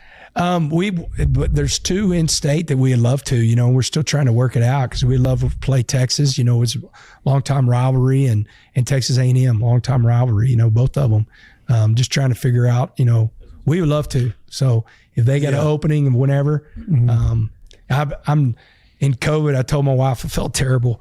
We're sitting on the back porch drinking a cup of coffee, and I said, "Baby, I love you, but I'm never going to retire." And she goes, "Well, why?" And I said, "I can't do this. Like, I've got to be around the players." Like, I was getting depressed on a Zoom, like Zooming my players, because we never knew when we were going back. So we were doing all the meetings and everything, and I'm like, I can't do this. Like, this isn't me. So I always say I'll never retire. So if we can schedule out, how schedules are. They're 20, 32, 20, 35. I mean, whatever we have open, man, we're ready to jump on. Yeah, you're ready to dominate. I feel like I'm going to be here. Yeah, dominate the state, win the state of Texas. Okay. Y'all want Texas? I don't think so. Y'all want Aggies? First of all, the system would have to totally change for this to happen, because we saw what happened with Texas last year. They're playing Ohio State again this year, but the loss to Ohio State, this was the huge argument. If they had scheduled... That was not the reason why they didn't make the playoffs, though. If a 10-2 Texas team was their record at the end of the year, they would 100% have made the playoffs. That Ohio State loss is not what did it. The loss to Florida is what did it. Sure. Yeah, and I agree. And I'm a Texas fan. I think that we should continue to play these teams. I just don't think you're going to see more in this era right now with the football and the talk of expansion. I don't think you're going to see more teams schedule big games between Power 4 conferences. Especially out of conference. I think you'll see less of it. I feel like until there is a system in place where it's like, look, maybe there is a Super League coming up in the new era when people are going to be switching conferences. The SEC's already come out and said, I don't know if the SEC championship game's even benefiting us, so we might be doing away with conference championship games to eliminate that as a measuring stick for the playoff. And I feel like they want to rack up as many wins as they can. If you're an 11-1 team and you had a cupcake non-conference schedule, even a team like Texas Tech, look at BYU last year. They only lost to Tech. Yeah. They couldn't get in. If BYU would have had a loss to Arkansas on their schedule as an SEC thing, no chance BYU's even in consideration. I just don't think teams are going to want to risk that. So I think Joey's saying that to get people excited, and he does that a lot. He's a big rah-rah guy. He'll talk a lot about, let's do this and schedule this. And I don't think Texas Tech has any interest in scheduling Texas and Texas A&M, and I don't think they do either. Or what if I propose a different question to you, gentlemen? What if he means that from the perspective that Texas Tech isn't in the Big 12 come 2035? They might not be. That's much different. But if that's the case, then they're probably in a conference with Texas and Texas A&M. Could the Texas Tech Red Raiders make a move to the SEC? I don't think it would be the current iteration of the SEC. Like, I think we would not know how the conferences are. We could do a swap. We'll give the Big 12 Arkansas, and then we'll which I'm sure I just pissed off a bunch of people saying that. I think if you're talking about, like, would Texas Tech... Missouri, they can have Missouri. Texas Tech wouldn't be the only school to, like, join a new SEC. Yeah. It would be a completely overhaul of the conferences, especially now, like, if that happens, the Big 12 wouldn't be a thing. Right now, the biggest brand in the Big 12 is Texas Tech. And so if that section of realignment happens, I think it would be a complete overhaul of the sport as we know it.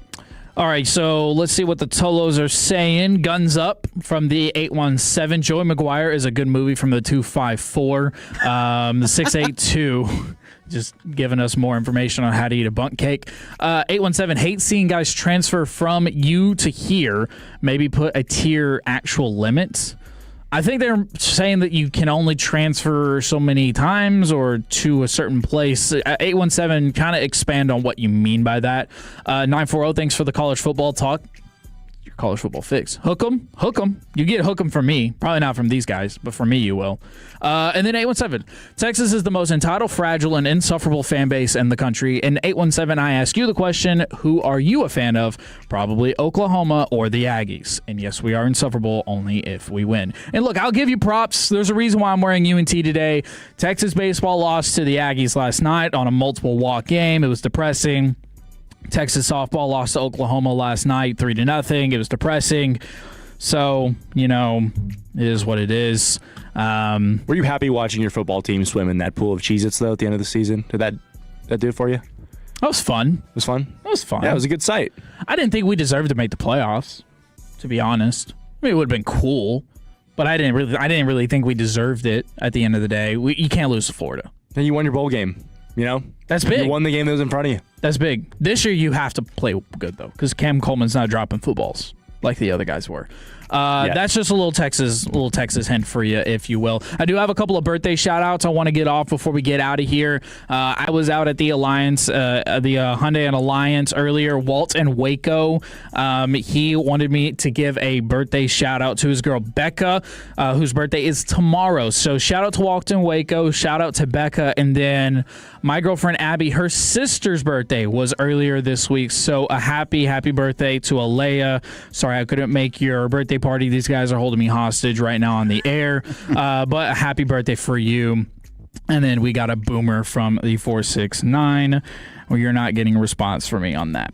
City Connects, an unlikely Cy Young, and what league is better? We'll go around the bases next on 105.3 The Fan. The more time you give, the more our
105 through the fan. My name's Kevin Walker. I'm alongside Brennan Baxter, Jacob Ray on the 1, 2s, and 3s. We got you until the Texas Rangers take over at 8 o'clock. We're only going until 6, and then the Rangers will take over at 8:30. It is Jack Leiter on the bump, so you know it'll be a good showing. Gentlemen, if I could, I would like to give you a nice layout of the American League West that the Texas Rangers, and we are the home of your Texas Rangers, stand atop at with a 7-6 record. The Angels are right behind us with a 7-7 record. The Athletics, Astros, and Mariners follow out the bottom 3 of the AL West. What has your surprises been so far, not only of just the Rangers this season, but the performance of the AL West?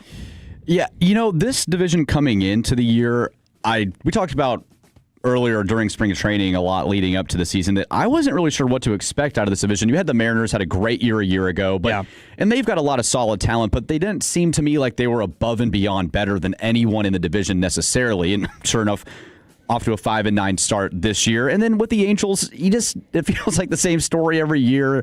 There could be some intrigue, but they've made the playoffs, once in the last 12 years? I feel like the Angels, I never really considered them a threat until they're there.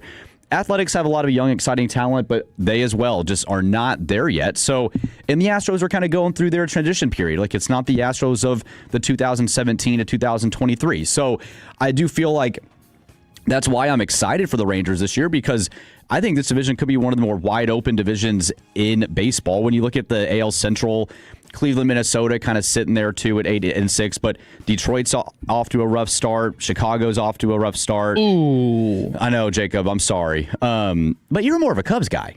I am more of a Cubs guy, yeah. They're both off to a rough start.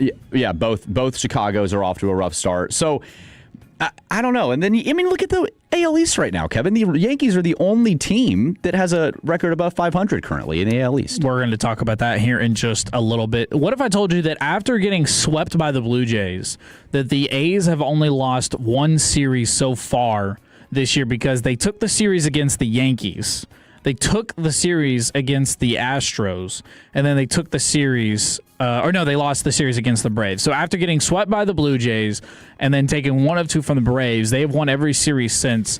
They beat the Mets last night as they were on a 3-game winning streak, and they're playing the Mets right now. They just first pitch was at 3:05. So the A's, like I said, third in the AL West, are kind of a shock. Yeah, but yet you're still 6-7. You have a -8 run differential. One thing that I think is really interesting. I knew Jacob was going to. You guys are so young. One thing that I think is really interesting to me is the Astros sit at 6-8. Guess how many runs they've scored? They're so banged up. Well, they lead baseball in runs 85 scored. Runs scored. Okay, the Rangers are 7-6 with 51 runs scored in 13 games. So the Astros have 34 more runs than you. And again, we talked about it earlier, but I don't really judge baseball until the end of May. I kind of want to see a third of the season, a 60-game stretch to get an idea of who's really here, who's playing well, who's pitching well. It's still really hard to get a good idea and a good read on teams from April until the end of May. 877-881-1053. Text in your thoughts. I think the guys that you can rely on right now are Tyler Alexander. I still like what you've seen from Jalen Beeks. I would like to see a little bit more of Luis Carvalho. I don't know what innings I want to use him in. Maybe that 6th inning where we can't trust Robert Garcia. But and I still trust Jacob Latz, even though he gave up that game-winning home run to Max Muncy last night. I still trust Jacob Latz for sure. So just a couple of names out there that I still trust out of the bullpen, if y'all have any other names. And then, like I said earlier, Cody Bradford, he's doing rehab pitching right now with Jacob. Can you find out if he's with the Rough Riders or if he's with the Round Rock Express? Who are you talking about? Cody Bradford. I know he's doing a couple of rehab appearances trying to get back from that injury. So if there's a couple of other names that stuck out to you so far. You mentioned Latz. I really like him. He's had 9 2/3 innings and has been very effective. That was the only hit and run he's given up this year. 0.93 ERA to start and 9 innings of work out of and then Beeks as well too with 6 2/3 of innings. No run runs, 4 strikeouts, 1 walk. There hasn't been a lot of pain coming from him, too. I know your frustration. We've documented it well with Robert Garcia so far. Everyone feels that way. One guy, too, that we were talking about when we were at the ballpark last week, it was Rocker's first start, and then again he pitched a night ago. And I think you're seeing signs of progress, but Rocker looked. I mean, I think Rocker looked good. Last night. He did look good, but he's still. I don't feel like he's fully where you probably want him to be 2 starts in. But again, I disagree actually because I think as your 5th starter, I think he's performing like a 5th starter should, right? I mean, at the end of the day, it was up between him and Jacob Latz. And I think that really did end up being a really tough decision. But Jacob Latz had a really crappy outing that last game in spring. And so they ended up giving it to Rocker, who Skip Schumacher he has been backing the entire time. And Kumar Rocker has looked good. His command has been great. We've always known he's had the stuff, but his command has looked good. His location has looked good. And he was fanning batters. And we're talking about the Freddie Freemans of the world, the Shohei Ohtanis of the world. He looked really good last night. And he got himself out of a jam that was really crucial at that time. Yeah, and I guess I'm just kind of looking at it like an overall. He's pitched 10 innings for you so far, given up 11 hits, 5 runs. He's had a 4.50 ERA. So not horrible. Yeah. I think I was just really excited to see if he could take a leap. And it's 10 innings of baseball, but I would love to see, have it come together for one game. Get me really excited. He's got the stuff. You've seen that. And for sure. We talked about it, but give me a 7-inning outing coming up the next couple weeks, with 5 hits, 2 earned runs. Give me a really good performance to feel good about you, because if he can pitch really well and be that back into the rotation guy, you trust that DeGrom and Uvalde are going to have good years. Yeah. And obviously Mackenzie Gore as well. That gives you the best rotation in the division easily, in my opinion. Might be one of the best rotations in baseball. Jacob Junis as well from the 972. Thank you for reminding me. But all that to show that there are names that you trust in this bullpen. 100%. I agree. Yeah, and one thing too that I've been keeping an eye on a lot is the offensive production. And again, it's early, but we're seeing a lot out of Brandon Nimmo, which is great. I think Brandon's been better than advertised for you so far. He's 13 playing games exactly how I thought he was going to play. Okay, so you just trusted that he'd get on base. I trusted he was going to be a get-on-base machine, an RBI machine, which Marcus Semien at his best in 2023 had over 100 RBIs, and after that he plummeted about 70 RBIs a year. Brandon Nimmo in the past 3 seasons has been a little over 90 RBIs every year. So I think that will lead to success, and he's getting on base at an extremely high rate. He's the perfect leadoff guy, because by him leading off, it allows Langford to shine, which hopefully we'll get word about Wyatt Langford, who did have to leave yesterday's game with a hamstring tweak, I think they said. So we'll figure out what ended up happening with him. They're going to do an MRI. Ultimately, Skip Schumacher said it was more preventative than anything, so hopefully he'll be okay. But I think he's been able to thrive rather than being in the leadoff spot at hitting at number 2. I think Wyatt Langford's been able to thrive. But yeah, Brandon Nimmo right now has looked fantastic. So, and here's where the concerning part to me is with the other guys. And if I gave you right now Wyatt Langford, Jock Peterson, and Josh Smith, 170, 154, 154. Out of these 3 guys right now, and you need these guys to produce. For your offense, they're going to obviously play a significant role. Who are you most concerned about out of those 3 right now? I think I'm really concerned about Josh Smith. Yeah. Josh Smith is kind of concerning me a little bit. I think he had a couple of base knocks yesterday, but Josh Smith, now that he's kind of he's your everyday second baseman now. There is no, hey, we're going to move you around, we're going to use you all over, we're going to give you days off. For the most part, Josh Smith is your second baseman now. There is no utility use for him. He's not going to be thrown in the DH role. So I don't know if that's going to play a different, if that's going to mess with his head a little bit, or if that's going to make him play different. So I would say Josh Smith, as he kind of adjusts to this new role that he's in, because mind you, for the past 2 to 3 seasons, that's all he has been, is a utility guy. Mm-hmm. Hey, we're going to put you on third, then we're going to put you in the outfield, we'll put you at second. Hey, we got to use you at shortstop. I think he might have even played first at some point.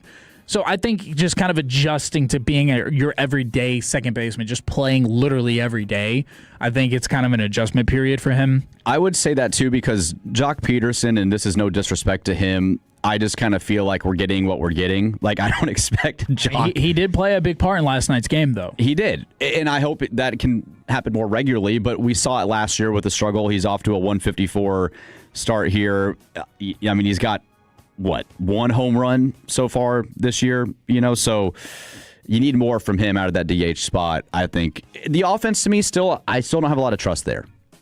even though you swept the Mariners, what was the most runs you scored at home in that game? 3? In those 3 games? 1 second, and I will give you that. I think it was 3 runs was the most that you scored in the sweep at home over the Mariners. Yes, yeah, you scored 3 runs twice, and then you scored 2 runs. But against really good pitching. You swept. I mean, I'm not complaining about winning. Of course. I want to see more outputs like last night and just get back to the 2023 version as an offense, at least. I know a lot of those guys are gone, but where you feel like, man, I trust this offense to produce for me. And right now, it's just not there. See here from the Tolos. Did we forget Junis? No, Jacob Junis is another name that we need to remember. Let's see here. Ooh, this is interesting. I just don't know why everyone is so high on Luis Crivello. He's shown he just can't handle high leverage situations, even going back to last year. I like to see Beeks and Alexander in the 8th and 9th to see how it goes. That's from Zach and Frisco. So not a Luis Crivello hater, but maybe someone who, I mean, he did start at AAA for a reason. He didn't win the spot initially. And then Wyatt Langford catching a little bit of hate here. 214. Wyatt has not thrived this year. He has been bad. Yeah, that's fair. I mean, he's hitting 170. Wyatt's got 1 home run, 3 RBIs. His OBP right now is 185, slugging 340. You need more out of Wyatt. I 100% agree with that as well, too. Okay, I teased this a little bit. We're going to talk about an unlikely Cy Young candidate, and I'm going to start the discussion now, so that way people can be mad about it when we're about 60 to 70 games into the season. Mason Miller might put himself into Cy Young contention because he is playing out of his mind right now. Okay, so right now he's got a 0.27 whip, 19K, 0 earned runs. He's got 19 strikeouts. He's only thrown 20 balls all season long, which is just insane. And Mason Miller for those that don't, San Diego Padres pitcher. He's I mean, I can look up Mason Miller on my Twitter timeline and just be impressed with stats. He struck out 262 of 643 hitters faced in his career, which is 40%, over 40%. Let's see. He's faced 24 batters. He's only thrown 20 balls, and he's got 19 strikeouts. Wow. Y'all want all of his appearances so far this season? Please do. March 28th, 1 inning pitched, 2 strikeouts. April 1st, 1.1 innings pitched, 3 strikeouts. April 4th, 1 inning pitched, 3 strikeouts. 6 days ago, 1 inning pitched, 3 strikeouts. 3 days ago, 1 inning pitched, 2 strikeouts. 1 day ago, 1 inning pitched, 3 strikeouts. 18 hours ago, 1 inning pitched, 3 strikeouts. He's faced 6 Rockies batters. He struck out all 6 of them. He has 2 or more strikeouts in every appearance so far this year. That's a closer. Hasn't given up a run. But that is a closer.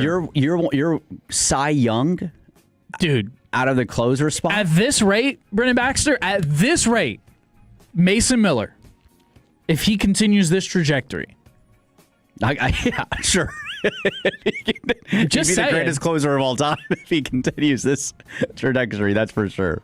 I'm just saying. Don't say you didn't hear it here first whenever that discussion starts, okay? When he's like 5th or 6th on the betting odds and you're like, no way they're going to give Cy Young to the reliever. 105.3 The Fan, 2 to 6 on Saturday, April 11th. You heard it here first. That's all I'm saying. Okay.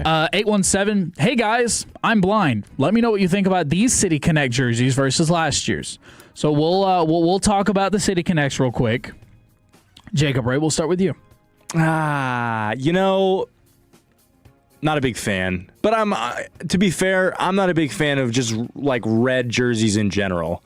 Like, unless it's my Texas Tech Red Raiders, like I'm not here for red. I mean, the Blue Jays had some all red uniforms a few years ago, and they just looked horrible. I think if the Rangers were doing them just a little bit less red, man, I think it'd look fine. But I'm not a big fan.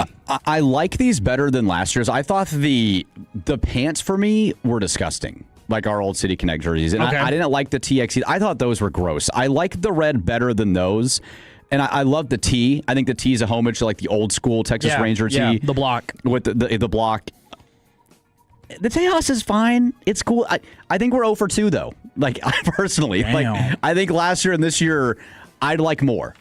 And while we're on that subject, I think the Mavericks City jerseys are horrible as well too. Which ones are you referring to? The Stratler ones, the Pegasus ones, the Pegasus edition. Is that the spray painted ones? I can't remember because I don't know if do they even call it. I don't know what they call it. It's in like the NBA. the Pegasus.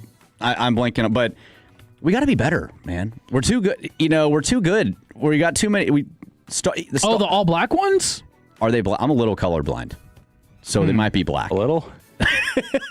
Yeah, we got to figure out which ones you're talking about because they have. I mean, the NBA has more, alternate jerseys rotation wise than baseball does. So yeah, these are better than last year. Well, we're making progress. Tolos, it's time. It is time, ladies and gentlemen. Tolos on the telephone at 3:40. Call in. Let us know what you think about the Tejas jerseys, your hottest Rangers takes, and maybe if you even want to talk about Artemis 2 and if we went to the moon for the first time or the second time. Tolos on the telephone next on 105.3 The Fan.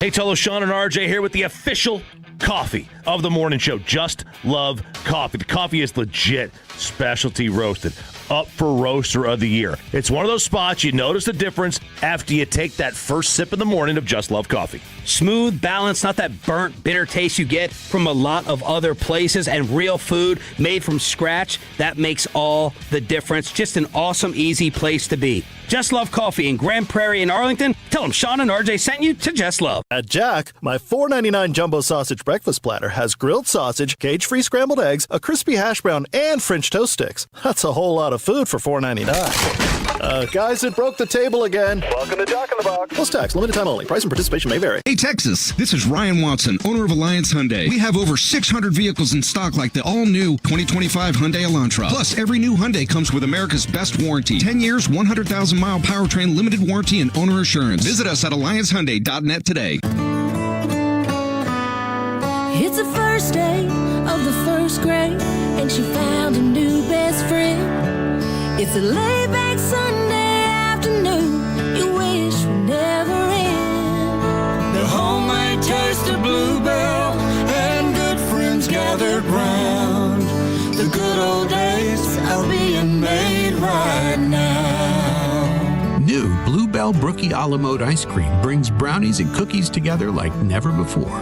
Big chunks of brownies, soft chocolate chip cookie pieces blended into a rich, creamy brown sugar ice cream. It's not too good to be true.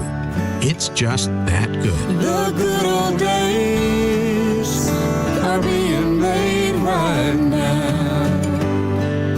The good old days are being made right now.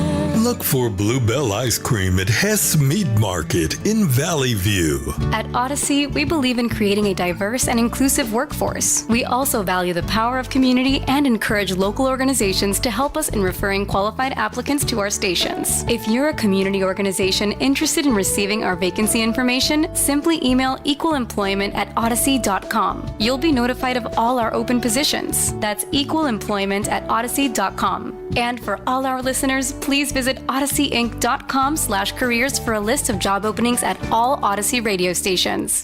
The biggest golf tournament of the year is here, and now you can trade the tournament on Kalshi. Kalshi partner Bryson DeChambeau is trading at 7% to win it all. That means a $100 trade pays out $1,341 if he wins it all. On Kalshi, you're trading against peers in a live market, meaning there's no house, and as the odds move, you can buy in and out of your position all tournament long. For a limited time, download the Kalshi app and use code FAN to get $10 when you trade 10. KALSHI. Kalshi. Trade on anything. GimmeTheVin.com has made it fast. We've made it easy, and we're the only 5-star BBB rated car buyer out there. Sell us your car. Give me the VIN.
Working the phones, at the practices, and covering the biggest events, we call it the Fan Difference. The more you listen, the more you know when you turn it on and leave it on. The Fan.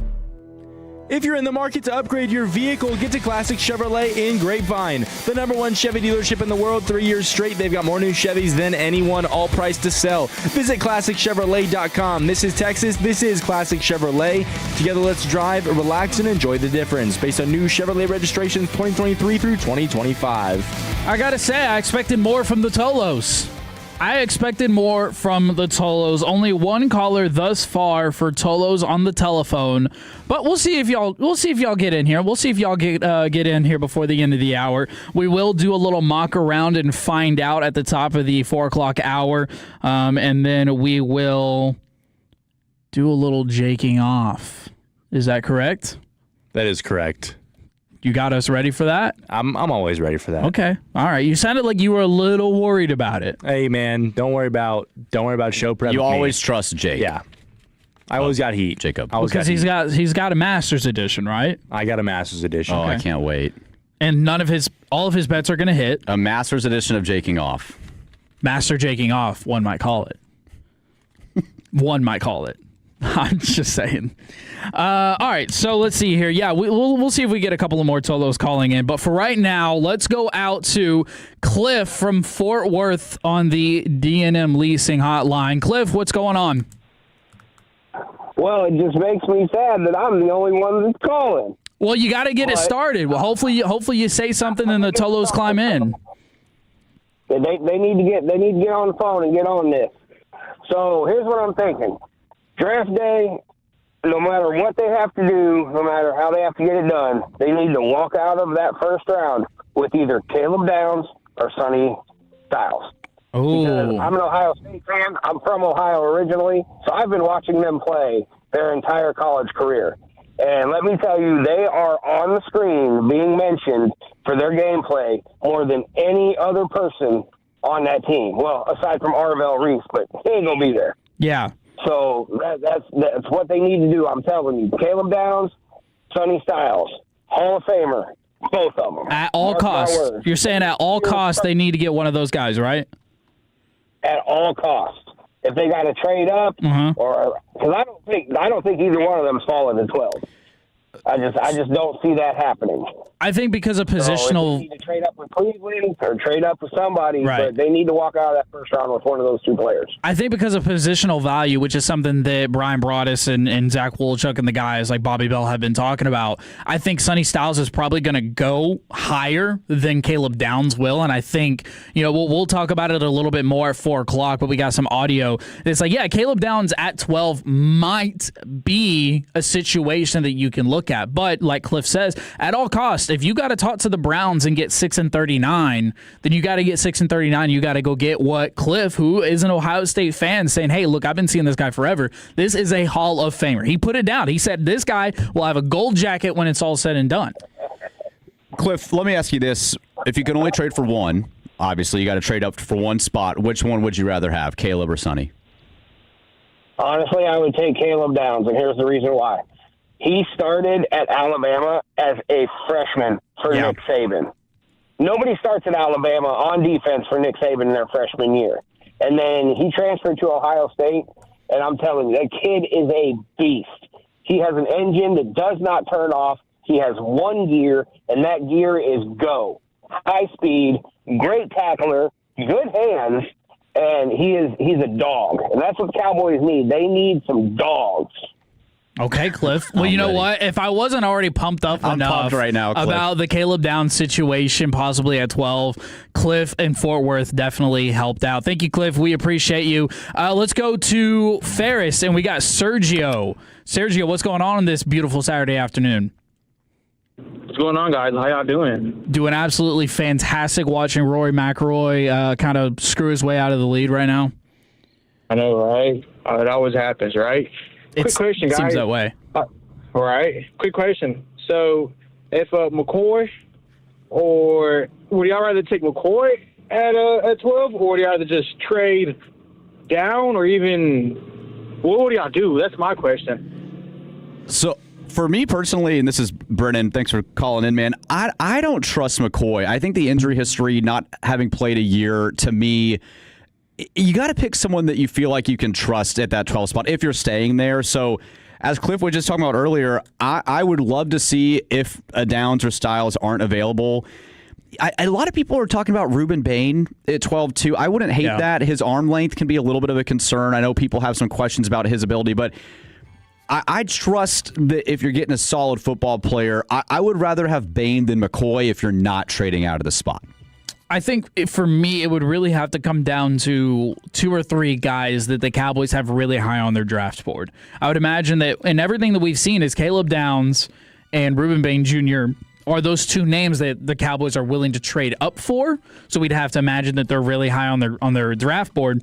So I would say that those 2 are really the only names. After that, I'm talking to other teams about trading down and building up more draft capital, because while I am a fan of drafting best player overall, if that player that is there that doesn't fit your position needs, then trade back and get more draft picks. All right, let's go out to Adam in Arlington. Adam, how are you doing? Hey, I'm good. Doing good, fellas. How are y'all? Doing absolutely wonderful. Hey, so I want to follow up on Cliff. And what if we, a dream scenario, got both Styles and Downs? So taking number 12 and call it 92, moving up to get Styles, and then doing what we got to do at pick 20 and maybe a first next year to go ahead and move up and get Downs. So are you also an Ohio State fan, or you just love Caleb Downs? No, I love them both. I think I'm a Horns fan, but I love them both, and I agree with Cliff. If we can get those 2 on the roster, that'd be fire. So you'd be willing to give up not only this year's draft capital, but next year's draft capital just to lock down those 2 guys and then not pick again until the 5th round? Yeah, I think so. Wow. Okay. All right. Okay. That'd be a pretty heavy haul. You'd have to move up to talk about moving up from 20 to. You're essentially moving a total of like 15 spots, combining the 12th move up and the 20. You'd have to move into the top 10 for both picks. It'd be aggressive for sure. It'd be very aggressive. And I think you'd have to be 100% certain. And you and Cliff are right. I mean, these guys are absolute studs. They're beasts. There's a reason they're being considered top 10 picks. And I think Caleb Downs probably is like one of the safest bets you could make in the draft here, just with how much football he's played and how smart he is. But that's a lot. I mean, that's a lot of capital. And then that's also, to me, signaling like, we believe we've got the roster to go win a Super Bowl with these 2 guys starting on our defense. And I think that's a tough question to answer as well. Okay, Adam in Arlington, if you could call back, because I had a quick question for Adam. I wanted to know, because he was so down with getting Caleb Downs and getting Sonny Styles, see what I did there, would he not be at all worried with the fact that we would have no edge pressure? So Adam in Arlington, and if you can't call back, then text in 877-A1-1053. Let's go to James and Waxahachie. James, how are you doing today? I'm good. Hey, I was going to comment on the Caleb Downs thing as well. I'm all in on him. Okay. I don't want to see this defense again until it's different. And I like the idea of Downs. I've always been a fan of his, and I'm not so much an Ohio guy, but I love Downs. I got to see him in the silver and blue, baby. Okay. The other thing that I was going to comment more Rangers is I don't understand why we wait so long. I know that, Major League ready guys are few and far between, but if I have to watch Garcia throw that ball all year, like I'm seeing, I'm going to vomit. You and Kevin are speaking the same language here. You and me both, Preston. I guarantee you. You and me both, dude. James, I'm sorry. Yeah, me and you both, because I'm sick and tired of it. He can't pitch the 6th, 7th, 8th, or 9th inning, so what do we need him for, right? Like, that's kind of my thought here. Yeah, we stick with guys so long, and I can't do this. He may have good speed, he may have some intangibles, but can he get guys out? And we're too good. I just really wish the Rangers would have invested in a closer. Yeah. So I appreciate it, guys. Thank you, James. You have a great rest of your day. All right, Preston, you're going to be the last caller today. Preston in Fort Worth, you're going to be closing us out. How are you doing today? I'm doing good. How are y'all? Doing absolutely wonderful. Now, I might be a little biased as a Texas Tech alum, but I think we need to keep those first-round draft picks, get all the defensive players we can, maybe take that 20 spot trade down for Jacob Rodriguez. And that man's a beast. I mean, I haven't seen a college player know the game of football like him in a really long time. So being that you're a big Texas Tech fan, you think that Jacob Rodriguez is less valued than pick 20? No, I wouldn't say that, but I do think that they could get something in exchange. I just don't see him going at that 20 spot or before. I don't think any team really needs him as much as the Cowboys. So I think kind of taking him so soon would be a little bit of a waste. Look, you're talking to a Texas Tech alum here as well, too, and I'm all in on Jacob Rodriguez. I feel like Jacob starting in that linebacker position at 20, there might not be a smarter guy coming out at that position this year. And I feel like if you're talking about just a pure football player, I know he's a little undersized. I think I'd feel good about, if you feel like you can get him at 28, 29 and trade down, sure. But I think even taking him at 20 is not a bad move for the Cowboys at all if you feel really good about improving your linebacker room.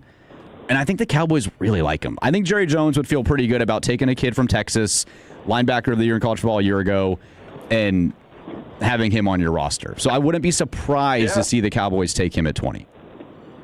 Yeah, I would not complain at all at taking him at that 20. And he's a great dude. I think he'd fit right in with the Cowboys. He's kind of exactly what they need. Like 10 years from now, if you're telling me is Jacob Rodriguez or Sonny Styles having a better NFL career, it wouldn't shock me if that answer is Jacob Rodriguez. Okay. Yeah, I totally agree with that.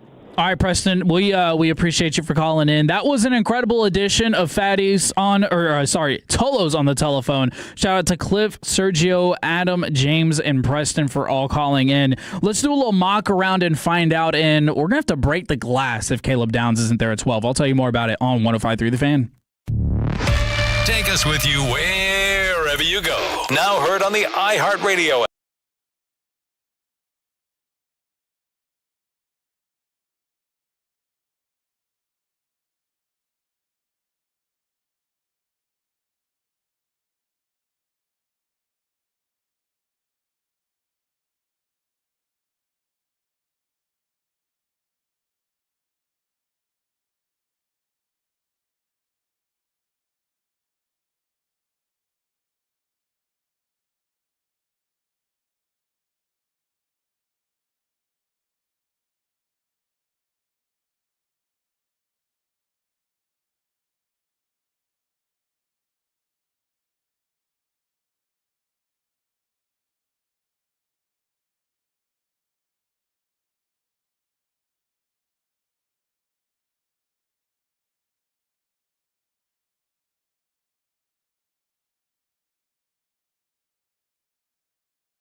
Friday on a Saturday afternoon. I am Brennan Baxter with Kevin Walker and Jacob Ray here on 105.3 The Fan.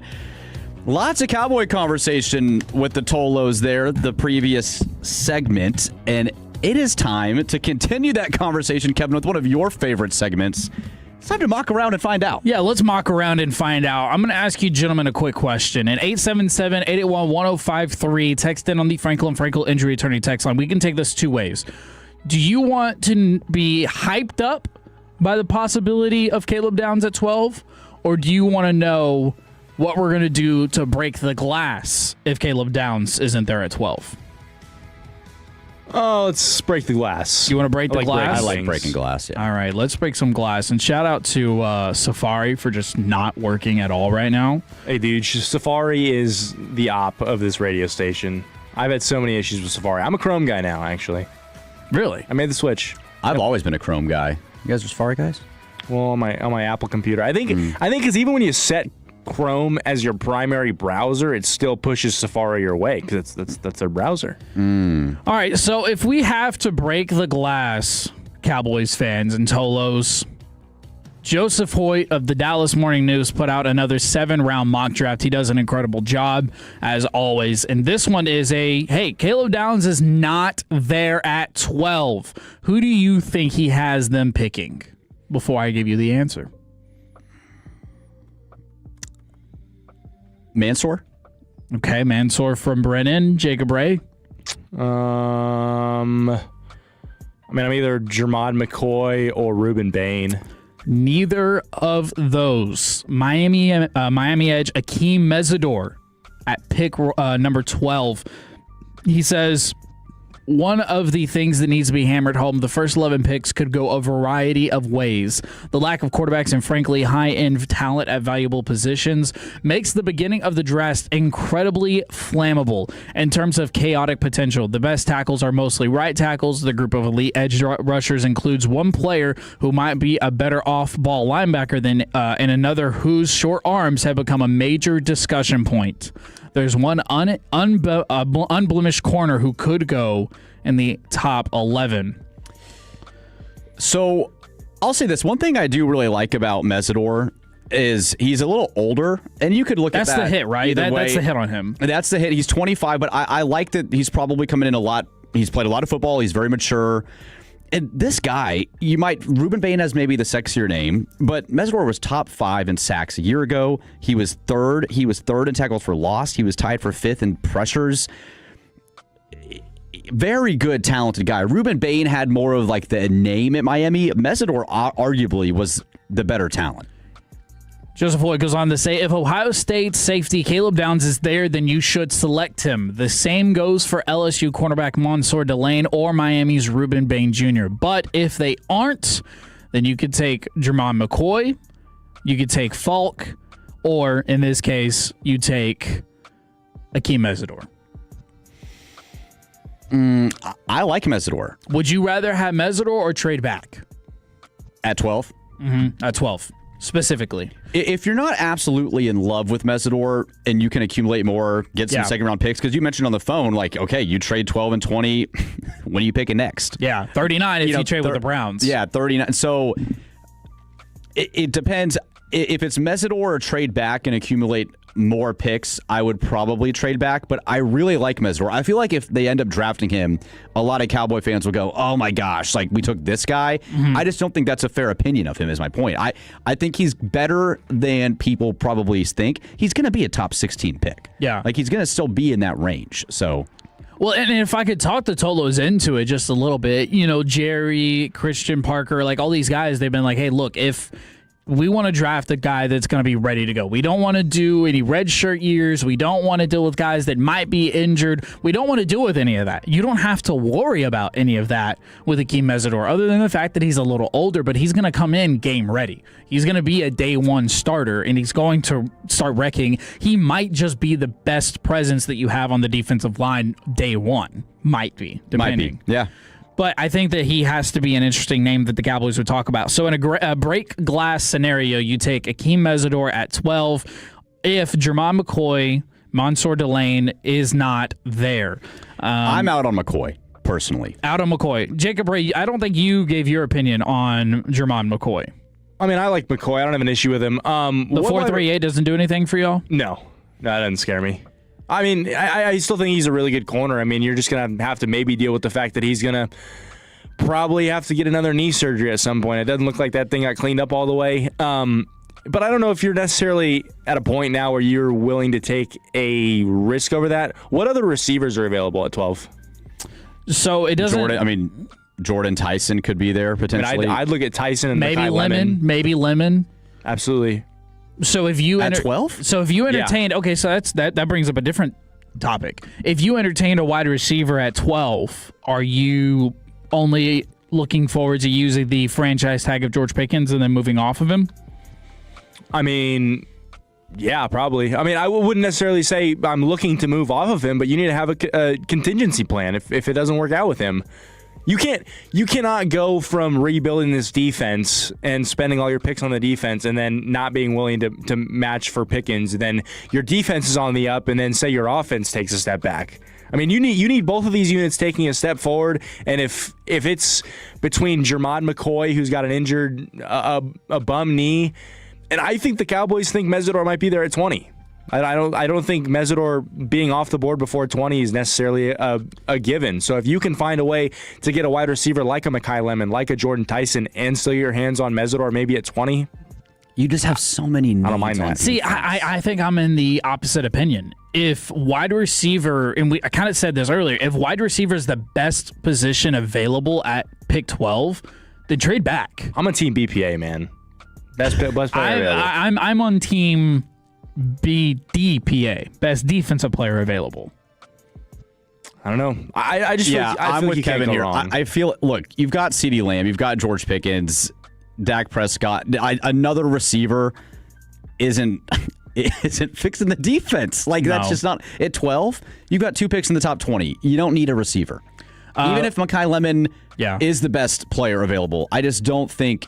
Team need, I think, in this year is more important than best player available for Dallas if that player is a receiver. You don't think Shoddy's at all pushing for an offensive player? You don't think Shoddy's in Jerry's ear? Shoddy was scoring. Shoddy had no problem scoring points last year. Think about how many tickets they would. Think about how many views. I mean, you got to think of this from Jerry Jones. You got to look at Jerry Jones' point of view, man. Shoddy's going into his office like, hey, I think we need another receiver. And then Jerry Jones is like, I don't know. Ryan Flournoy looks pretty good at the end of the year. Might be able to stick with him as wide receiver too. I wouldn't throw that out the window either, to be honest. In this draft, he also has the Cowboys picking the cornerback out of Clemson, Avion Terrell, or is it Terrell?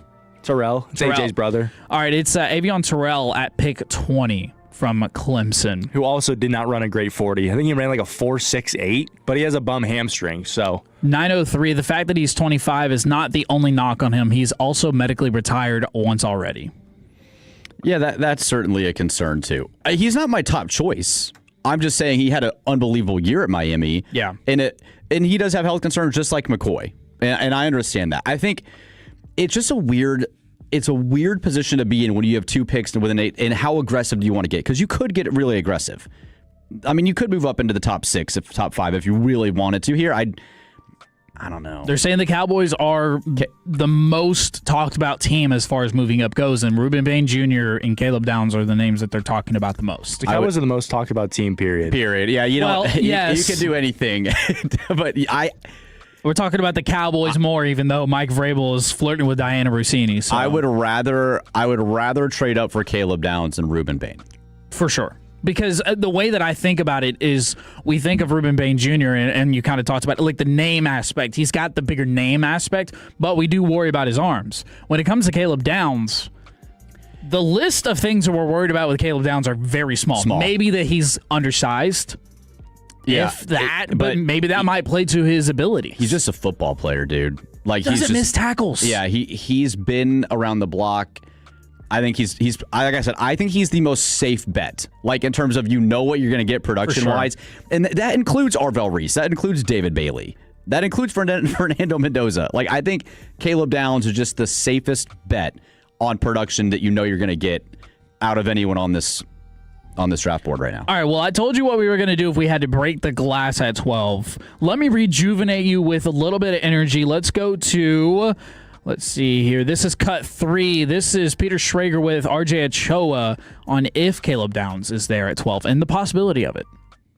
So last year when I had Booker going in the first round, I caused a lot of problems with Cowboys fans saying there is no way. They're certainly not taking offensive line, and then they took offensive line because I knew that they loved him. Downs, I look at their new defensive coordinator, and I look at what his specialty is. It's defensive backs. And I'm telling you, I know Christian, he is a 34-year-old who is all about creativity, high energy, and smarts. Caleb Downs, Matt Patricia told me, when he joins whatever team he joins, he will immediately be the smartest player on that defense and the face of the franchise. So that's a pretty good, recommendation. I think that's fairly nice. No one thought he could possibly slip out of the top 10. I look at this draft, and I look at the positions and the values and what these teams need. Safety has almost been a luxury for a lot of these teams as they view the draft, and I point to Kyle Hamilton, supposed to be a top 10 pick, goes 14. Derwin James, supposed to be a top 10 pick, goes 18. You look at any mock draft last year, Nick Emenwari was going in the first round. He falls to the second round. So by the trends, I don't necessarily think a team is going to take a safety in the top 10 above an elite corner, above an elite pass rusher, above a wide receiver, if they have needs at those positions. The Cowboys have defensive back needs. I think it is a perfect fit, and I think the match between new defensive coordinator and the way that he speaks, and I've known him for years, the way that he preaches versatility and the ability to, play multiple spots along that defensive backfield if needed. That's everything Caleb Downs has been, who we have been watching since he was at Alabama and been hearing about for, it feels like, a decade. So to me, Caleb Downs is the perfect fit, and I think he might be there at 12. I think the Bengals are the team you have to be worried about. The Bengals at 10 are the team you have to be worried about. Because I don't think the Dolphins at 11 are ultimately going to go defense. I mean, they could, but I think the Bengals, because, they're just as terrible as you are on defense. I think the Bengals are the team you have to be worried about, who they're going to take. Are they going to go Delane? Are they going to go Downs? Are they going to go with if Styles is there? I think that's the team you really have to be concerned about. Yeah, the parallels between you and Cincinnati are just so funny. It's almost the identical. You've got the quarterback, you've got the receivers, you need a lot of help on defense. Yeah. And so the fact that they are sitting in front of you by a couple spots does make you concerned that if the guy you really want at 12 could be the guy that Cincinnati really needs at 10. So I agree with you there. That'll be a really interesting thing. So you've got to have a backup plan. Like if you haven't traded up, and since he has the guy on the board that they really like, and they steal your dude, you got to have someone at 12 you're feeling good about. And if we are talking about trading up, and you don't want to give up as much capital to move up to 6 with the Browns, talk to the Kansas City Chiefs at 9. That gives you the leverage ahead of the Bengals to make your move. You're going to not necessarily get your pick of the litter, but of the top, say, 3 guys that are on your board. Like, hey, when it comes to 12, these are the 3 guys we're looking for. It is a very high possibility that those 3 guys are going to be there at 10. Yeah, I think that's a great point, too. Okay, so we've had all this talk. This has been like 40 minutes of draft talk. Are you trading up or staying at 12? We broke it all down. You're GM. You've just taken over for Jerry Jones. I don't necessarily want to trade up with the Browns.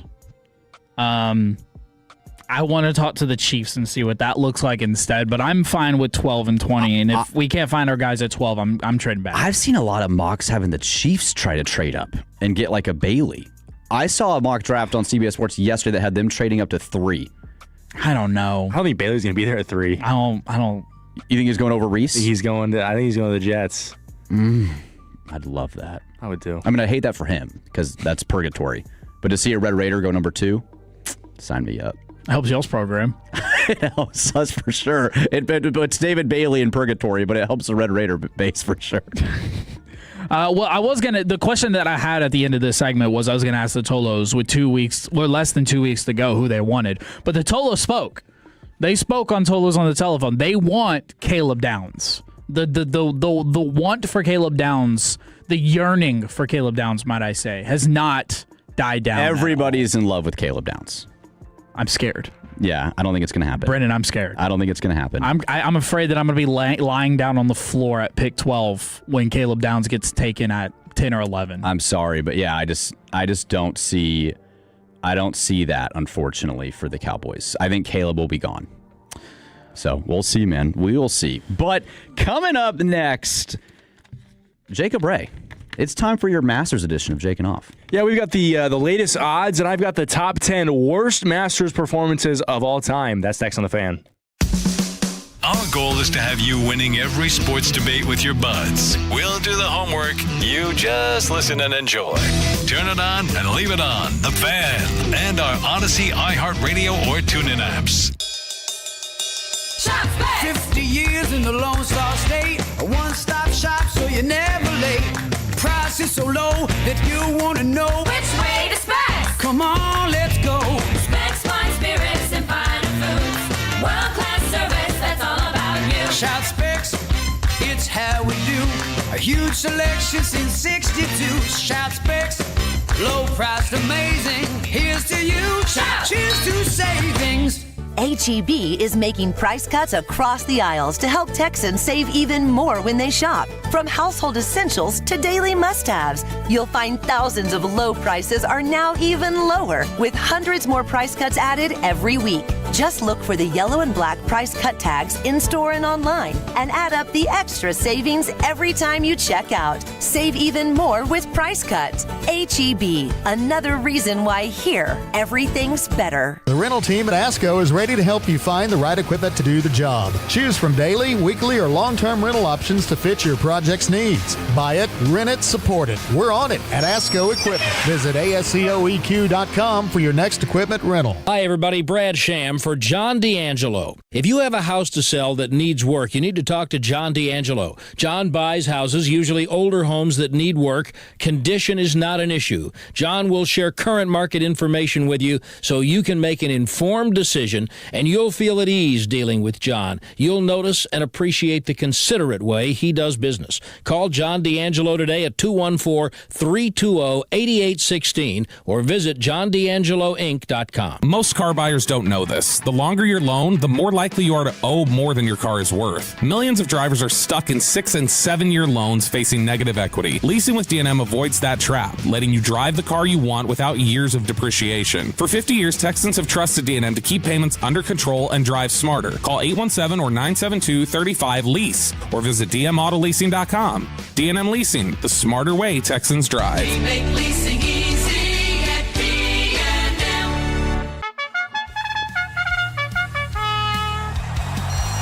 And they're off.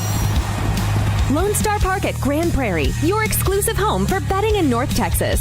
On the outside, sweeping to the lead. Join us for exciting live racing all season long, where your next experience could be a winning one. Tickets are on sale now for the Thoroughbred racing season. Visit LoneStarPark.com/tickets to make your plans today. The horses are ready. Are you?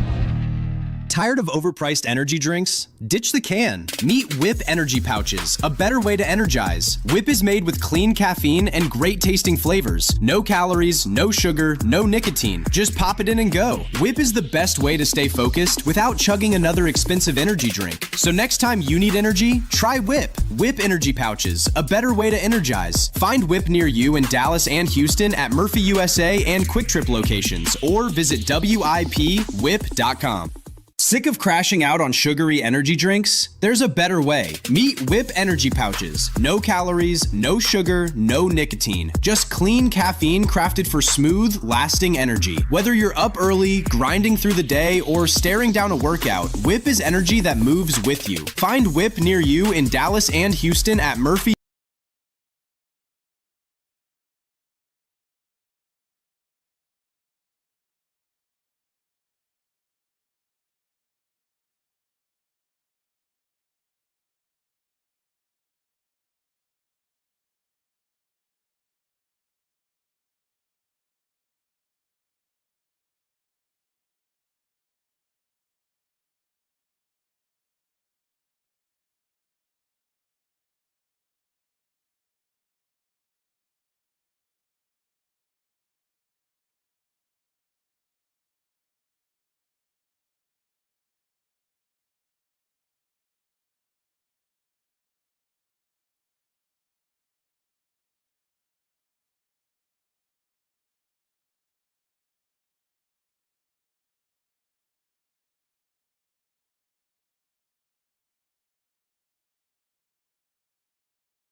Jake or is it Jacob? Who knows? Jacob Ray, a.k.a. New Guy Jake. Where's my money? Oh, baby, you guys know what that intro means. It's time for a Masters Golf edition of Jaking Off right here on 105.3 The Fan. Happy Saturday, ladies and gentlemen, unless your name is Brennan Baxter, because it appears that Rory McIlroy is falling apart in front of our very eyes. Screwing the pooch. He is, man, just a really rough day number 3 for Rory. Now, I will say he's still the favorite to win, but his odds have decreased substantially. So I've got. He is 1 here. under today. He is 1 under. He's about to make a double on the 11th hole. So that he misses bogey putt. He's got to chip. He's going to chip this. He's hitting his 4th shot. He hit in the water on 11, and he can't go at the flag to try to get aggressive. So he's going to have a long bogey putt at best. Yeah, it seems like he's kind of in the realm now where he's just trying to keep pace with Cam Young. He's not the pace setter anymore. It feels like Cam Young has taken over as that pace setter, even though Rory does still have the lead.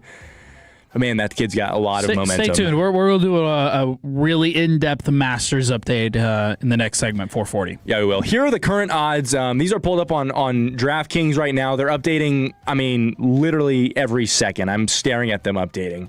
Right now, Rory is still minus 128 to win. He's a minus 1,400 top 5 and a minus 6,000 top 10. So I guess you don't really have to worry there. Cam Young's right behind him at plus 445. It was plus 450. Now it's plus 445. Rory just went down to minus 158. I wonder if he makes his shot here. Let's see. Well, you can't. He can't because you just can't afford. I think the thing with Augusta, and I know we're going to talk a lot about this, you can't get. That's a great shot, actually. It is a great shot. You can't afford to take certain shots on. And I think the thing with Rory is, by nature, he's just a very aggressive golfer. He the dude can drive at 340 yards. He wants to be able to pull off the golf shots. And that shot with a 3-shot lead at 11, he didn't need to take on. So we'll see. Hey, man, props to him for having confidence. Coming in at third right now is Sam Burns. He's a plus 1025. Shane Lowry's right behind him at plus 1375. And Justin Rose is in 5th place right now, odds-wise, at a plus 1550. Now, I want to get to this list because it's really fun. This is generated by ChatGPT. I had them build me a top 10 list of the worst Masters collapses / performances of all time. Now, do any come to mind besides what Rory's doing so far today? Greg Norman had an awful collapse against Nick Faldo. I believe that was 96. He had a 6-shot lead.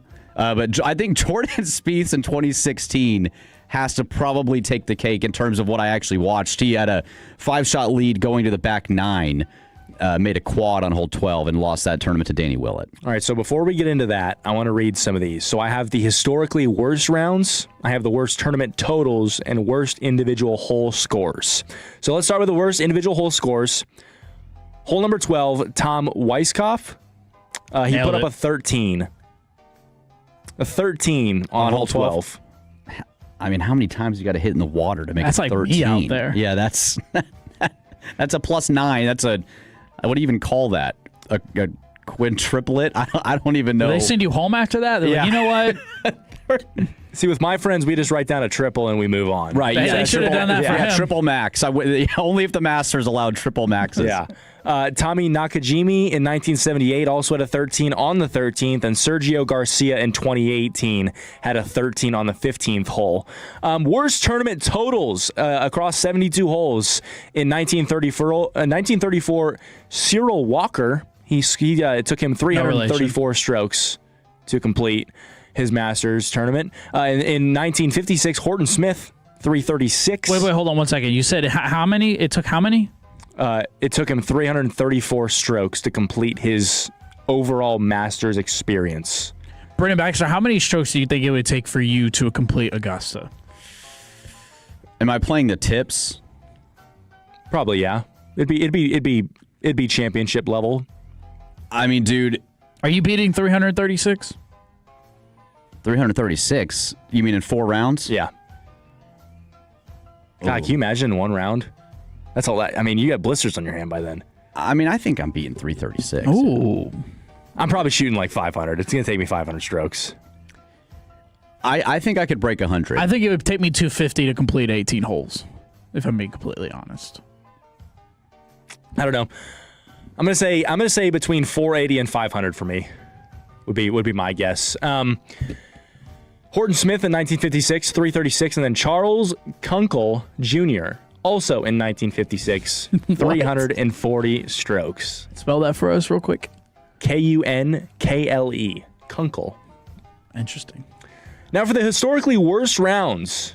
We're just going to stick. This is going to make a lot of sense. Number 1, Charles Kunkel in 1956 on his 4th round. Shot a 95. That is a really funny name. That's an interesting name. 5. Yeah, I mean, dude, the thing with Augusta that's interesting is like it's just the contours of the greens and the chipping. I think a lot of golfers feel like for me, I would feel comfortable hitting it from the tee, getting it near and around the green in 2 to 3 shots. Like that to me doesn't seem that concerning. Chipping and putting, I feel like I would lose a lot of strokes. And I think even as I'm a single-digit handicap guy, to put that in reference, I still think I would struggle mightily around the greens. Chipping and putting would be brutal. That's where these guys don't get enough credit. They are so good chipping and putting. Yeah, well, it's making the easy ones. I mean, there's so many putts that like we would miss on a day-to-day basis that they just don't miss. Yeah. It's insane. All right, let's get to this top 10 list. Top 10 worst Masters collapses and performances of all time. Number 10, Tommy Nakajima, 1978. He had a complete breakdown on the 13th hole, scored a 13 on the 13th hole, making for a disastrous overall round. Number 9, Curtis Strange in 1985. He led by 3 shots with 6 holes to play on Sunday, but he bogeyed 4 of them, and he ultimately lost. Number 8, Kenny Perry, and I know you're not thinking of the Texas Tech special teams coach.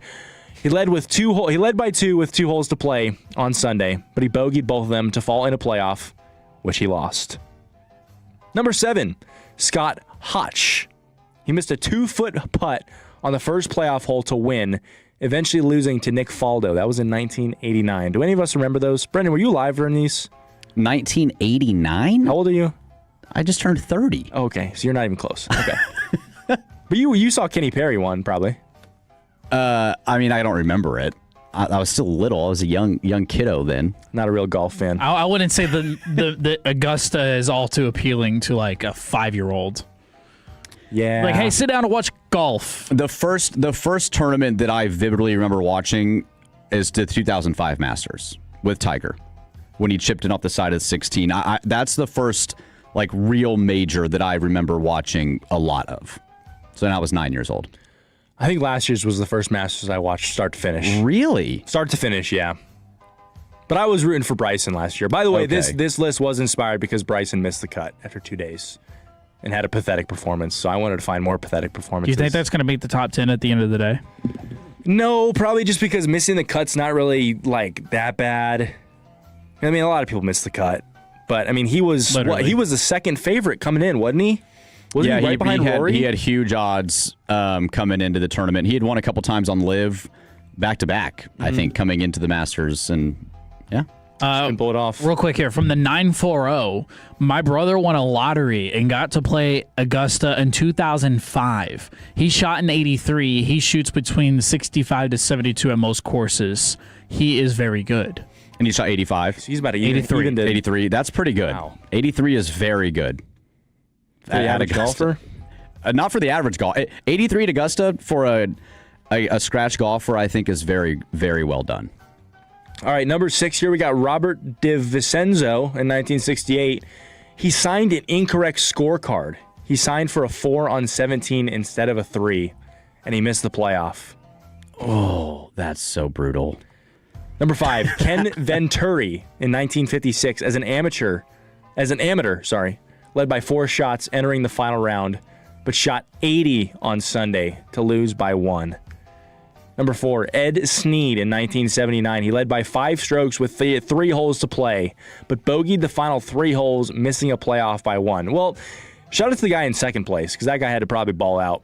Number 3, Rory McIlroy in 2011. Led by 1, entering the final round. No, he led by 4 entering the final round. So ChatGPT's wrong. Wow. Thanks, chat. Okay. In 2011? Yeah. Yeah, he led by 4. Okay. He shot a 43 on the back 9, including a double bogey, triple bogey stretch. Well, he's looking like he might be having that here now. Might be.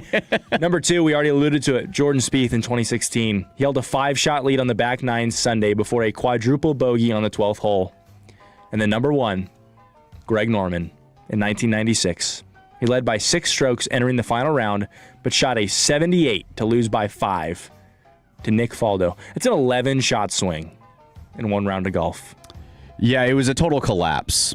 And Greg Norman had that happen more. He was like a known Sunday choker. He won a couple Open championships, so he did win 2 majors, but he was number 1 in the world for like 300 weeks and could never find a way on Sunday outside of the Open to get it done. Brutal. Especially at the Masters. There's that famous video. I mean, you've probably seen it. He like just collapses to his knees after, I think, like chunking a chip or something. It was just a, gosh, dude, this is not looking good for Rory McIlroy. Sounds like me on every time I play golf. Yeah. Well, hey, practice makes perfect, man. There you go. There's your top 10 list, gentlemen. Top 10 list. That was Jaking off. That's awesome. Coming up at 4:40, we're going to continue the Masters talk. Get into some little Masters conversation next on The Fan. You follow here, Tolos, and I am a proud CertaPro Painters customer because they really are the best in the business. Each CertaPro Painters business is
Morning in DeSoto at our Firehouse Tour with The Fan.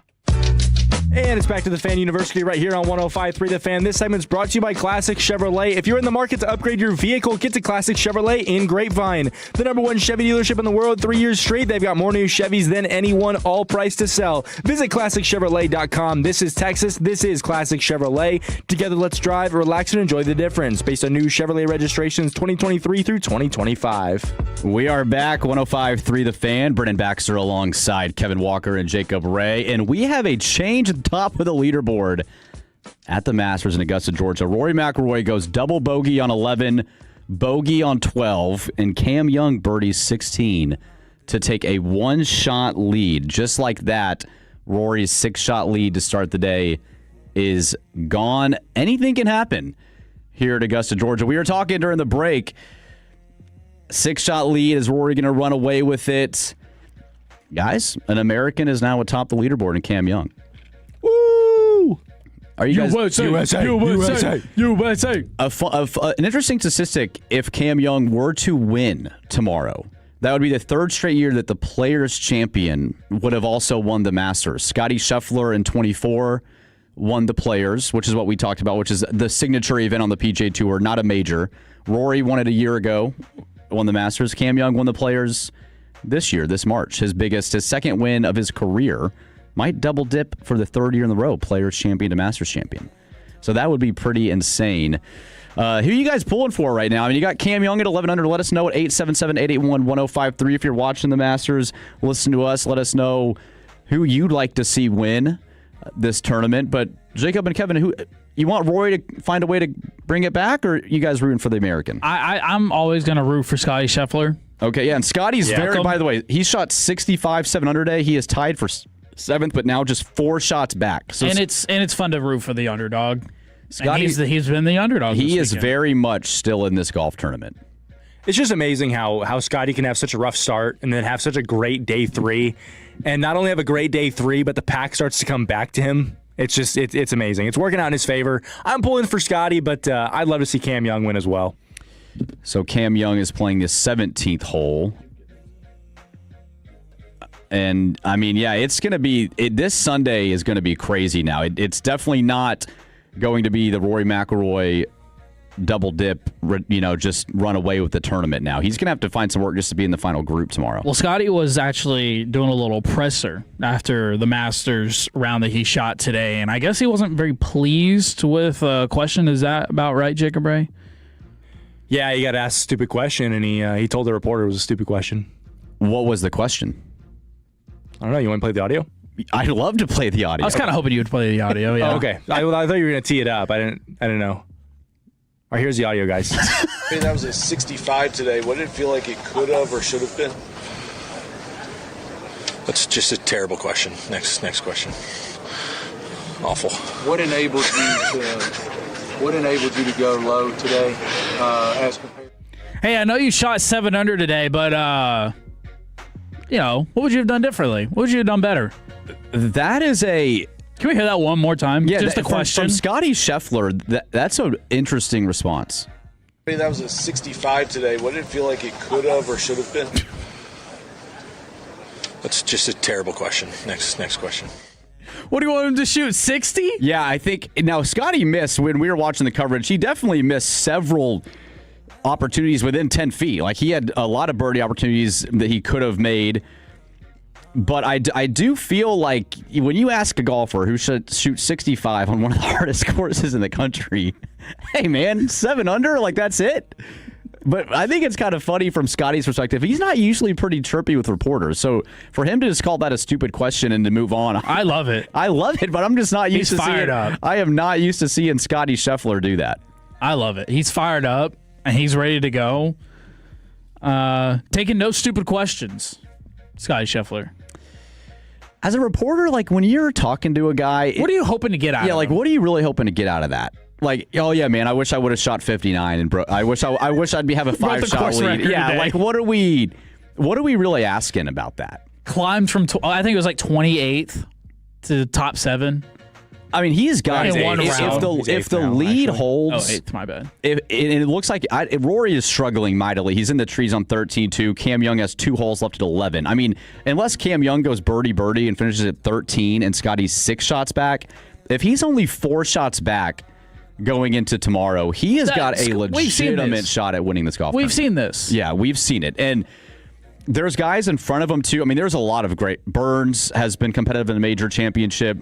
Jason Day has been competitive in major championships. Who's getting talked about? None. Who's getting talked about? None. And he is at 8 under par going to the 18th hole. So there's guys. Shane Lowry is a major champion winner. Justin Rose obviously lost in a playoff to Rory last year. He's finished runner-up in this tournament 3 times. So there's guys that could win ahead of him. But he put himself in prime position, and I don't. Rory can finish this tournament at 5 under par. He can't find a green. He can't find a fairway. He is struggling right now. He's having the patrons move about 100 yards to the right to hit a second shot. Well, let me give you a couple other names that couldn't make the green or the fairway, because I have a list of notable players that missed the cut at the Masters. Let's start with JJ Spawn at 5 over. Brendan, if you could kind of talk to the Tolos that may not know everything there is to know about golf, maybe what was the expectations for a guy like JJ Spawn and the other names I'm going to list here? So it's funny, JJ Spawn actually won last week in San Antonio, but he had come into the year, he won the U.S. Open last year, had an amazing U.S. Open at Oakmont, and then he has been terrible so far in 2026. He had 4 or 5 missed cuts, so him winning in San Antonio was a little surprising, but after winning and coming in, expecting him to kind of have a good week here at Augusta. So that was a little shocking, but more to what he's been playing so far this season. Another one that went 5 over, Bubba Watson. Yeah, I mean, Bubba's just showing up because he's a past champ. You know, I don't think anyone ever. I think Bubba's days are well behind him. He made the move to live several years ago. But past champions get to play in the Masters every single year. That's why Fred Couples, who's 66 years old, teed it up this week at Augusta. So nothing from Bubba. And that's an interesting point, too, about the Masters, which is interesting. It has the aura and the feel, but it's the smallest major field in golf. So only 91 guys tee it up. And then a lot of those are guys that are 50 and older, Masters champions, previous, that aren't in their current form. They get to play. So in terms of like a competitive field, it's actually probably easier to win the Masters than it is the other 3 majors. Less competitive golfers. Interesting. A little top heavy, you would say. It's very top. There's probably about 20 golfers that come into Augusta that can seriously win the golf tournament. I would say at the other 3 majors, because the field's more towards 140, 150 guys, you could get more of a wild card guy, which J.J. Spawn kind of was last season at the U.S. Open, for example. You talk about the top 20 guys, I would say most people put him in this category. Bryson DeChambeau, 6 over. Yeah, this was the most surprising one. He plays on the LIV Tour now, which we never see because they're playing in Australia and Saudi Arabia, but he won back-to-back weeks, obviously was in the final group with Rory last year, had the lead on Sunday early. His iron play is bizarre at Augusta. He struggles a lot with the right-to-left miss, and then he left multiple balls in the bunker twice that led to triple bogeys on the 11th and 18th hole. Couldn't get out of the bunker either on some of those. Yeah, could not. Yeah, on the 11th on Thursday, he left it in twice, and then at the 18th, he left one in, and then his second shot out of the bunker, it rolled off the green and led to a triple bogey. So Akshay Bhatia. Yeah, okay, dude, this guy's an emerging star. Lefty, skinny, probably the skinniest guy on tour. Hits it a mile, has a crazy swing, good flow, excellent hair. He does have a good head of hair. He won the Arnold Palmer in March this year, which is a signature event on tour. So he's a rising star on the PGA Tour. So a little surprising there. Robert McIntyre, 7 over. Yeah, Big Bob, man. Scottish lefty as well, too. He's a gamer. He's had some big wins on the PGA Tour, won the Scottish Open a couple years ago. And surprising, he was like 10 over par at one point on Thursday. Let's see here. Cam Smith, 7 over. Cam Smith has missed his last 6 major cuts. This guy won the 2022 British Open at St. Andrews, beating Rory, actually. And since then, he made the move to live, and he's been completely irrelevant. Australia, totally irrelevant. And when he left, he was one of the rising stars on tour. So conversation to be had about live, PGA Tour there. But yeah, that was really surprising as well. Daniel Berger. Daniel Berger is kind of a redemption story. He's battled a lot of injuries.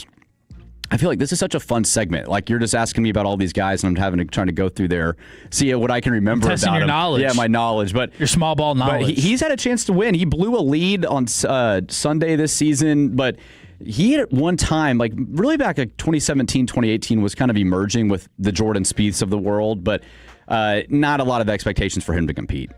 And then you already mentioned it, Fred Couples, 9 over. Yeah, Fred, 66 years old. He had it at like 200 par at one point on Thursday or Friday and ended up going, I think he went quad, and like ended up +6 within like 3 hole stretch. So, dude, when you're 66, he can't pump it out there like he used to, but he gets to tee it up because he's a former champ. So. Vijay Singh? Yeah, another former champ. And this is kind of what I'm getting at. These guys would not qualify for normal PGA Tour events, right? Like they're older, they play on the senior tour. So it's just kind of like that's the part of the Masters. It's a great tradition, but it does limit the field on who actually is competing with a chance to win. And this one is not an older past winner. This one is genuinely a shock, even to me. Minwoo Lee, 11 over. Yeah, Minwoo Lee is a fan favorite. When I was at the Open in 23, Lululemon. These guys loved this guy. I mean, everyone. He's a huge fan favorite. He won in Houston a year ago, finished second in Houston this year. Yeah, he was playing good golf. That one was a big surprise. And then the Tolos did want to go ahead and tune in here. 817, golf looks pretty easy.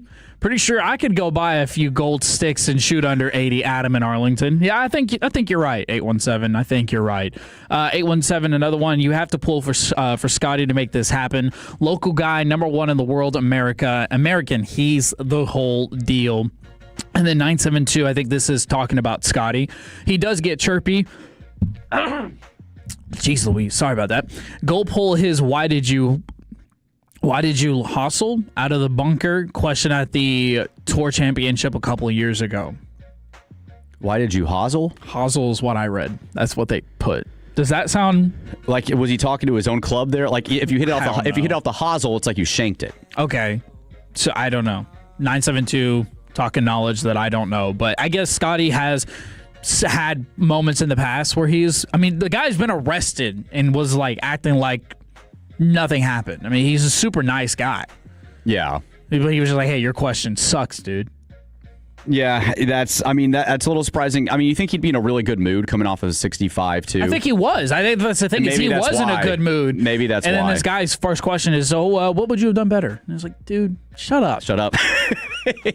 Stupid question. Hey, man. Well, that was some good golf history. Testing my knowledge of some guys that missed the cut there. And hopefully we helped the Tolos a little bit. Rory just thinned it over the green on 13 too. So this guy he's down bad right now. Like this tournament is quickly slipping away from Rory McIlroy, and Cam Young seems to be the favorite. So coming up, man, Kevin, top of the hour. What do we got for our final hour? Yeah, let's reset the show. We'll tell you everything that's going on in DFW and the world of sports next on 105.3 The Fan.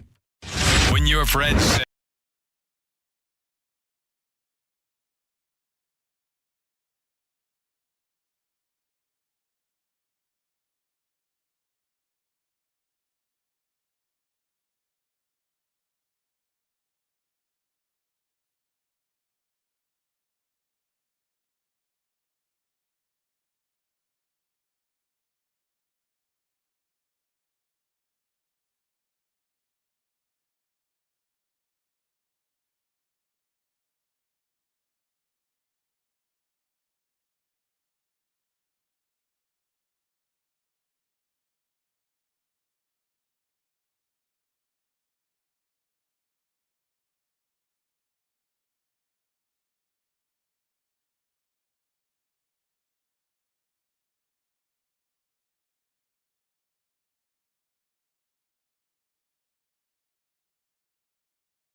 of Dallas Cowboys football. KRLD-FM and HD1, Dallas, Fort Worth. Let's go, Cowboys. An Odyssey sports station. Driven by our D&M Leasing Studios. Thanks for turning it on and leaving it on. 105.3 The Fan. It's shaping up to be a beautiful Masters weekend as Rory McIlroy no longer holds the lead at Augusta. It is now Cameron Young. Welcome into 105.3 The Fan. My name's Kevin Walker. I'm alongside Brendan Baxter, Jacob Ray on the 1, 2s, and 3s, keeping us nice and crispy, as Blake Elliott once said. We're going to give you a quick Masters update and give you a quick little information detail about all the guys you want to know of the top of the leaderboard. But we do have you until 6 o'clock, and then a little bit after that, the Texas Rangers will take over as they play the Dodgers for Game 2 of the series. Jack Leiter on the bump against Emmett Sheehan. And then if you want to keep up with all things going in the AL West, the Astros face the Mariners in Game 2 of their series tonight at 8:40. The Mariners, of course, won Game 1. Dallas Stars, they're tied with the New York Rangers, 0-0 in the second period. The second period actually just started. And then the Mavericks are in action tomorrow night as they're just about done with the regular season. Yes, tomorrow's the last game against Jacob Ray's Chicago Bulls, 7:30 at the AAC. I'm going to miss this Mavs team, man. No, you're not. Just when we're 5 years down the line and we hopefully nail the 2026 pick, you'll be like, man, that 2025 team was crucial. That was crucial to the next title for the Dallas Mavericks. Yeah, no, this is one where, like, I've been checking the apps of, it's okay, how many games we have left? I'm like, dude, just get over with. Like, just, I'm ready to not see the Mavs have a score and just be done. I'm ready for the NBA season to be over. I've just completely lost interest in the NBA.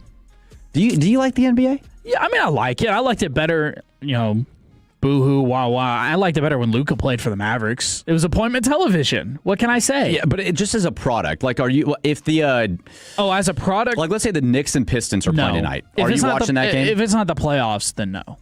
Because I'm not going to sit down and watch every single game. Plus, they make it hard to watch anyway. So what do you do about that? Like, that's, I think, the question. Like, how do you fix the NBA? Well, Brendan, we don't have that on the show sheet, so we can't talk about that. I'm sorry. Let me write it down real quick. Look, I think that's something that NBA fans and Adam Silver have been trying to figure out, along with the tanking situation, for a long time. And I think to a certain extent they do go hand in hand, the tanking and the viewership together.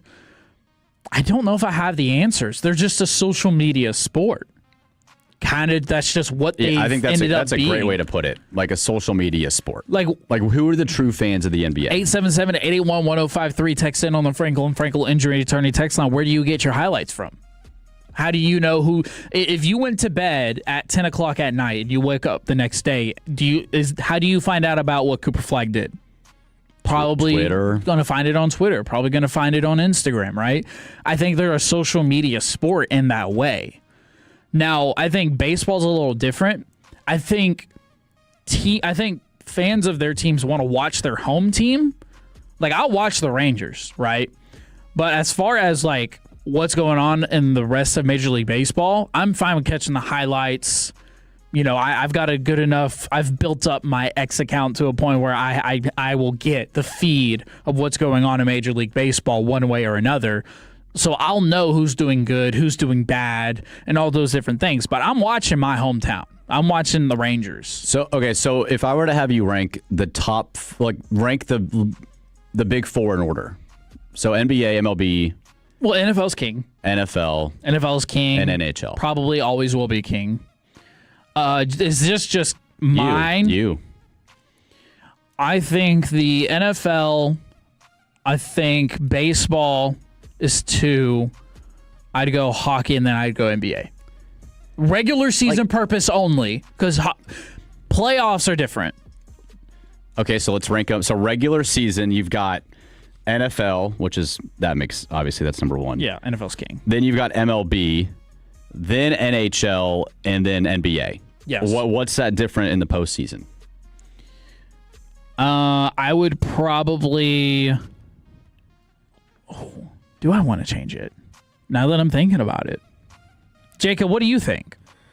Yeah, I mean, I'm thinking of this from a lens of like you have, if your team is the number one team in the league in each sport, right? So if I have the best NFL, NBA, MLB, NHL team, which one's more exciting? It's a very delusional lens to look through, but all right. Well, I mean, just from an enjoyment standpoint, when you have a good team, I mean, obviously football is number one. I don't think anybody else would debate that. I would go NBA too. I think having a fun NBA team is more fun than having a fun baseball or hockey team. I'd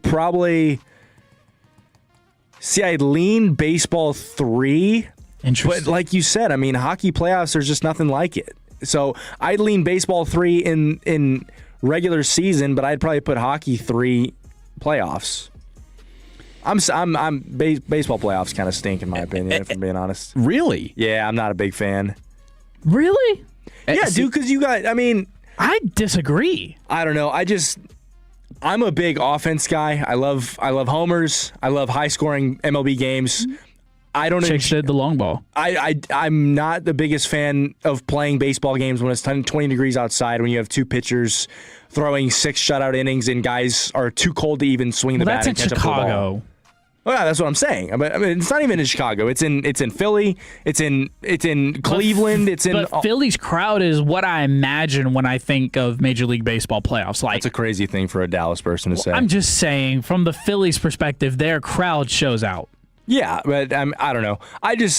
If baseball was always played in a dome during October and it was, I don't know. I'd enjoy it probably more, but I don't enjoy low scoring baseball games. I think it drags too much. I feel like the NFL just stays number one. Like the NFL just stays at the top. But does it? I mean, the NFL playoffs are. Are you gonna? Because you're usually having great wins. There's not a whole lot of blowout NFL playoff. But even games in the wild card, though, like I'm thinking of this in totality. Like I'm not just thinking about the World Series. I'm not just thinking about the NBA Finals, right? Right. No. Yeah. The playoffs as a whole. I think there's not a ton of games. Like you get a lot more games in baseball and basketball and hockey, obviously. I think, and this probably is a hot take, I think baseball might be the best through and through playoff format. They've definitely got it figured out. Like they added the wild card. Nothing beats the Super Bowl, right? 3-game. Well, if it's a dud, like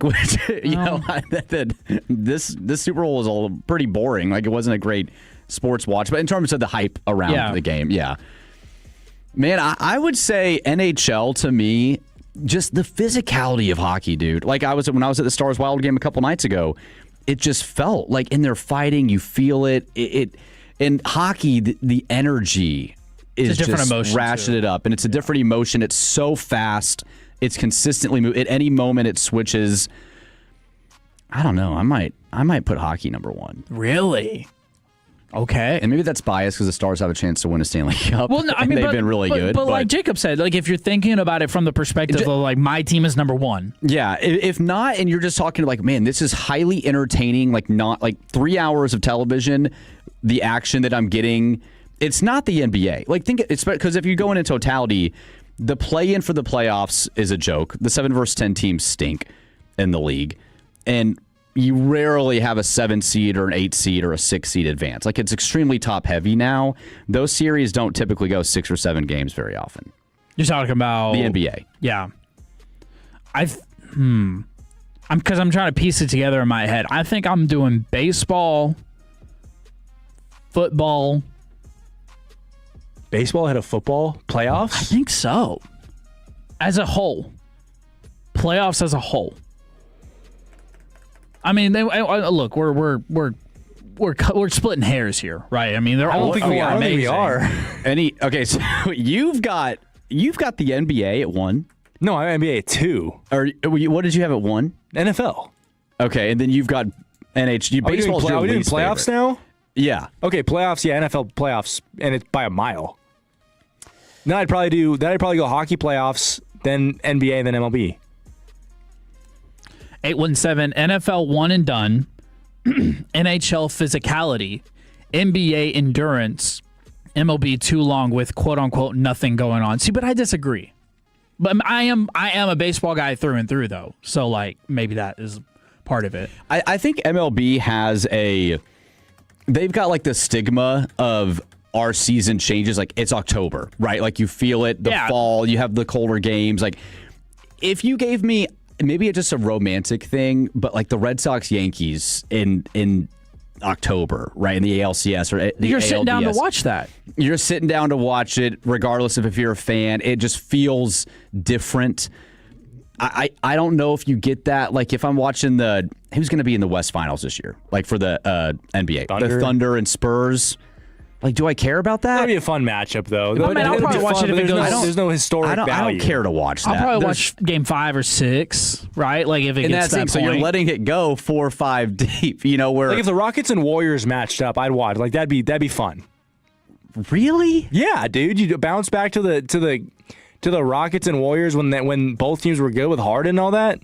Oh, you're talking about 2018. Yeah, I mean, it just has value. It's weird. It's weird watching matchups that you haven't watched before. Or like OKC and the Thunder would be fun to watch, just because of the historical.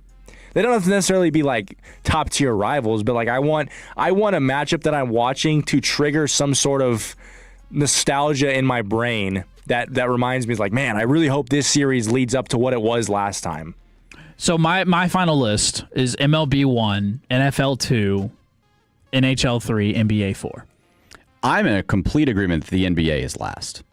I'm struggling with the NFL because there's so many. Like, maybe I'm pushing too hard for the controversial take. Where does the winner go home factor come in? I think, to the Tolo's point, like the one and done factor, like your season's on the line. It's win and move on.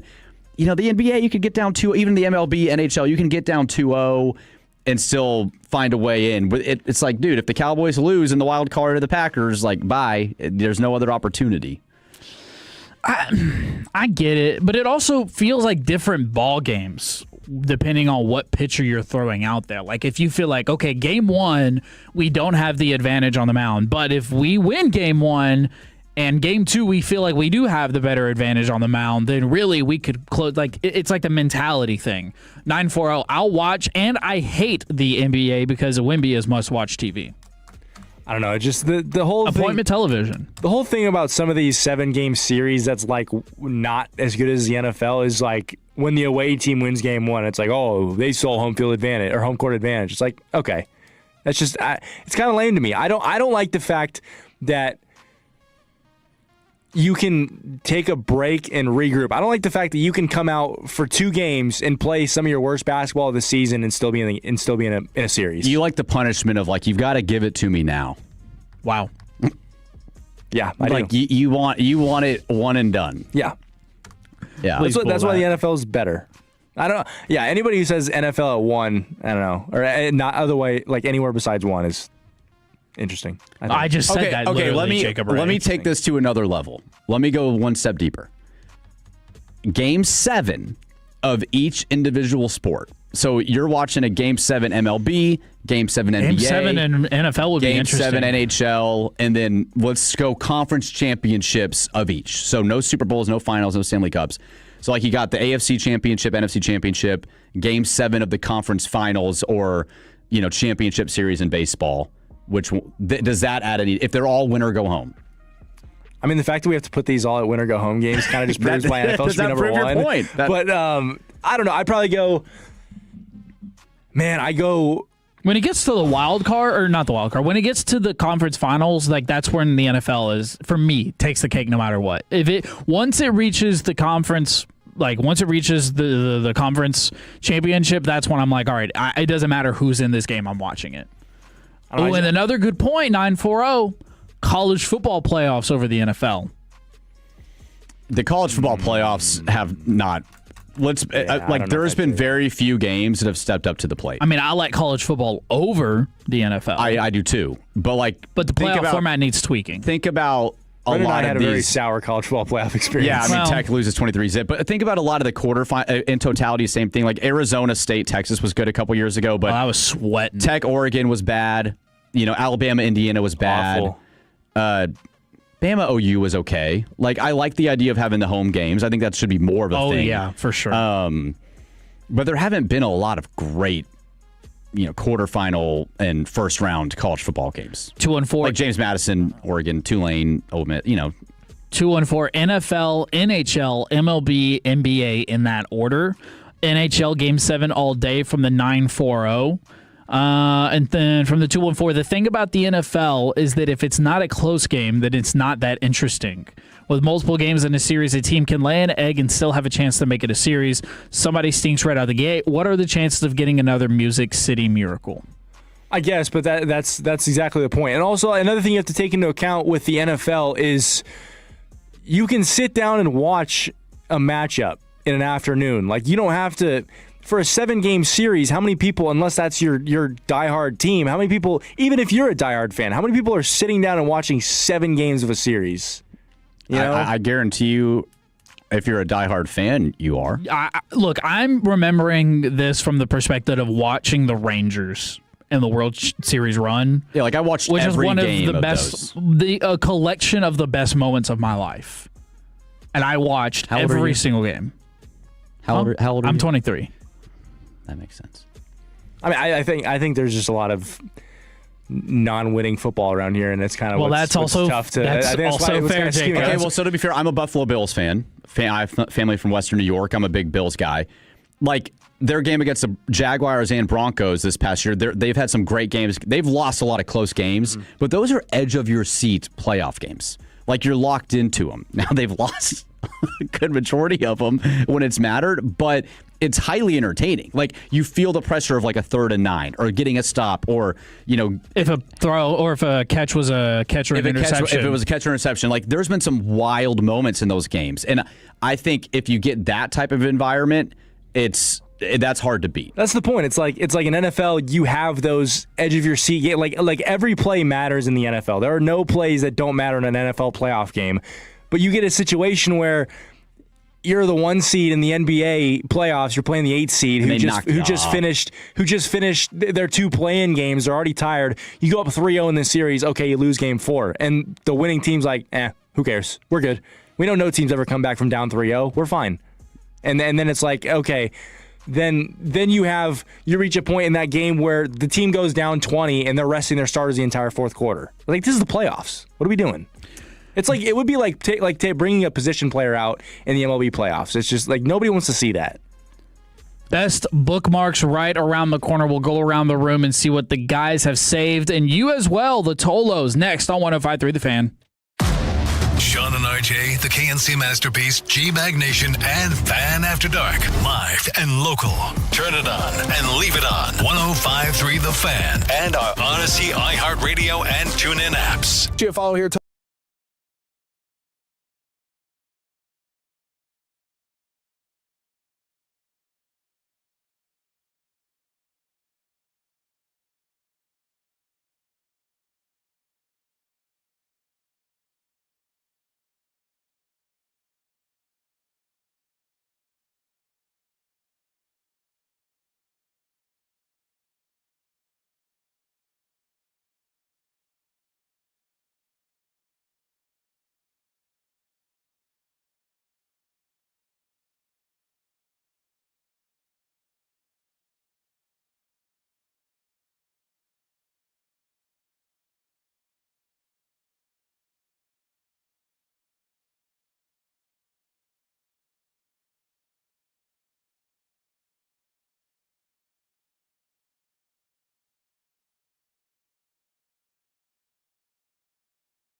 Call Frankel first, 214-817-333-3333. With Frankel and Frankel, there is never an out-of-pocket cost. They only get paid when you win. Frankel and Frankel, the go-to car and truck wreck attorneys in Dallas. Just got the lineup for tonight's Rangers game. Jack Leiter on the bump for the Texas Rangers against the LA Dodgers in Game 2 of the series. And if last night is anything like tonight's going to be, then buckle your seatbelts. You've got Nemo leading off. You've got Ezekiel Duran replacing Wyatt Langford in left field for the moment. Still haven't gotten an update on the Wyatt Langford situation. Corey Seager, of course, in third, batting third, Berger fourth. Jock Peterson, your designated hitter tonight. He pulled through and had a clutch performance last night against his former team. Evan Carter, he'll be batting sixth in center field. Higashioka behind the plate. Josh Smith at second. Josh Young will get some run time at the hot corner with Duran in left field. And then again, Jack Leiter on the bump for tonight's game against the Dodgers. You think the Wyatt thing is more just like a mental break? No, I think it's physical. I do think that it is precautionary, though. I do think that it's more of like a, hey, we don't want to. This is one of our guys. We really don't want to put him in a situation where he does actually tweak something. Baseball is like the one sport where when they say we're just holding him out for precautionary reasons, the next report you're going to get is like they're going to the 90-day DL. You know, like I feel like in the NFL, if he hits the 90-day IL on a home run trot, Brennan, I'm going to be livid. I feel like in baseball, you just hear that all the time where it's like, it's just out of precaution. And then it turns out it's not. I would argue that it's more of hockey. That's more hockey. Okay. Hockey would be like, yeah, he's got like a lower body injury, and it's like actually tore his ACL, his MCL, and his PCL, but we didn't want to tell you that. Hockey makes a lot of sense. For sure. Hockey loves to do that. All right, this is the best bookmark segment. Brennan, you have no idea what we're about to do, and that is completely okay. Jacob should have an idea, but we'll see just how much he pays attention. This is really simple, guys. And I want the Tolos to tune in as well. 877-881-1053. It's just going to read off the best bookmarks that you saved on your social medias. It could be Twitter, it could be Instagram, it could be whatever it is that you have.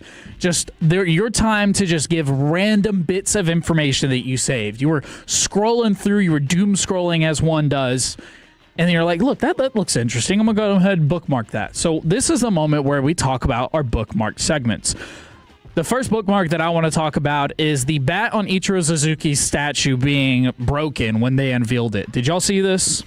No, I did not see You didn't see this? Jacob, I'm assuming you saw this, yes? I actually did not. Okay, so Ichiro Suzuki got a statue for the Mariners. It was deservingly so. Exactly, and it was a Ichiro Suzuki bobblehead night, as you might imagine. And when they pulled the curtain off, the bat was broken in half. So the curtain broke the bat as they were tearing it off. And so now I did enjoy this. The Seattle Mariners, in response, their social media team fixed, if you want to say, their bobblehead giveaway night and broke the bat on that one as well. And said updated, updated Seattle Mariners bobblehead night for Ichiro Suzuki, and it was a broken bat. So I did enjoy that for sure. And then I don't know if y'all have any that y'all want to throw in here. Just stop me if you do. Let's see here. I think like if I've bookmarked it. I've got more things that I've like sent to people. I just got a lot of depressing things about Texas walking a bunch of Aggies and losing last night. That was really depressing. I didn't enjoy that at all, as you might imagine. I do have this one from Cooper DeGrom, which is a Rangers account, as you might imagine. Fresh bullpen. Chance to steal a game against the Dodgers that Kumar Rocker started. And you go to Robert Garcia. This guy, Robert Garcia, has just been on Kevin's mind. He took up my timeline. What can I say? Kevin texted me last night at like 11:30 and was like, I just can't wait to go off on Robert Garcia tomorrow. And I was asleep. I fell asleep a little bit during the game. I was tired. I'm like, dude, what happened? I go and I'm like, oh, brother. Kevin's been thinking about this for about the better part of 20 hours. I've spent way too long with Robert Garcia on my mind, if I'm being completely honest with you. And then there was some news this morning. I don't know if y'all saw. Dallas Cowboys safety Marquise Bell was arrested. I did see with that. Marijuana possession and controlled substance possession, which we have not identified. Sounds like we need to get a new safety. Caleb Downs. Caleb Downs. Never sounded better. He's there. He's ready. So Let's see here. Get Josh Smith out of the lineup from the 940. I will not read that 903. You won't get that from me. But you did say an hour ago that you're most concerned about Josh Smith. I am out of the bunch that you gave me. I did. The player that I'm actually most worried about is Josh Young. Okay, I'm worried about Josh Young too. Because Ezekiel Durant is taking his playing time, little by little. I'm a little worried about Josh Young as well. It's been a weird year and a half for Josh Young.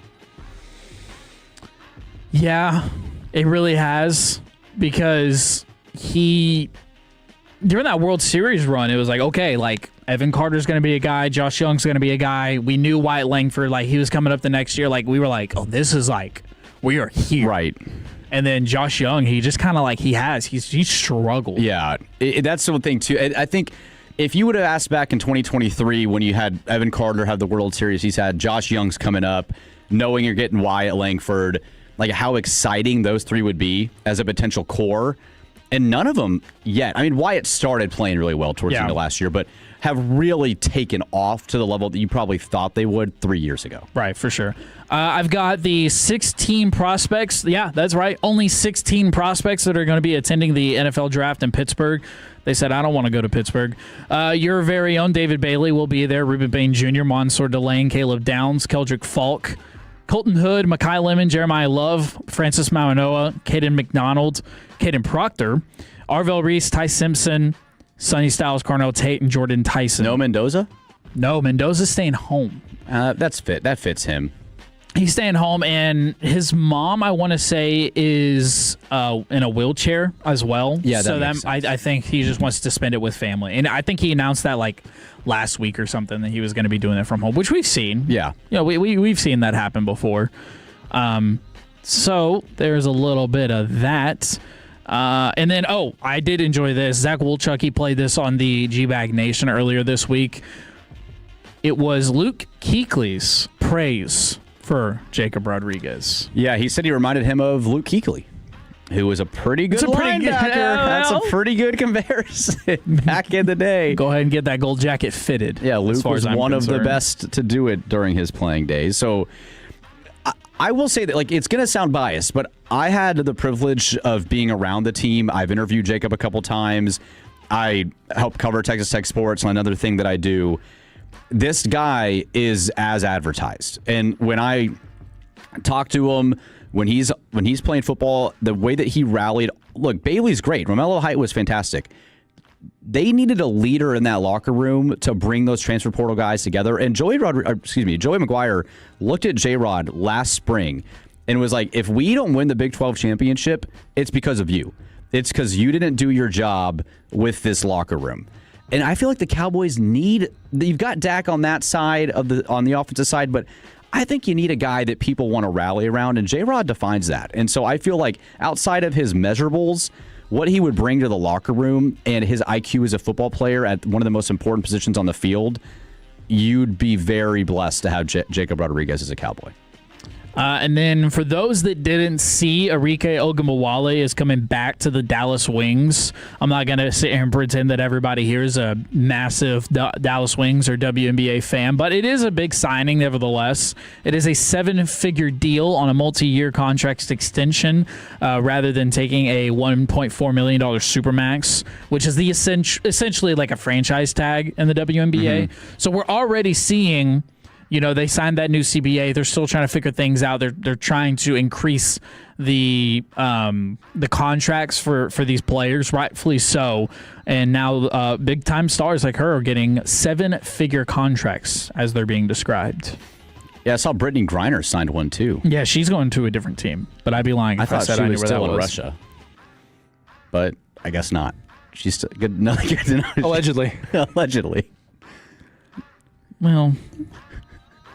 That's not the team she's going to. I can tell you that much. Oh, she's staying. Okay, she's staying on a team here. Yeah, she's back now. We're good. Okay. She just vacations there. That's it. I don't think anymore. Just once a year. Wouldn't put it past her. This one is fun for the Rangers because it's bad news for the Astros. Source, the Astros right-handed pitcher Tatsuya Imai. How do you say his last name, Jacob? Am I? Nailed it. Is headed back to Houston today after recording only one out in his his start against Seattle on Friday. No word from the team yet. So this is from Brian McTaggart, which I do believe is one of their beat reporters. Probably going to be an injury concern for them. So yet another one of their starters that could be going on the IL for the Astros. Yeah, good news for the Rangers. Keep it going. I don't care. Look, I'm fine. I'm fine winning the division any means necessary. Yeah. If everyone gets beat up around you, that's fine with me. All right, let's see. The Cholos, that is one cheap-ass stat sheet from the 817. That's honestly pretty fair. Yeah.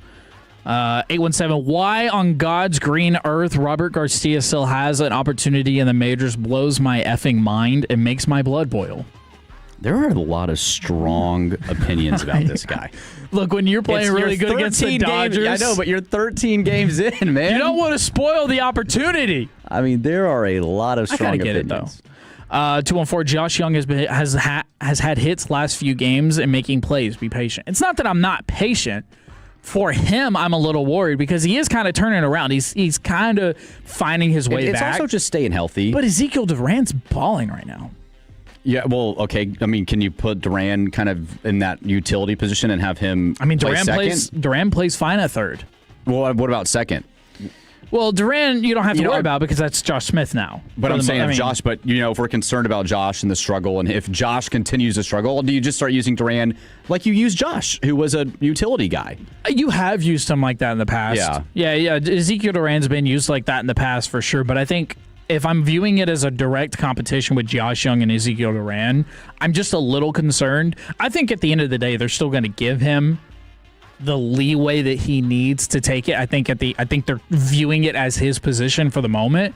But if Duran's balling out, it's going to make it hard for them to keep him out of the lineup. Yeah, you need the production. Like if Duran is getting on base, scoring runs. Yeah.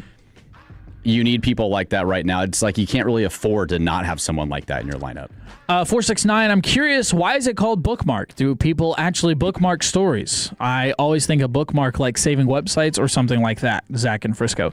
It's called bookmarks because whenever you go into Twitter or X or whatever it is that you want to call it, you hit your profile, then you hit bookmarks, that's where they go.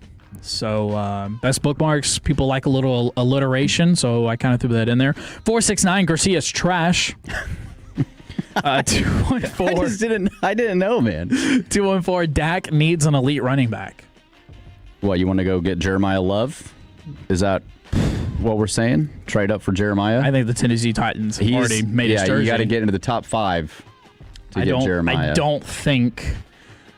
Now, 214, elite running back as in a one that you need to draft or someone you need to go sign.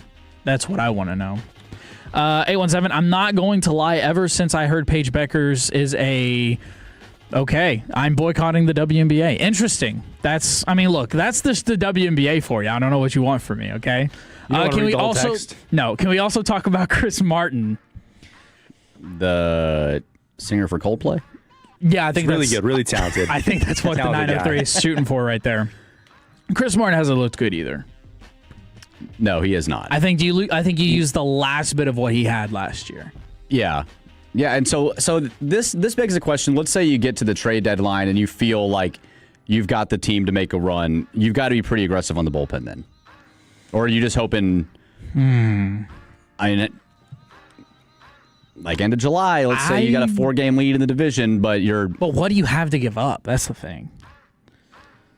I don't know, but it sounds like anyone's willing to do anything. You got to give up Robert Garcia. That's for sure. It sounds like everyone's ready to. I'll put cash considerations on the mound. What player do you think you could get for Robert Garcia, like straight up in a trade? Jacob Ray. You get a broadcaster. He'll probably walk the first batter too. You could get a podcaster. Jacob Ray, if we put you on the mound, would you promise not to walk the first batter? I wouldn't walk the first batter. There we go. That's all I need.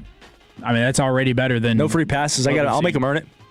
Yeah, best believe it. You got to make good contacts against me. Just gives up a home run instead. Hey, you know what? Better than walk. At least I made him earn it. Me and my 34 miles per hour right down the middle. Made him earn it. 67 mile an hour fastball. They have a hard time hitting balls that slow. Like, I've seen guys, like when the pitchers come into the ninth inning. Because it doesn't fly. It doesn't fly, yeah. So don't sleep on me, man. Bunch of warning track fly balls. That's what I generate. All right, 214 says keep Javonte as well. 469, Dak needs a good defense plus a right tackle. And then 214, at least y'all get to draft. We traded everything for a Waddle, Jagon and Terrell. Oh, he's talking about the Broncos. I mean, depending on how you feel about Jalen Waddle, you would be excited about that. But you did give up quite the haul. To be fair, they were also like a Bo Nix freak injury away from making the Super Bowl, and having a weapon like Waddle there might help them. I would take a used copy machine for Robert Garcia from the 817. I feel bad for this guy, man. I mean, I do too, but I'll also at the same time, you are called upon to do a certain job, and if you can't close the ninth inning, we need you to be a middle inning reliever, and if you can't be a middle inning reliever, then respectfully, what are you doing here? Yeah.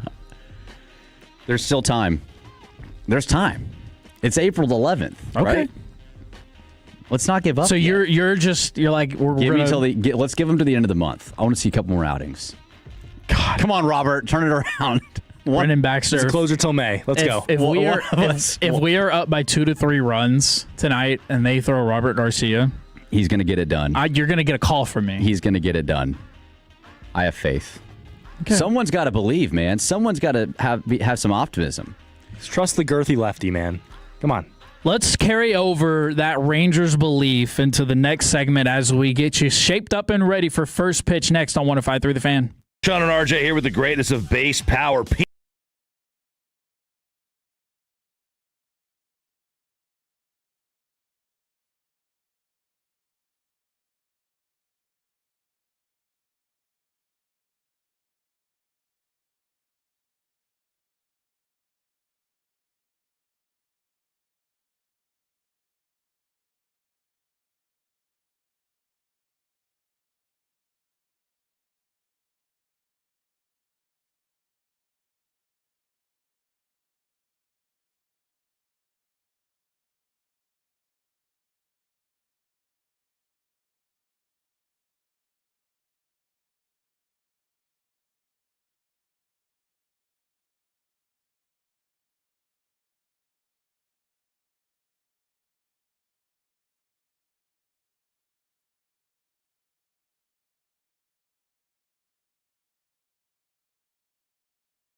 Afternoons with G-Bag Nation right here on The Fan. If you're in the market to upgrade your vehicle, get to Classic Chevrolet in Grapevine, the #1 Chevy dealership in the world, 3 years straight. They've got more new Chevys than anyone, all priced to sell. Visit ClassicChevrolet.com. This is Texas. This is Classic Chevrolet. Together, let's drive, relax, and enjoy the difference. Based on new Chevrolet registrations 2023 through 2025. Getting you set for first pitch with the Texas Rangers and the LA Dodgers later tonight. 8:10 first pitch. Make sure you turn it on and leave it on, as the program will start at 7:30 pregame with the Texas Rangers. Jack Leiter on the bump against Emmett Sheehan. A lot of texts coming in. Lots of texts coming in about various topics. One, Robert Garcia. This is taking over Dallas-Fort Worth. I struggle with it because I do feel bad. But these are also funny. I'm going to use the word dislike instead of the H word. I dislike Robert Garcia more than the ex-wife who cheated on me from the 940. It's a lot of dislike right there. I say that's probably the number one I've seen so far. That's a lot. There's a lot of dislike there. That is. 469, I'd trade Garcia for a warm 6-pack of Shinerbach. It's not as bad as Guinness. Yeah, could be worse. Could be worse. Let's see here. Used copy machine for Robert Garcia was also a good one. What's so bad about a used copy machine? I mean, does it work? Does it get the job done? Because then you might. You might be losing that trade. Yeah, he'll just walk the first batter. That's the only thing, and then give up a run or two, and then he'll be fine. He's an outs eater, is what he is. Oh, is he? Yeah, he just needs to be out there in like a 5-run game when your starter goes 6 shutout and you're up 8-0. Just put him in for 3 innings. Doesn't matter. It doesn't matter if you win 8-5. Just get outs. I hadn't thought about it like that because last year Patrick Corbin was supposed to be our outs eater, and then he actually ended up being pretty solid. Well, but he was in the starting rotation most of the year. Like, you need a designated guy. That's why it's so important to have like 6 starters, because you have obviously you go with a 5-starter rotation, then you have your 6th starter in the bullpen, and they're going to come in whenever there's an injury, and you don't have to call somebody up from AAA. And then when you have a situation where you're up 10-0 in the 4th inning, and your starting pitcher's like, hey, you know what? I've been good. You pull him, you throw in your outs eater. Money. They need to waste bullpen arms for no reason in a low-leverage game. 817, the worst part is that Kumar Rocker pitched his butt off against the best lineup in the league yesterday just for them to throw in that lousy excuse of a pitcher. And then from 214, we don't appreciate you, Jagon and Terrell, because he said, keep Garcia, go Stros. So Jagon's a big Astros fan? He's an Astros fan. Jagon and Terrell is an Astros. Jagon? It's okay. It's all right. He's going through a lot right now. He is. He's going through a lot right now. He needs a W, and if Robert Garcia is W that he needs. What is Robert Garcia's Let's trade him to the Astros. What is his best career year? Who? Robert Garcia. Let's leave that up to our producer to look up. He looks like he's not busy. What am I looking up? Like, what's the best case scenario for Robert Garcia? I'm trying to think, like, how much hope can I put in this guy? Turn it around. 903. Give me Osuna and give Frisco Josh Young until he gets his S together. I think Josh Young has been fine as of late, honestly. Just saying. 940. Hop off of Robert Garcia and random Masters golfers. Let's talk Vrabes and the side piece of the draft. So do y'all want to talk Mike Vrabel and Diana Rossini or the draft? We've talked a lot of draft today. So Robert Garcia's best career year was actually last year, ERA wise. He had a 2.95 ERA last year. It's good. 2024 was a 4.22. 2023 was a 3.69. Oh, nice. Hold on. Okay, so in 2023, across his time with Washington and Miami, it was a 3.66. So, yeah, last year was his most innings pitched and his lowest ERA. So, also had his lowest whip, which is pretty good. Yeah, There's hope. Yeah, career year last year for Robert Garcia. Okay, Coming off a career year. So, Vrabel Rossini. That's where we want to go? I guess so. To close the show? I do find it interesting that no platforms wanted to buy the pitcher. other than page 6. Okay, I heard G-Bag talking about this yesterday. They feel like could it be a PI? But then why would you release it to TMZ? Because I'm just completely talking out of myself here, but I want to say the picture went for $10,000. I feel like that picture is worth more than $10,000. Well, because it was a collection. No, because it was a collection of pictures. Let me see if I can figure that out. I'm just curious, like, why release it to TMZ? What's the goal? They didn't want it. Who didn't want it? TMZ didn't buy it. I know. Oh, sorry, but page 6. Page 6. Well, they just love ruining people. I mean, to be honest, all these tabloids. That's what they live for, man.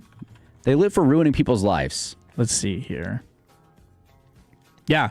Oh, less than 10. Okay, so it went for less than 10K. That's what the headline I saw. Okay. So they weren't even buying it for less than 10,000. Do we think this was Rossini's only time? No. Doing this with a coach. There's like allegations. There are. Mm-hmm. So that she's being investigated by The Athletic. Why have they not fired her yet?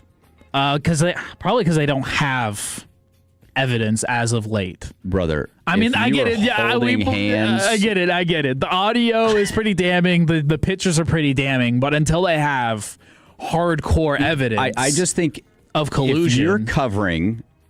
If you are covering the NFL as a woman, and you are doing this with a head coach, that's a fireable offense. Like, your job is to interview them, not anything else. Well, interview them in other ways. 940 could have got Pillow 10 talk. times that if you offered it to Vrabel or Rossini. That's a good point. That is very true. But also, that's blackmail, and I'm pretty sure that's... there's ways around it. Yeah. Is blackmail illegal? I don't know. That's what I was about to say, but then I thought about it a little bit more. I don't know. You're allowed to blackmail people. It was just frowned upon. Right. Then you probably shouldn't do it, but... 877-881-1053. Last 5 minutes. Let us know if you blackmailed somebody. And and how deep, is it, did you profit off of it? How much? How much? Yeah. How much personal gain did you have from is this it worth blackmail? it? Let us know. We're still young. We want to know your blackmail Should we stories. get into the business? Husband PI, no doubt, from the 940.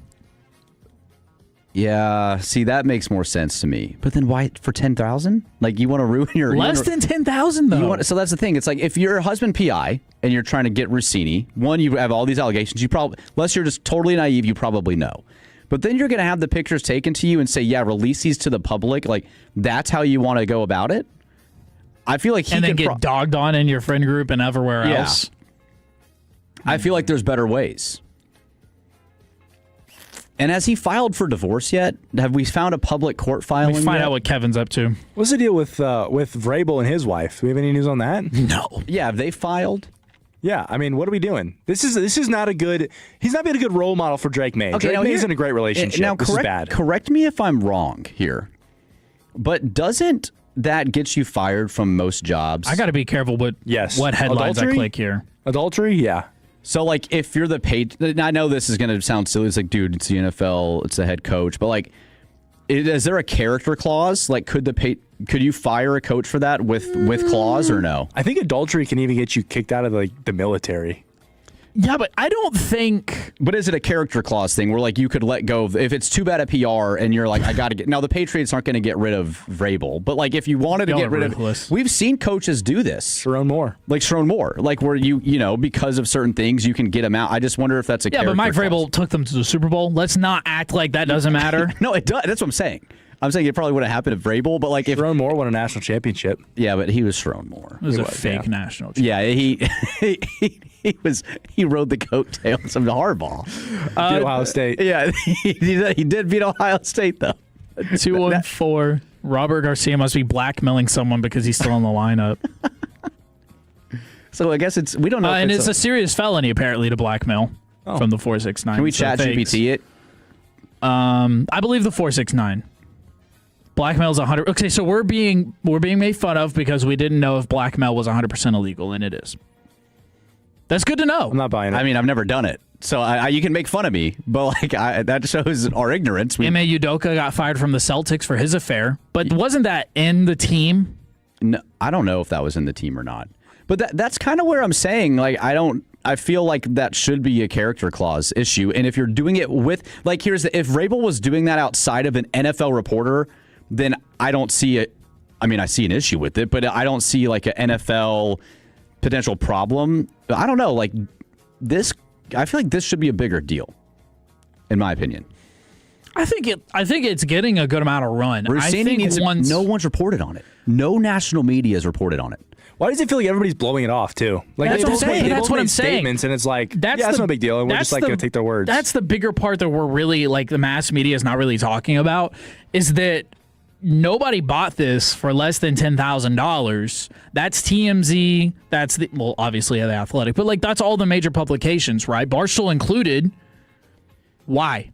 That's what's There's weird a cover up going on here, because this would get maybe much she's got more the run. whole. Maybe she's got the whole market.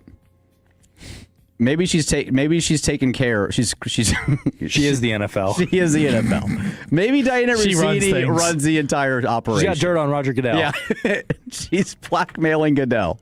She's basically like an NFL PI, though. Exactly. Yeah. She's probably got dirt on everybody. She probably does. It's up to us to get to the bottom of this, and I'm glad to know because no one else is. No one's doing it. It's up to the afternoon. On-air talent at 105.3 The Fan on a Saturday afternoon. Weekends. Weekend talent. Is that what it's called? Because Jacob's on tomorrow. He's going to do more research tonight. Yeah, okay, so your entire 4-hour window tomorrow. Two and a half hour window, actually. But 2.5? I got you. We want nothing but Vrabel and Rossini speculation. When I turn it on tomorrow, if you're not talking Vrabel, Rossini, it's going to be a problem. Okay. I'll designate a segment for it.